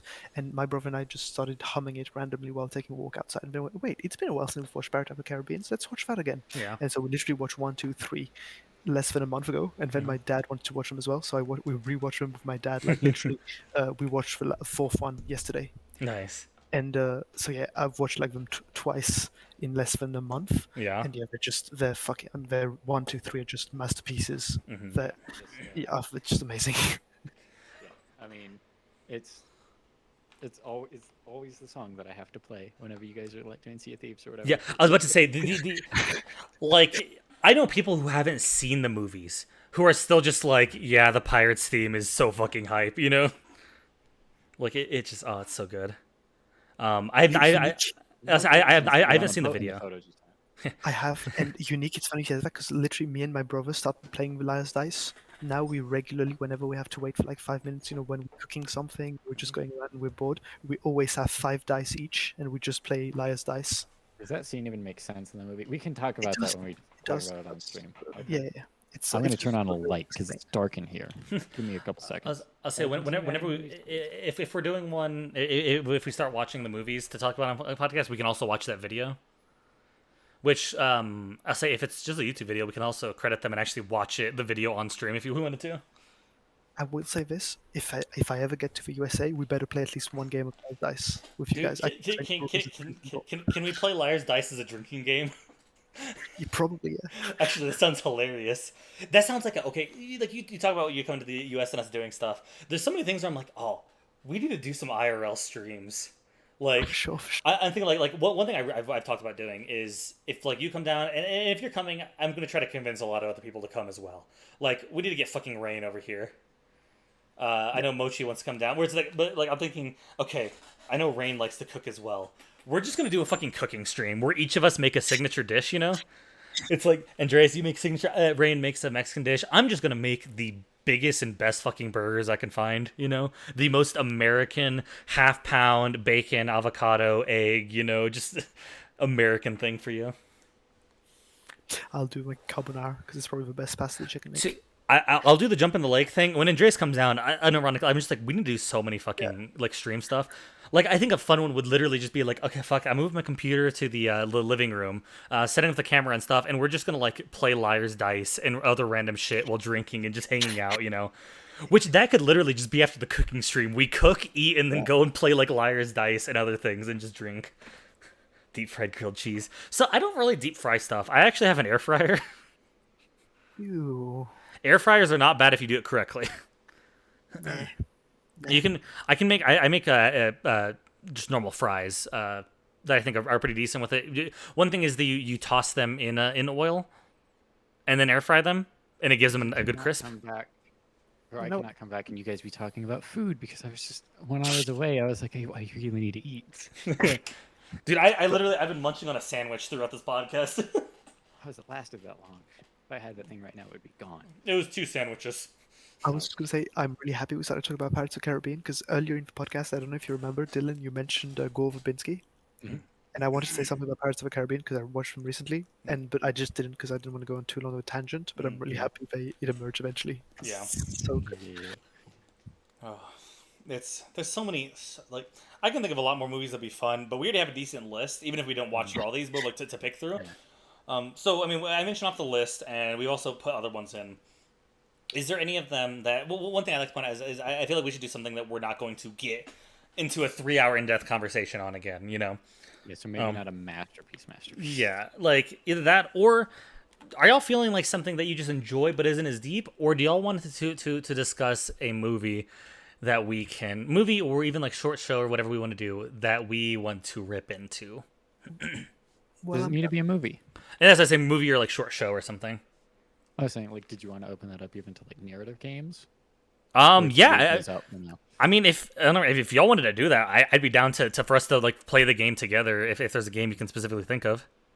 I think it would probably make sense maybe later down the line Yeah. to do that as a flavor. Maybe not on this one, but I don't know. What were you thinking of? I was just going to say, Dylan, go first. That was all I was going to say. Is Wait, like, did you at not? some point we've got to talk Did you not about have a New game in Vegas. idea? Oh, New Vegas. Okay. At If we're some doing, point, but yeah, not as a bad yeah, one. yeah. New Vegas is one that we. First of all, if have you ever played Fallout New Vegas? Really?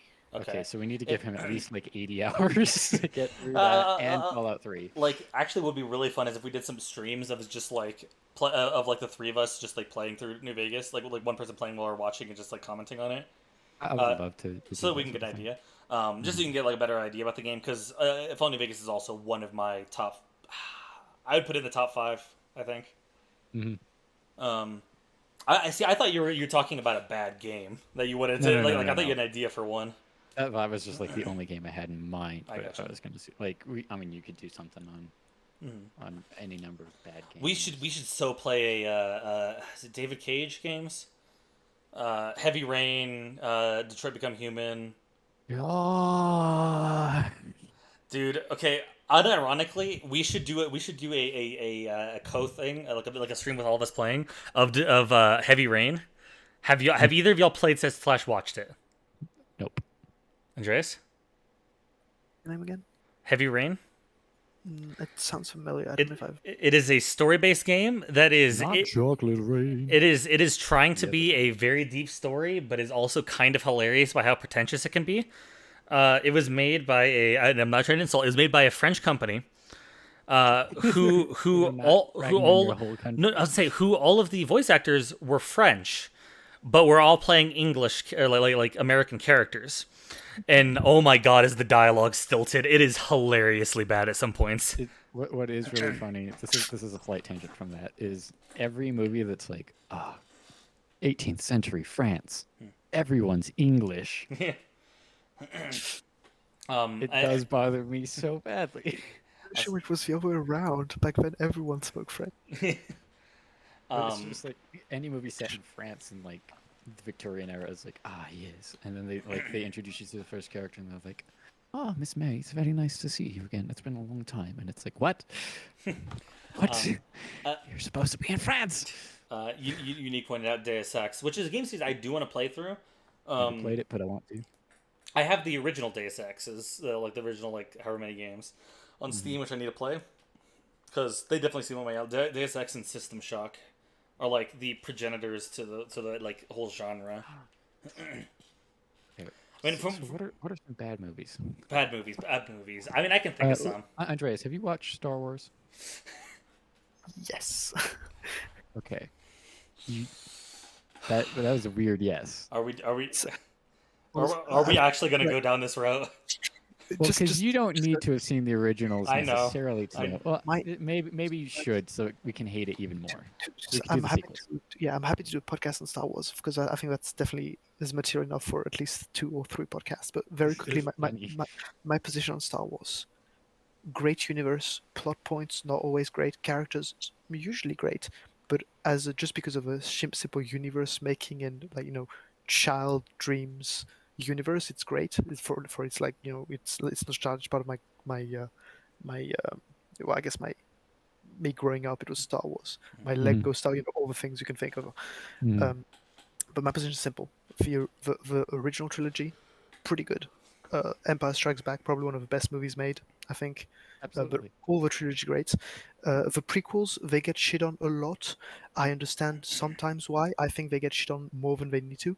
They're not great movies. They're definitely not as good as the original trilogy, but they're good enough. And especially the third one, for me, I do Revenge love of the the third Sith one. is Mhm. probably like the way Order 66, 66 is handled, I don't think it everything. makes sense in the overall story, Yeah, but yeah, but within its own context, I think it's exactly. I fine. think it's a pretty good movie. The Downfall is great. I love the playback, like Darth Vader at the end and Moff Tarkin appearing, etc. That's great. The Hey, new spoiler alert, by the way. go, go watch Star Wars. Go Dude, watch Star Wars these movies prequels. came out like before we were Yes. born. So Yeah. the new trilogy, I think No, not Revenge of the Sith. the Most of new them. the new trilogy, I think first one played too much on the nostalgia aspect because it's basically the first. It's basically 4 but bigger. Mhm. So As I a, was It's a love I'll say, letter and a play as it a exactly. safe. as a person who has no nostalgia to Star Wars, I think Episode 7, the first of the new trilogy, is a decent movie. I also So think it's a decent movie. the first I think trilogy is the decent. one after that was It's one disaster. of Oh the my worst god. films I've ever Yeah, seen. one of the worst things I've ever I filmed because I I have I refuse to watch 8 or 9. I have not watched yes, them. I have not oh, watched 9. I don't want to, and I I have. don't want to watch Dylan, I Solo. can still, but real quickly. Paradoxically, What? okay, yeah, so I've watched 9, and I'm sorry, I was actually sad to hear that, but 9 was actually better than 8. I But that heard it doesn't That's was. not saying watch it. much at Yeah. all. That means 8 was so abysmal. I Even 9 could not fail enough to be the as bad the as it was. the only thing I saw in 9, other than I watched, we'll talk about it. Dylan, do you remember us talking about Star Wars stuff, and then I was like, oh yeah, did you see the new trailer that came out for 9? And then we watched the trailer at my house. Do you remember Ray that? backflipped over a We're, freaking TIE fighter, that and it was that the no worst thing I'd ever the seen. one that made me bust out laughing was all of the horses running along the top of the Star Destroyer. Because it's just like out of context. All of a What? sudden, Did I block this out of he my blocks this out. memory? He blocked because I have brought this up like 8 different times, and every time I bring it up, he's like, I don't remember that. He blocks it out after every single time. I I'm swear. okay. Do you want me to? I'm going to share my screen. You can share my screen to stream if you want to. What do you? Uh, what was it? The first teaser? We shouldn't watch it on stream because the music is copyrighted We for will sure. definitely get copyright. Yeah. Okay. Also, really What- quickly, Rogue One. What's your opinion on Rogue One? Yeah, Could have been exactly. better. They janked up her character, and I know that's because they had to refilm everything in like 2 weeks because Disney is stupid. But as a movie, it's fine, and it's one of the ones I enjoy. Unique says Rogue One's the best Star Wars movie. I disagree with people who say that on a lot of reasons, but I do think it's okay for what it is. He cap out face that, but I semi agree. I think Rogue One is definitely one of the best Star Wars movies ever made, but simply because I mean it more in the way of a modern era. If there is, we were saying, people love their material. It's a bit like Star Wars universe, Spiderverse. Hmm. If with Rogue One, unlike the new trilogy, that the producer and the director, he loved the story, he loved Star Wars, and he clearly put a lot of effort trying to, make a movie that is not entirely Star Wars, but immersing you in the universe. And I have so much respect for him because when I see Disney being able to give us this Rogue One Star Wars movie, and then they dare put on cinema the new trilogy, I just don't understand how it's Well, possible. yeah, and You cannot give my us big Rogue problem One with and a Rogue year One is later. how So, they neutered Rogue One because they had an entirely different story, and then they switched directors, and then they did a whole bunch of stuff, and then they finally had the director that they were happy with, and then they got to the end like 2 weeks before release, and then they said go back and change everything, and they said we already have scenes in the trailer, and they're like take them out, change the story, because it's too much of a war film. And So- then they had to radically and drastically alter Jyn Erso's character, which is my biggest problem with the movie, is Jyn Erso's character being really she So, doesn't do anything. So- She's so- entirely just reactive in being forced to do stuff. She doesn't do anything out of her own accord. But that is because they changed it in 2 weeks, and it's not the fault of the filmmakers. I was about it's to the say, fault so of what- the producers. so what you're saying is it was a good movie in spite of Disney. It was a good movie in spite of Disney making it worse than it really Yeah. could have been, and it was still good enough. I have problems with it. There's the whole weird squid mind thing going on in there that's very much like, that doesn't make any sense anymore. And they're like, we know, but it's there because we didn't have time to reshoot those bits. So it's just there for no reason. But it's there. The movie functions. I I didn't will watch it, say, so I don't have an opinion. in terms of all Star Wars movies, it is probably the one that best respects the universe of Star Wars from the original trilogy. That's what I think yeah. I think in that respect it is absolutely one of the only films, and it does go back and change a little bit with the Death Star thing, obviously, like that's the whole premise of the movie, but it respects what was there before, and it's like, this is a Cold War / Vietnam inspired aesthetic Exactly. set to the themes of World War II in space as an opera, not science fiction, as a fantasy, and that's what we're going with. Jyn is also no longer a sergeant in the military. She's just a random person. Also, sorry we had to say that, but that's what we're doing now. We don't really know why. Congratulations, here's your film. It's got to be mentioned because Rogue One was uttered. It's got to be mentioned. There's literally 5 minutes of movie that cannot be more Star Wars, even in the original trilogy. From the point Darth Vader's Star Destroyer comes out of hyperspace with the ship crashing into it, and him just blasting away, no command being given, to the scene of him getting into the ship, slaughtering all those rebels, and then just that scene. So from the Star Destroyer coming out of hyperspace and Darth Vader slaughtering all the rebels, that scene is the most Star Wars scene I think in the history of the Star Wars movies. To me, that's the And best just blend for they've that- done between a modern film and the old ones. Exactly, and that's why when people say like Rogue One is the best Star Wars movie, I think it felt the most Star Wars in a very, very long time. I think why people like the movie so much is because the ending is so good, and you can have a mediocre movie or a movie with a lot of flaws, but as long as the ending is good, the overall movie, that's what you walk away from, and you're like, oh yeah, that paid off at the end. Or like, everything came to the ending. The ending of a movie is the most important part, and Rogue One has an excellent ending because Darth Vader straight up murders some dudes. And it's good. And if It's like a meal. If you have an average meal at great dessert, you'll remember it better than if you have a great meal and then a bad dessert. so French. You're so French. It's true. But here's my one deal. Really quickly, Unique mentioned it was much more interesting story than the others. He said, and then not only that, you knew the ending, yet it still gets you. Yep. Oh, yeah. I guess my deal is, if I could go back and change one thing about Rogue One, like just to tinily get into it. I know you haven't seen it, Cameron. I know what happens in it, but Watch it. So for Andreas, I think the first scene with Vader, you don't need it. I think it detracts from it. I think it especially detracts from the last scene. I think if you want to cut it at the shadow and the breathing, you're like, oh, that's enough. All right, that's all we're going to see of him. And then at the end, it's even better if you see him. And I'm saying to fix that scene because I care about the coolness of the hallway murder more than I care about if you could fix Jyn Erso's entire character. That's fair I'd enough. rather than fix by cutting out 30 seconds of the movie. But I to fix actually that. like that scene because I think it's a way to show two Vaders. There's military Vader who goes around slaughtering rebels, and then there's political Vader who has to deal with the infighting and the respective ambitions of different Imperial agents. So I actually like that scene because this movie showed us both Vaders. There's political Vader, and then there's slaughterer Vader. And that's why I don't mind that scene so much. Although I know what you mean about it, removing some of the hype of seeing him afterwards. Like the hype of seeing him for the first time in that scene afterwards would have been amazing. But I think it's spaced out enough in the movie that it doesn't take that much from it to the point that I think the scene should be removed. But I do know what you mean. I think they could have done it in a way where it's like they have Krennic or whoever it is walk up, like see the shadow, hear the breath, and you're like, oh no, and then cut. And it come back and be like, how'd it go? And it's like, not well. Here's the discussion. We can have the political discourse now, and let me tell you everything he said, and it's fine because I'm still rattled up enough that it's entertaining to watch me tell it to you this way. And then you could do it that way, and then it'd be like, cool. And then you see, like, what's with the dark? Oh, wow. I think That's the one thing I would change on that movie, and it wouldn't fix my biggest issues with it as far as narrative, but it would fix my biggest issues with it as a fan of Star Wars and wanting to see Vader murk some dudes.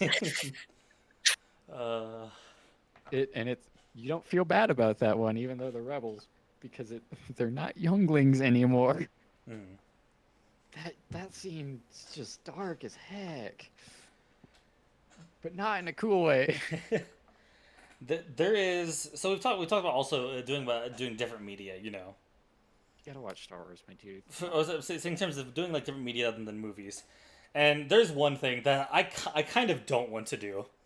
Uh-huh. But it is the only piece of media that has ever genuinely angered me at how bad it is.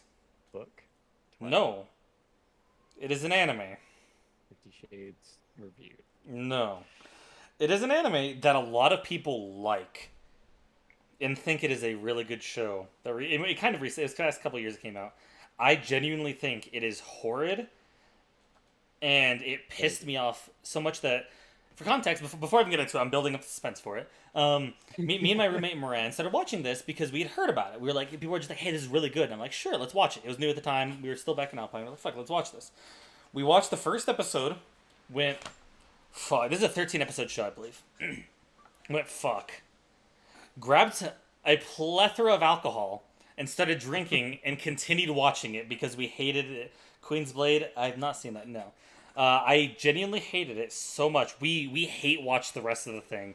We got drunk over the course of the next 2 days and watched all of it. And it is a little show called Beastars. Have either of you heard of it? The name does not make me want to. Heard the name. Oh, Unique, have you heard of this? Are these furries?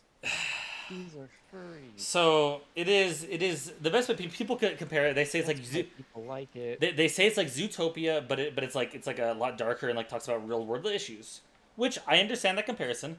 It's just the pod race just no, and that is absolutely why I think this is probably trash. It's because someone was like, "Oh, it's like Zootopia but dark and gritty, and it's an anime, bro." it is. That's the vibe I'm getting from this. It is okay. Put it this way: the characters, Beastars, Unique. If you've heard of that one, it is. Oh God. The characters I genuinely hate. It is completely 3D animated. I think that it does okay with what it is, but it's still trash.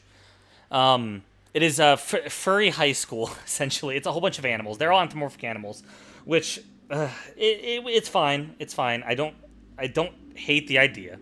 Well, we're not gonna yuck anybody's yum, but it is still yuck. The characters are genuinely horrid. I hate the main character, not in a way like they want you to hate the main character, just that he is bad. There is bad. They try to like talk about like geopolitical like. They try to talk about fucking race issues. I'm just gonna put it that way. They do, and they butcher it in a horrid way. It is so bad. I hate the characters, and there's literally only one character I like in it, and it is a panda who essentially is a Vietnam War veteran. Okay, that does sound pretty good. Yeah, and he goes and he's just like to the main character, just like, "You're a fucking idiot. You're hurting people. You shouldn't be doing this. Get your head out of your own ass." And I'm like, cool. The best way to put it is, me and Ram talked about it. It's like, he is the only character. The rest of them are caricatures. Yeah. And I unironically, at some point, I put it this way: whenever I was watching it, I wrote up a fucking script. I was gonna make a YouTube video analysis of me tearing into it, but I finally cooled down and I stopped doing it. I wasn't liking the script I was writing. I kept changing it, but it was the one time. Take a walk. Oh, this was weeks of me working on stuff because I was so pissed at it. But I kept rewriting it. I wrote many pages on it. Recorded some stuff, but then I didn't want to edit it, and then I was like, it's not worth it. It's just because everything I started watching videos. I looked up videos of people talking about it, and everybody is praising it and talking about how good of like statements it makes on issues. And I was like, are you fucking like? Did you not pay attention to it past the surface level? Like, I haven't seen it at all, so I can't. I don't dislike anybody for liking it. Because I can understand if you don't look at it past the surface level, how you can enjoy it. I understand that. I just could not. It genuinely. It is the only piece of media that I have watched that I was sitting there and I was getting drunk and I was angry. Okay, have either of you seen Tokyo Ghoul? Oh, No, okay, I no, have no, not. okay. I have not seen it. Exactly. Because Okay. I read it. You I read broke it. him. I read that whenever I was like 22. Because I waited. People told me they're like it's not great, but it's an enjoyable thing. And I've heard that the anime kind of butchers some things from the manga because I only read it. It is not necessarily bad. The best way I have to put it is it has a really interesting premise, but it yes, does it horridly. it handles it horribly. Great premise, handles it horribly. And so I have not read the anime, but I've watched season 1 and 2, and I think season 3 came out, but I haven't watched it. I don't know. The problem is for me is it's exactly how I felt with like how you just described. The premise is amazing, but the anime, oh my god, it makes no sense. And you jump from things, and also something I hate is so you have a great premise about like human discrimination. For you who don't know Dylan, so it's a you have basically ghouls, but they're not like zombie ghouls. They're just a type of They're, vampires. they're like vampire zombies essentially. They don't To eat eat blood. human flesh, and They're super powered, like big yeah, time. they're super powered. They slaughter humans. Right? Oh, And they're insane. there's a tiny group of ghouls that are actually nice and don't want to kill humans to eat. They just eat like dead bodies. But then the vast majority of ghouls are actually just pure assholes who go around killing humans when it works for them. And the whole point about this movie is how human society is discriminative. You know, there's like a specific police force to hunt ghouls, etc. And I never understood the fan base because it has a hardcore fan base, and the fan base always goes around like humans are so mean, they're racist. It's almost Nazi like Nazi Germany. But the point is, you're a fucking prey, and the prey grouping up together to protect itself is being Nazi. Yeah. How does that The- work? So because he's right, he's an interesting premise. 'Cause Yeah. if the ghouls were actually more human, like more human in the sense of in terms of emotions, you could understand that it's horrible the discrimination they face, but the majority of them are literally assholes who will eat human Right. or like, It's like, how oh, am I- look at how terrible. Yeah, there's a point when I was writing a script for a movie where it was like, like vampire hunters and like calling them shepherds and whatever. And it's like, do you care about them? And it's like, well, it's like you've got to make the choice. It's like, are they? Do you want to feel bad when you kill them? Because if so, then that's a choice that you have to make. Versus, well, are they just the bad guys? Because then it's like, well, then yeah, because then it's whatever. Like it's like why do you kill wolf? Well, to eat because I have to because I'm a wolf. Why do you kill hunter? Well, because you're gonna kill other things too, and you're gonna eat me. So so we're either on the same page or one of us is not being treated fairly here. So if you Basically, call when me it's the a bad matter of- guy, that's kind of exactly. When it's a matter of survival, you cannot blame the guy who's going to die if he doesn't defend himself for defending himself. And so or the the premise is person who's gonna eat. But yeah, you can't yeah. put it the other way. If it But then works one way, then it works the other way too. but then as a human, I will empathize with the humans rather than the ghouls, and I don't understand how people can be so mad about those people. The best way to put it, well, one, I think I empathize with some of the ghouls. I empathize with the ghouls that are actually trying to be decent people and are getting hunted. That makes a lot of sense. That's what's cool about it. One thing, the they're best way to being put it, hunted on the same notion as the other ones are being hunted because they're ghouls. Yeah. Then I understand it. But and that's how it starts. That it starts like that, and I'm like, cool. This looks like such a cool premise. Yeah, and like but the best way then- to put it is, it's like imagine a well dressed man like walking up like a fancy flight of stairs. Like this looks good. This looks like it's gonna work, and then he just tumbles off the fucking building as an airplane crashes into it. That's what it seems like. But also, like, that's true. And even though I feel bad for these guys, they like the manga literally tells us that these people represent less than like 5% of the total ghoul population. So yes, okay, there's a very small percentage of ghouls that I should feel sorry for, but the rest are literally just assholes. So why do you want I also take issues with movies or just any fiction where it's like, oh yes, look at this race or species of creature that is inherently bad or evil or whatever. And it's Okay, like, so that has some connotations. I want to bring up something about Tokyo Ghoul. Before I do it, I want to just everything you're saying here is just making me hate Beastars even more. Because put it this way, to very much to simplify the thing that they think they're being smart about, but it's just really pretentious. Is they go and there's predators. All of them are animals, but they're humans essentially, but they just look like animals. They're anthropomorphic, like humans. But so it's going and it's like, so there's all different animals that all go to the same school, right, and live in society all together. Okay. Mm-hmm. But there's predator and prey people, but like they all get along mostly pretty well, right? And so like it does an interesting scene at the beginning where it's like cafeteria, and like so like the predator and prey have different foods because of course they need to, like the predators have like this supplemented like fake meat essentially so that they can survive off this type of stuff. And so it's interesting. It's like, okay, this is an interesting way of putting it. Like they're having to live off this, but be able to coexist with each other. Yeah, we also segregate the vegans here. The start of it is there's a prey who gets murdered, and they have to like try to figure out who it is and stuff like that. Except for that's a really interesting plot point, so they forget about it for like 7 episodes. I'm not even joking. But throughout it all, the predators are very much discriminated against. They are like a lot of the prey like hate them and think them to be like lesser because of their instincts like that. And it's a lot of small things that are trying to lead you to this. So but there's a couple bigger moments where they essentially try to compare the discriminated predators to minorities. Okay. That's not a good okay. Yes, exactly. It is already sketchy. It is already That's sketchy. exactly what Google does. Yes. That's Okay. why I don't like it. Okay, it is already sketchy, correct? Yep. And it goes, and eventually it gets to a part, and they have an exact quote, and this isn't meant to be this isn't even like a prey who's like trying to insult somebody. This is like them explaining why predators are like this. It's like the predators, they do these things because they can't control themselves, so they shouldn't be held accountable. And it's like, you just made an analogy to this to minorities, and then you're saying this, and I'm sorry, you're trying to be relatively like thoughtful about this, but you just came off as the most fucking racist I have seen. Like that is a terrible It is- spin to put on that. it is And it's also entirely wrong. yeah, exactly. And that's the thing is, it's like it has like, no it- it it has no goes- moral compass, because if you're a prey, it doesn't matter to you if the wolf that's trying to eat you cannot control his impulses. You just don't want to die. yeah, exactly. So you Well, and care it goes, and it's like, okay, so the predators can't control. And at first I was like, okay, they're gonna do this, and then be like, that's a stupid reasoning, And then they go and just prove it correct.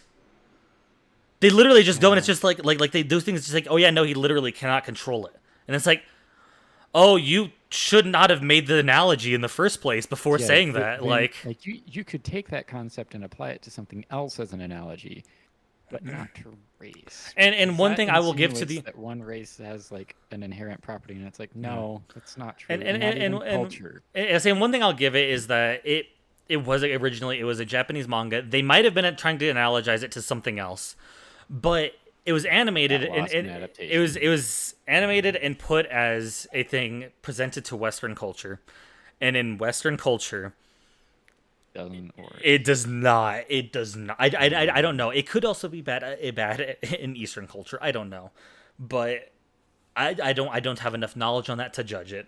All I know is that, my God, this show. Okay, we're not gonna. I don't actually want to watch this to go through it because I'm getting angry just talking about this. I will bring up another scene of a totally different thing. This is not bringing in any of the predator prey mechanics or anything. The main 2 characters is a wolf, Lugosi. He's a wolf. He's a stagehand, in the high school play thing. They're on high school, I want to point out. And he's just like this super recluse guy, right? Mm-hmm. There's also the female character who's the quote-unquote love interest, who's a bunny. I don't remember her name. I don't know. Her character is starting off as like bitchy character who's also like kind of discriminated against. It's like, okay, this seems interesting, Episode 3. At the end of episode 2, and then it starts in episode 3. We're at the end of episode 2. I haven't seen this in like years, but I remember this distinctly. She takes care of like the gardens up on like the roof, whatever. He needs to get flowers for the play thing, whatever. It's all set up for nothing really. He helps her with stuff, whatever, and she's gonna get him flowers for the play. Cool. They're awkward, and it goes. And one of the things about her character is that she sleeps around a lot. And she takes it as a very liberating thing. It's like, okay, whatever. But it goes, and he's being super awkward, and like he likes her, but he's not trying anything. and she thinks he's trying something on her, so she starts literally just undressing him. And he is like freaking out, being like, no, no, no, like this is not, like, he's very obviously being like, this is not what I am here for, like, this is not what I want. And she just continues doing it. She gets very, very fucking close to just sexually assaulting him. And it's just played for laughs. There's an entire video essay on sexual assault of men played for laughs. Yes. In a lot of media, and get hazed a lot for talking about it because it's like, but think of everyone else, and it's like, yeah, that's also just as valid. Yeah. But this is also, it's a valid thing, and being less common doesn't mean that it's not common, and doesn't mean that it's okay then. Yeah. It genuinely, I was watching it, and I was like, are they doing this? Somebody who's had a good life and isn't depressed is just as bad as the murder of somebody who's depressed and sad and abused. Neither should have happened. But it just genuinely, it's just played as a joke, and then it's just like forgotten about, and like she's not considered bad for having done it, you know? And it's like, which is wrong. Yes, it is. It should be hated for yeah, that. Yeah, it's like, it's so... Yeah, like, to be clear, it's not that, like, well, then other characters should get away with it. It's like, no. No character should get away with it. That includes these ones. That's just making extra sure that that's the point, like, understood for everyone watching. Yeah, it's genuinely just that kind of thing bothers me. There's so many more problems I can give with it, but those are just the ones that have stuck with me so strongly. But I'll say really one thing. Really quickly, you mentioned Tokyo Ghoul. The one thing I was gonna say, the one thing that I think they did rather well was the big fight. I can't freaking remember names. The anti-ghoul squad. You remember the old man, Andreas? I loved him. He was such a great character. He was such a great character. He was a complete dickhead. Yeah, he was a dickhead. Yeah, you can understand his backstory. It was sad. Like, you understand. He enjoyed and loved murdering ghouls. Is the best way to put it, Dylan. Like, he took pleasure in killing ghouls, and it was like, you're a sadistic asshole. It was like he was an interesting character. So like, I loved him as a character, but he's a terrible person, you know. It's also paradoxical because it's the issue of when you consider things not to be worth your empathy. He was a great human being. Yeah. In the sense of, he was absolutely amazing with his basically whenever these people, these agents, they're assigned a junior member to train them, and so he was assigned a junior guy who was a bit of an outsider, and he was a great mentor to him. He was actually nice, and he was generally nice to all the other humans. But whenever it happened to ghouls, he was absolutely Nazi-like almost. You know, he'd torture them for pleasure, he'd kill children, etc. But the problem is, such a complex character for me, I still can't help loving him, because again, if you put it in the mind that, you know, okay, 5% of the ghouls are cool guys, the rest are absolute assholes who just eat you, you know, okay, it's sad for the 5%, but that's 5%, dude. Yeah, that was the thing. It was like he was understandable in his reason. Being implied with. I'll say he's an understandable character. I'll say he's a very understandable. It's like, yeah, he is trying to save humanity, as there is hundreds of ghouls who are literally just trying to wipe out humanity, you know, like, just straight up, they want to enslave all of humanity, and it's like, him killing them isn't a bad thing. He's just, it's like, what do the ends justify the means for it? You know, you got to think about that a bit. But it was the best thing, I think, was whenever he was fighting. I'm terrible with names. The main girl. Yes. Whenever she takes him out. Yeah. Yeah, and it's like, I very much at the same time, like yes, I am glad that she. I am glad that she killed him, because he was a threat to all the good ghouls. He 100% was.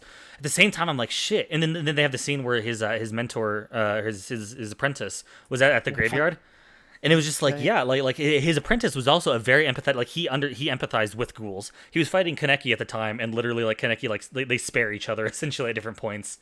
Because they realize, like, Kaneki's like, you are not a bad person, and he's just like, you are not a bad ghoul, you know. And it's like that was a really cool way, but it became because of the mentor figure, like, being the way he was, you know, and being able to train the apprentice. I also hated the fact that all of a sudden, right after that, the mentor figure's daughter appears and just starts. They just start, like, him and the apprentice get halfway to fucking on the grave of the father. Like, I swear. Like, that's the thing I say is there's so many times where a premise appears in Tokyo Ghoul where I'm like, ooh, like, you have interesting ideas, and then it just, like, you just fumbled the entire fucking thing. Like, the part with did you in the anime, did you get to the part where Kaneki is captured for a long period of time and Jason is torturing him?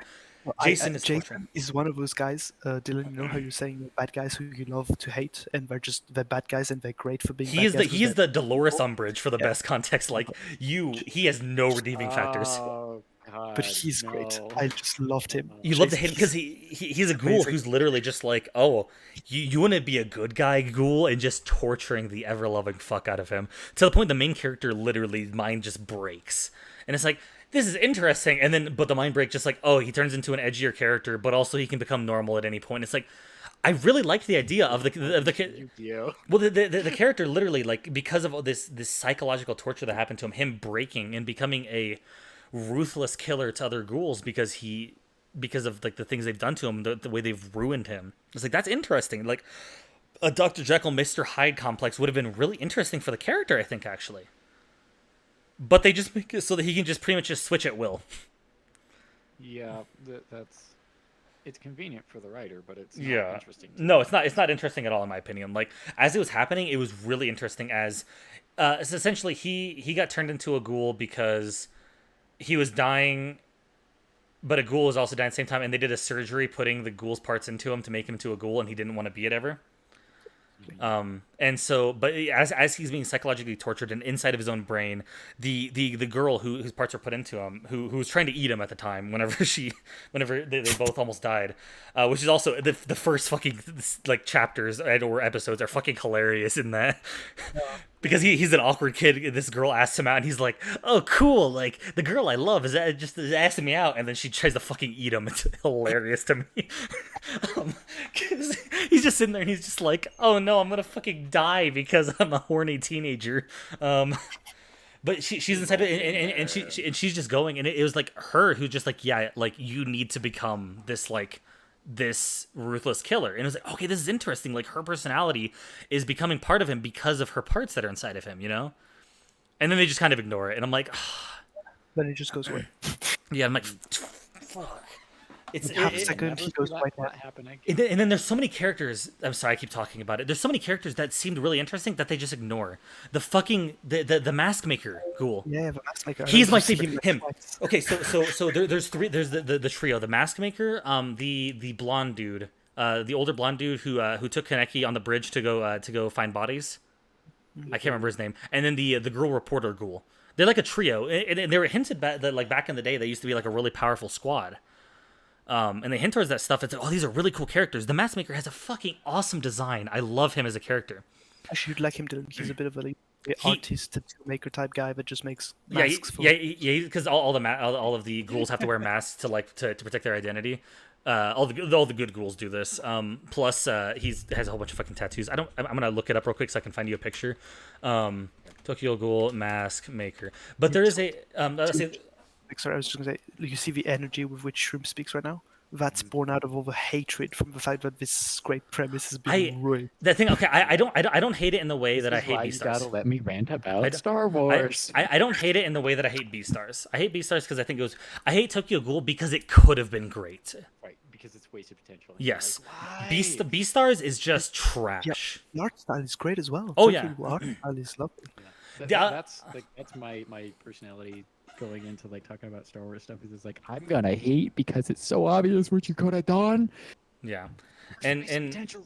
okay, so there's literally I'll see if I can find it on my phone real quick. I was reading the manga, and so those three characters, which I think are amazing characters, had been like background for a long time, and then whenever Kaneki was captured, like there's a whole bunch of different there's like it was really interesting plot point because there's like 5 different groups that are all trying to raid the same base at once for different reasons, and like they gotta like come in contact with each other, and some of them want to fight each other and some of them don't really care to fight each other that much. It was really interesting in my opinion. You know what I'm talking about, Andreas, right?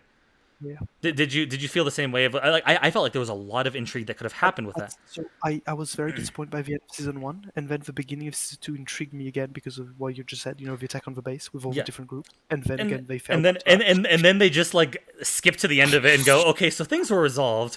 Like literally, they just like skip by half the fight. Like there was the trio who was going through, and they had a badass fucking shot in the manga. I'm trying to find it, the panel. That I was like, holy shit, they're about to show like some cool ass parts. Here, Check your stream. breathe. That's not what timeout is for, but I appreciate it. So they're going in this big ass fight, right? Like in that those trio look awesome. I'm like, this is gonna be interesting. They're gonna fight these people. We get to meet the fucking owl is gonna come in and fight this mythical figure who we've heard about. Fucking there was some new anti-Gruul people like Andreas, you know the character who has all of the like piercings, Yeah, that's super crazy. Yeah, the like androgynous character who's super crazy. yeah, It was just yeah. like that's really interesting, and then they just skip by all of it. But they basically it feels like very much a case where the writer has fucking his brain does I not stop coming up with ideas, I and he's just trying to shove everything he can into the story instead of doing. I think he has enough material in this one manga. You could probably split it and make 3 different mangas, full-on stories. I He just unironically thought that I skipped some chapters whenever I moved to the next chapter, and all of a sudden everything was resolved. This is the screenshot I took directly from the manga. Like this was fucking I was ready because these 3 characters, the blonde character you don't get to meet very much, but was apparently a badass fighter. The mask maker who's super reserved, but you could see had outbreaks. The French character who everybody hated. so He's a fucking creep, but I like him as a character. he's got great development. Oh yeah. And it was like, this is gonna be so interesting. And then it's just like, oh yeah, so they won. And then it's just over, you know. Yes, we've been talking about Tokyo Ghoul and how much wasted fucking potential it is. Like I wished it was such a better story. Like it is such an interesting premise. You should have called me. Great, do you want to come on in? Unironically, do you want to come on in because the anime was shit. I haven't seen the anime. Like I said, Andreas has only seen the anime as well. I've read it, and I think that I think also from what I've heard, the manga is actually better than the anime. It is, And but it I still has wasted propose potential. that we watch at least part of this, I'm pulling her in. and then save that for a later stream, and then bring in Gray again to actually like deep dive into this. Hey, Gray, you're in here. I'm here. Yeah, I Okay. know. I'm We, dragged and I appeared, and I was like, ah, jeez. yeah. So we were gonna switch off of this soon, but I think. Okay, I would unironically think it would be interesting if we, goddamn unique, if we went and decided to do if it even was for a big thing, Gray, if me, you, and Andreas want to rewatch through Tokyo Ghoul, and I'd fucking and tear into it. Because I was so mad because so many people were like, "Oh my god, Tokyo Ghoul, my childhood anime. Oh, I built my entire personality around this thing." And then I watched the anime and I was like, "This is fucking terrible." What the fuck? The reason it was so terrible is because it has so much potential. The Yes! plot has it's like this story could be amazing. It has such an I interesting just built premise. my childhood personality around Yu-Gi-Oh, which was it's- not a good show, but it knew it wasn't a good I show, can so just you had imagine- no pretensions about it. I actually loved Yu-Gi-Oh! I watched it again recently. We can talk about Yu-Gi-Oh! As well as much as you want because it's one of my favorite like childhood mangas. But I just can imagine Dylan walking around with the weird wire things on the arms that they have in the uniforms. yeah. I will say this real quick. I would love actually to make that a possible podcast topic. Yeah. in the future, is the downfall of Yu-Gi-Oh! And like how Oh my it as a God. game has just Ghoul, failed so bad. You You guys can talk about Magic. I've put both Tokyo Ghoul and Yu-Gi-Oh as stuff for us to talk about. Also, I do think it's an interesting note on Yu-Gi-Oh! It normalized it because I grew up with Yu-Gi-Oh! And Batman Returns, Mhm. so I think that's the reason why I didn't end up dressing like a whole lot of my friends, or like having the same interests because it was Yeah. normalized for me, and for everyone else it was like, ooh, that's different. For me, I'm like, no, that's just people, right? And then I walked out into the real world, and I'm like, wait, it's not. Oh well. Okay, so for context, the reason we got into Tokyo Ghoul is because we were talking about a different show that had an interesting premise but completely butchered it. Gray, can you guess what topic it is? I'll give you one hint. I have never been angrier in my life at a single piece of media. Wait, is it Beastars? Yes. Okay. Gray lived at I me. thought it was Beastars. I was like, he Gray- was like angry as he was disgusted at Beastars. Gray would lived with me at the time I was watching it, and she knows how much I just would just pace around the house, just angry at this show. No, like him and Moran got drunk. See, I and told you. I came out of my bedroom at one point, and Moran is just like in a like fetal position on the floor, like holding his head, and Shrimps has got his face in his hands, and I'm like, what the fuck is going on? was probably after the beginning of episode 3 and the attempted sexual assault that got played for jokes. Yeah. I will actually say that if Beastars had not been a furry TV show, it 100%, like if they had been humans, I think they'd have to. it would have been like an ecchi or something. Well, yeah. Okay. Like- Well, the thing is, if they still decided to make the same, decided to talk about the same topics, and instead just went with, because the fact they made it into animals, the predator and prey It wouldn't be dynamic. on Netflix. Well, I'll say the fact that if they made it the predator prey dynamic, they made it that so that they didn't have to straight up go into minority majority, which which if they made it that would have just been more blatantly racist. Yeah, so that they could they did it with animals so that they could address racism In a bad way. without, They yeah, butchered but it so without bad. addressing racism. Like They they did butchers. it the opposite way. I think the show, I don't think the people who made it, but I think it unintentionally came off extremely racist. Right. Whereas like they had good intentions, but Yeah, we got somewhere unique along art. the line it was miscommunicated and Very ended up much. being Everyone loves opposite of what it it was supposed to because furries. Okay. Well, no, so that's a parenthesis. I just googled it because you've been talking about it so much now, and I thought I should know. I just googled Beastars. I clicked images, and all I can say is fucking heresy, and I hate everyone who watches it. I will So- say that I appreciate. I did actually. I like one thing about it. If I can really call liking it, I appreciated like what they went for, how like that they tried. Oh, they sure went for it, all right. Don't like any of the execution. There's only one good. There's only one actual character. I'll say all the people. They're all caricatures that I hate. There's only I one don't good want you to character. Tell them who it is. No, no. Great guess, because I want to Great. hear What do you think the only good character in the show is? Oh, don't ask me that. I mean, I was gonna say the deer. Yeah, he's the second best. I'll say. I don't know who's the best. It is a character that only gets introduced like over halfway through the show, and is a minor character. It's not the tiger, right? Nope, but it's involved with the tigers. Is it the bird? Panda. Oh, Panda guy. I'm sorry, I completely forgot about him. The unintentional Vietnam War veteran-looking panda, Yeah. who just is like, Lugosi, you're a fucking idiot and a terrible human being. And I'm just like, holy shit, somebody said it. They have at least a single person on the show who understands that. Also, no, Andreas, please don't look that up. What did he send you? Unique said, check the Rule 34 of them next, Andreas. I'm not planning. Okay. No. I am split Really, between. you need to look up Rule I'm- 34 that exists it's the on show. basic search. I'm flipping back and forth between actually wanting to do. I don't know if I'll do an official podcast, but doing a talk sometime, bringing in some people and talking about Beastars. Yeah. Gray, if you'd be interested in doing that sometime, there's one person I want to bring in. Because I'm different than you, sure. No, yeah. Because I could sit there and I could watch it and I could pick out like the good points. And I actually like at some parts I actually enjoyed it. I was like, okay, cool. But no, you just fucking. And there's I'd love to bring in anybody who wants to discuss it. There's one person I specifically want to bring in because there's somebody who we are close to who actually really likes it. Mochi really enjoys it, and I would love to bring Mochi on and just get the perspective of somebody who does enjoy it. You know? I'll just be in chat tapping heresy every once in a while. Okay? Yeah. I'll just be typing purge. and Unique. Why did you somehow also finding out how to send a shotgun to What Andreas? do you need to do? also Unique? Why did you buy G Fuel? If anything, buy Sneak Energy Drink. It's much better. You're not sponsored. I'm not sponsored, but I would love to actually be sponsored by them. It took me a second. I thought you were, and I was like, wait, please No. not. I would have heard about this. Sponsored? There's not even cute cats in the show, though. Unique. Okay, so that said, to really rope this in back to where we started this tangent, because I scrolled past a YouTube thumbnail for the movie Cats.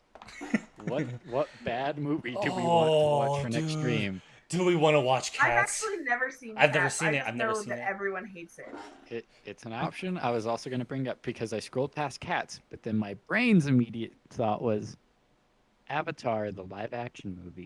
Okay. I will. I could say I am not in a mood of watching bad movies.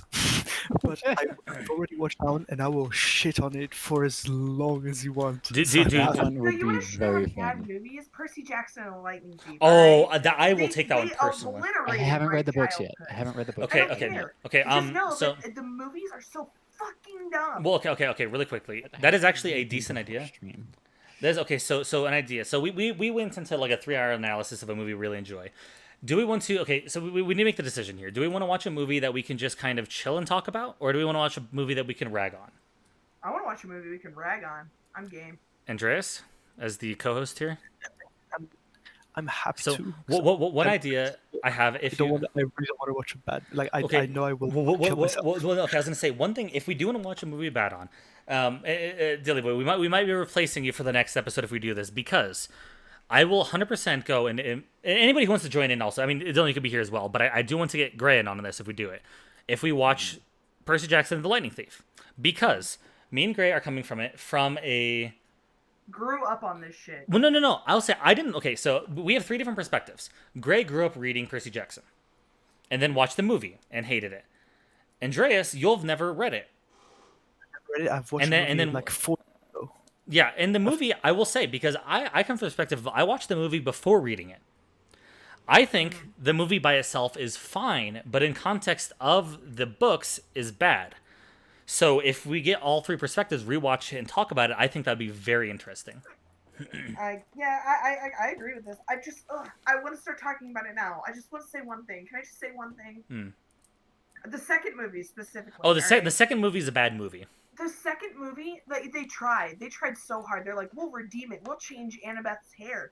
Everything will be fine. And then they fucking cast Clarice as like Glimmer from the Hunger Games. No, Clarice is a big bad bitch. Okay, she's not some preppy asshat of a cunt woman. All right. Clarice was my girl. Clarice was like, I fucking resonated with Clarice, all right? And they fucking destroyed her. Ugh. It's like the Boy, next Doctor stream Who is gonna be Sorry. fun. Make sure you guys all watch next time. No, do we want to? Clarice is the Daughter of Mars, right? What? Yes. well, Yeah, no, not but Mars, yes. Aries. Here. Aries. No, but yes. So do we want to lock that in for next week, I'm game. Andreas? I'm so game. Wait. So The first Percy Jackson specifically. I'm- Or we I'm- we can watch both of them if you all want to, but So because for me there's 2 categories of bad movies. There's dumb movies I will not mind watching and then just shit on how dumb they are, and then there's actually bad movies that want to make me die inside when I watch them. Yeah. Why I think it's really interesting is I don't think Percy Jackson, the first movie, is necessarily a bad movie. It's not a great movie, but it's not a bad movie. It is a horrid adaptation. It's a bad Percy Jackson. It's a horrid adaptation to the book, which is why I think it would be very interesting for us to talk about. I'm down for it. I have never seen the movies, and I own the books, but I've never So I read would them. I would very much like actually all 4 of us then, because this is 4 very different perspectives of which is actually funny. It's in order in our Discord call as well, where you got Gray, who grew up with it and has a burning, seething hatred. Me, who understands it as a movie, but also kind of hates it because I enjoy the books a lot now. Andreas, who has seen it but doesn't remember much about it, and Dilly Boy, who has never seen it. So do yeah, the I books could offer the perspective of like the same as when I watched the Ghost in the Shell live action, having never read or seen the original from the 80s, and I went to watch it, and I was like, I'm just gonna do this so I'm a blank slate. Yeah. So I have nothing to compare this to. I'm just gonna see what it is on its own merit, Mhm. and it wasn't good, but. But yeah, I think it's a I- weird way to watch things sometimes. I just thought of 2 movies I want us to discuss. If you guys are happy to, but we don't have to actually do them. But I just want to put them on a list. yeah. I'd love to suggest some too. So can we we can put- start. 300. 'Cause Oh, know you yes. guys- okay. Never seen it. This is a good idea then. Yeah, I'd love I to watch that on my big screen too. Andreas, you actually. can judge me. I enjoy the movie. Oh no, perfect. Oh, no, I love the movie, but Yeah. not for the reasons people shit on it. I Yeah. know the reasons people shit on the movie are dumb because that's not what the movie was doing. But Mm. that's great because that's a great talk point. So then there's also Alexander by Oliver Stone. I don't know if you guys have seen it. Is that the one with Russell Crowe? No, that's Gladiator. Okay. The one with Alexander is with Colin Farrell. Alexander. It's just Great. 2004. Let's see. Yeah, 2004 Alexander the Great. But I'm seeing if I've ever it's a very long seen movie, it. so you don't have to. I'm just trying to see if I've seen it before. I don't think I have. And then the third one would be Alita Battle Angel. It came out Oh, recently. 100%. I fucking love. Never seen that. I want I to watch like that really bad. I thought the movie did a pretty good job. I knew nothing of the story before. I went to the movie and I thought it did a pretty decent job of satisfying people who love the story and then making it approachable to people who knew nothing about it. I think it's a good movie. I also there's one thing I've been thinking about as we've been discussing all this, and I'm not against this, but this podcast is pretty much just turning into a media discussion thing. But I'm 100% fine with that. I was thinking, I was like, damn, I kind of want to do this more than once a week though. There's so many movies. I'm happy Well, to. yeah, but if y'all would keep doing it for as long as y'all been doing it for 4 hours, I don't know. Well, say It's really well, I'll say well, there's definitely. To be honest, I mean, if some of the other movies we've talked about that are in the list, there's plenty of the movies that we won't because we discussed for 3 hours Spider-Verse. This other 2 hours have been us BSing, talking about more stuff. There's other movies and stuff we can watch that I don't think would take a full 3 hours. Also, I think one thing that would be interesting is, and Andreas as the co-host, I'd like to get your opinion on this. Doing this Sunday being the big one. This is whenever we go and we talk about the stuff that'll take a while, right? But then, like, not ever setting up an official thing, but just occasionally where it's like, If we hey, have an idea, yeah, it's like, hey, let's go, Little chat. let's get with Gray and discuss Tokyo Ghoul, you know? Like it's like, fuck it, it's Friday, like we want to do this, like something like that. I'm Fridays could be more than happy. reserved for certain types of movies. Yeah, we're just like these will be the big like serious discussion type stuff, or like not necessarily serious, but like the bigger ones, and then other ones where it's like, let's just fuck around and BS for a bit. I mean, we also just fuck around and BS for a bit on these, but you know what I mean. Typically after we've wrapped up the main bit. A weekday one might be me just being like, hey, I'm gonna go into a general chat. We're gonna talk about fucking B-stars, something like that. And we can actually make that one less formal. Just have a gameplay on the stream, like while it's happening. Yeah. It's like, fuck it, Andreas. Let's play some Civ 5 and talk about like. About let's talk about Eurasian conflicts and Yeah. mid 2000s. Because one thing is, I love how long these podcasts go, but I also want to do so much more. Like, I'm enjoying these a lot. Same. But I do like the big one on Sundays being us, and then bringing in a couple people, like bringing in Dylan for the whole thing. Gray, you jumping in for a little bit, but then like these little ones being like, fuck it, whoever wants to jump in. If you want to jump in for 10 minutes to talk about something cool, Also, even not just being media thing, where it might just be us like I said, playing Civ 5. Fuck it, we'll get unique in there. He's saying Civ 5 we didn't co against AI. Fuck yeah, we'll do that. But then it's just like sitting in general, and just random people can jump in and be like, hey, you should talk about this, and just like, fuck it, let's BS on it, Can I throw out some suggestions for some movies by chance? Sure, yeah. So real quick, I want to make sure 300 Alexander and Lita Battle Angel. Those are the three. No more for you, Andreas. Yep. Okay. Dilly? In terms of movies that we can hate on a little bit. I'm not organizing these. These are just all in the same folder, and we can figure out by what it is. One that would be fairly because like Andrea said, there's the movies that make you angry to talk about. Mm-hmm. They make you upset, versus the movies where you're just like, this is just so bad, but we could just gonna take the piss. Yeah. Mm-hmm. Take the piss. One would be, sorry, I'm a little British sometimes. Not quite as much as our actual London boy over here. Who? Where? I don't see one. You deny it all you want, but And he will. prove it. Let's see your front teeth. Is there a gap? In fact, I'm blessed with normal teeth. For context, I have horrible teeth. Stream, don't hate on me too much. But Ready? we could definitely tear apart the first Transformers movie. Ooh, okay. So we'll tear it apart. I will unironically defend some parts of it, though. Oh, yeah, Same. There's some bits of it that I do enjoy. Transformers 1 and Transformers 2. I pretty much loved them. They did great. Yeah. 3, 4, 5.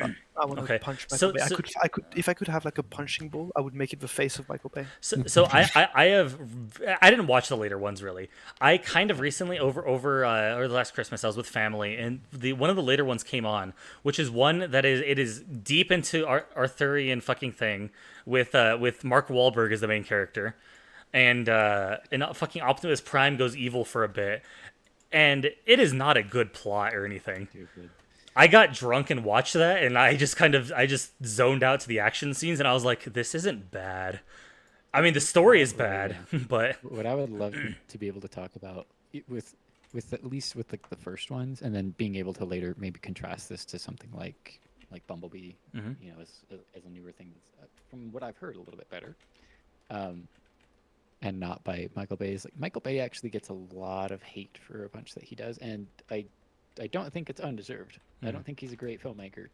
I think he is. I think he would be a fantastic director of photography. he shouldn't write.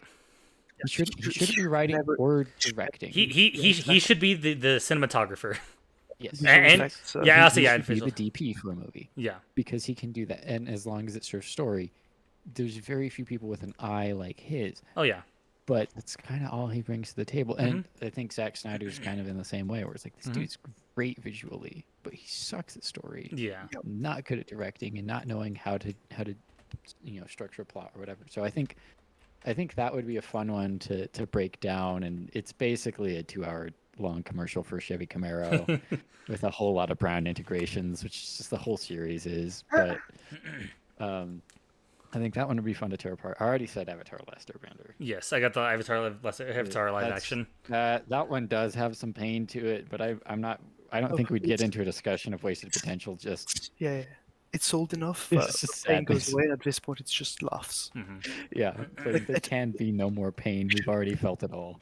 Actually, I would say, you know what? I don't even think I actually felt pain when I watched it. I think for me, it was exactly like Star Wars 8. I was literally laughing while watching it, but I wasn't laughing from the movie. I was laughing at the movie. Yeah. Literally at every new scene. I was just laughing. I didn't get to that point. That switch did not flip. I just endured the pain. Fair enough. It was actually hilarious because so it was me and my brother. We were watching Star Wars 8, and so we laughed for probably most of the movie. And we come out of the cinema, and then some random dude in the street comes to us and says, "Hey, you guys were in the cinema, right?" And we were, yes. And then he starts speaking to us in French because he heard us speak French. And he goes, "What did you think of the movie?" And because I heard you guys laugh, did you actually like it? And we went, "Oh no, we didn't laugh from the movie. We laughed at the movie." And then we just started ranting for half an hour. A total stranger in London at like 1 a.m. The movie just finished. We started ranting with a stranger about how they butchered Star Wars, and then we just parted ways. But that's my experience of Star That is Wars. that is the amazing. beauty of hating movies. So, I also have my list for good ones, but I'll save that until a later discussion. So, as much as I talk about loving Fury Road specifically as a movie, and Why Cam, didn't I? I know Why haven't I added it to the list? I don't know. And Cam, I know that, And that Road your Warrior. favorite is Road Warrior, which I do think is actually a good movie. I don't think it's a masterpiece of cinema No. in the same way that Fury Road is, and it doesn't. I- Road Warrior really doesn't have a whole lot to say. It has a more interesting plot, but it doesn't have a I'll lot say to say story-wise. The way I would say it is Fury Road is definitely a better movie. I very much prefer the actual story and storytelling of Road Warrior. I'm like, that's all subjective, right? Like I like the craft of Fury Road and what it and the themes that it tries to say, because like those matter to me more, I guess. But Road Warrior, I do like that movie, and it definitely does feel like an iterative version of Road Warrior. When you watch Fury Road, it's like it's been 30 years, and I'm just making that one better again. Yeah. But the first movie, would it be interesting maybe to talk about, to see where it came from? If it we was did, the highest grossing movie in the world at that time, and blah blah blah, and it was made on no budget, and it's really janky, and it's a I'll student say film that's 2 hours long. I am very down. If we do, I think it'd be cool for a Sunday long discussion to do a pretty much a Mad Max retrospective. We should do that going up to Wasteland. Oh, Time it around then, around September, whatever. okay. But Yeah. it's one that I would love to tear to pieces, because it was probably my least I- favorite film that I have ever watched. And is I will Thunderdome. slightly defend it, even though I don't like it. I will slightly defend it. Yeah, Thunderdome is not great. Thunderdome I was is actually sorry. butt trash, and I do not apologize for saying that. I was gonna say, It's I'm literally gonna terrible. plane dressed up as the Ayatollah of a rock and roller. I walk down the plane for Wasteland dressed as this guy. That is fine. If you want to be Ayatollah the rock and roller, that's fine, because that's from the second movie. If you want to be anybody from the third movie, we've got some issues. we can be Master Blaster. God, I hate that movie so much. Until then, I thought Hugo was the worst thing I'd ever seen, and then I saw Avatar, and then I saw Thunderdome, and I'm like, oh, these are all up there. It's real bad. But It's yes, hard to beat Avatar, but man, I was just.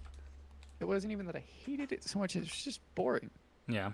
Like, just nothing good is happening here, and it didn't. It had such an identity crisis of what it was, and it's like we're part Peter Pan and part Saw. Mhm. What? I don't know. If there was a cowhide Corvette, I didn't like it. There's a lot. We can discuss a lot, I think.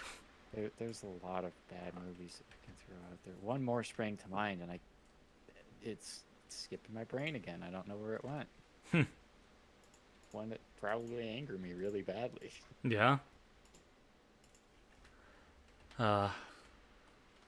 There's a lot. Oh. You don't need to have seen Star Wars for this. The Star Wars Holiday Special. I've heard memes about it. And that's about That would be such fun to tear apart.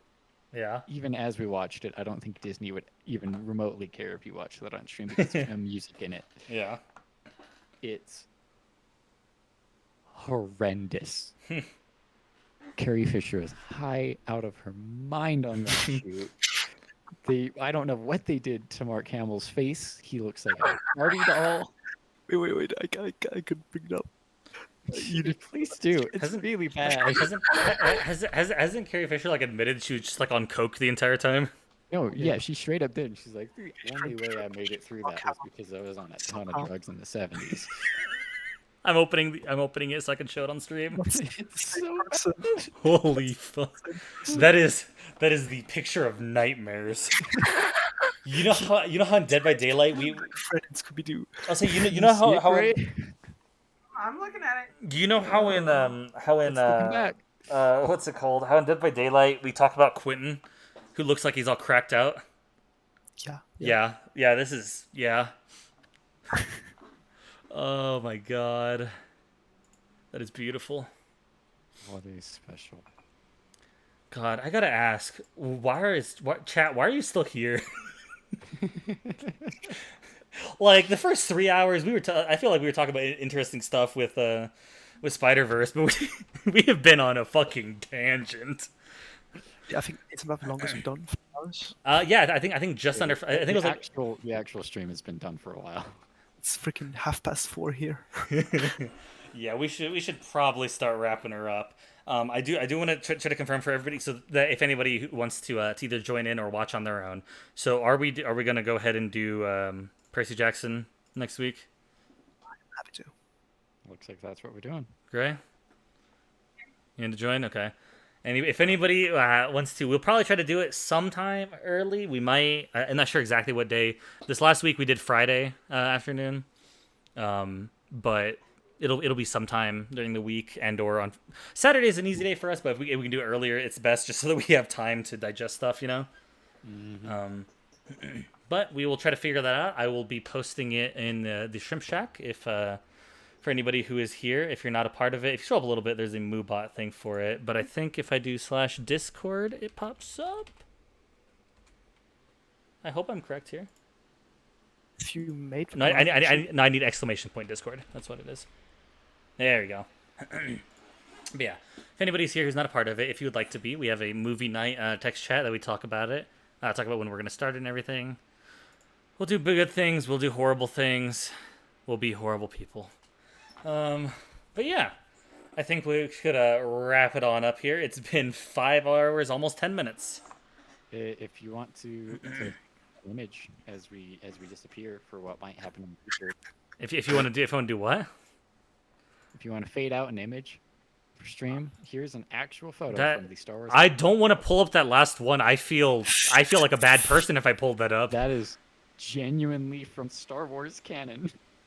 At one point, I do not want to pull that up. I'm sorry. the thing, and it exists. I'd feel like a bad person for that. You should. You should be the person who made it. Yeah. I am going to go ahead and let's get the get some shills out of the way as we're starting, and I'm going to see if I can find anybody to raid. But yeah. Guess. Great. Not streaming. Well, not right now, but We are aware. But Great- if you great- were, where would let's say they great- find you? it's like Grace showed up for a little bit. She'll be a part of at least the next session. But as a good friend here, Oh, you I'm can chilling? Is that yeah what's happening? yeah. I'm Grey Boot. GRAEBOOTC. You can follow Really me selling on, yourself here, buddy. You can follow me on Twitch. I play video games. And, Sometimes. sometimes I utilize Shrimp's need to talk a whole fucking lot. If you're here, you know I never shut up. And that's why I have like Andreas and Dylan here, because they also know how to talk over me, which is good, so that I shut up. But yeah, that's where I'm at. Yeah. Okay. Let's go. Keep them going down. We got Mr. Frenchie in the flesh. Where can they find you? You'll find me at Imperator Andreas Augustus, twitchtv.com. Not .com, just Twitch TV. But yes. I will stream various things. And yeah, Yeah, just he co-host on this podcast. I'll say Andreas is probably the most consistent streamer out of all of us here. I mean, it's not Yeah, I saying guess. much, but Also French. And he also kind of Greek. he if you can't tell, he's a giant fucking history nerd and likes to play games like that. He'll play. He is currently conquering the world as the Roman Empire. Not for world, just for Mediterranean. Modest ambitions. Modest And ambition. sometimes you have to roleplay the things that you could never really achieve. Exactly. Yeah, If you want to see me do that same thing, you can find me on Instagram at dylanorr._, where I pretend to have a much more interesting life than I really do. yeah. And No, he. you can follow my artistic projects there. Also, I want to point out that, and I'm going to point it out every time so that he is feeling more pressure to do it. He's been talking about streaming at some point, maybe doing some games, but also doing some art streams. As this man is a fucking talented motherfucker. Well, thank you. And you can find some samples of my stuff, again, on my Instagram at dylanorr._. If we can type it at some point in chat, I'll so say you can spell it right. here. I'll. Within It's the next month, I will be attempting to, after the process of moving, start streaming some art and some animation. Give It's, you context, chat. That fucker came up with the current banner you're Oh, seeing. he's made every single banner for it because I can't do less shit. than, like 5 minutes prior. Something Yeah, like that. I'm posting I it in never chat. said that I don't procrastinate. At dylanorr._. I believe I typed it all correctly in chat for you. You did. Awesome. But yeah, and I mean, if you're here, you know where the fuck I am. Drop a follow if you like us BSing. You can also find me on Twitter, Mexican Shrimp 1. Don't follow me there. Some people do. It's terrible. But yeah. Do it. Find out for yourself.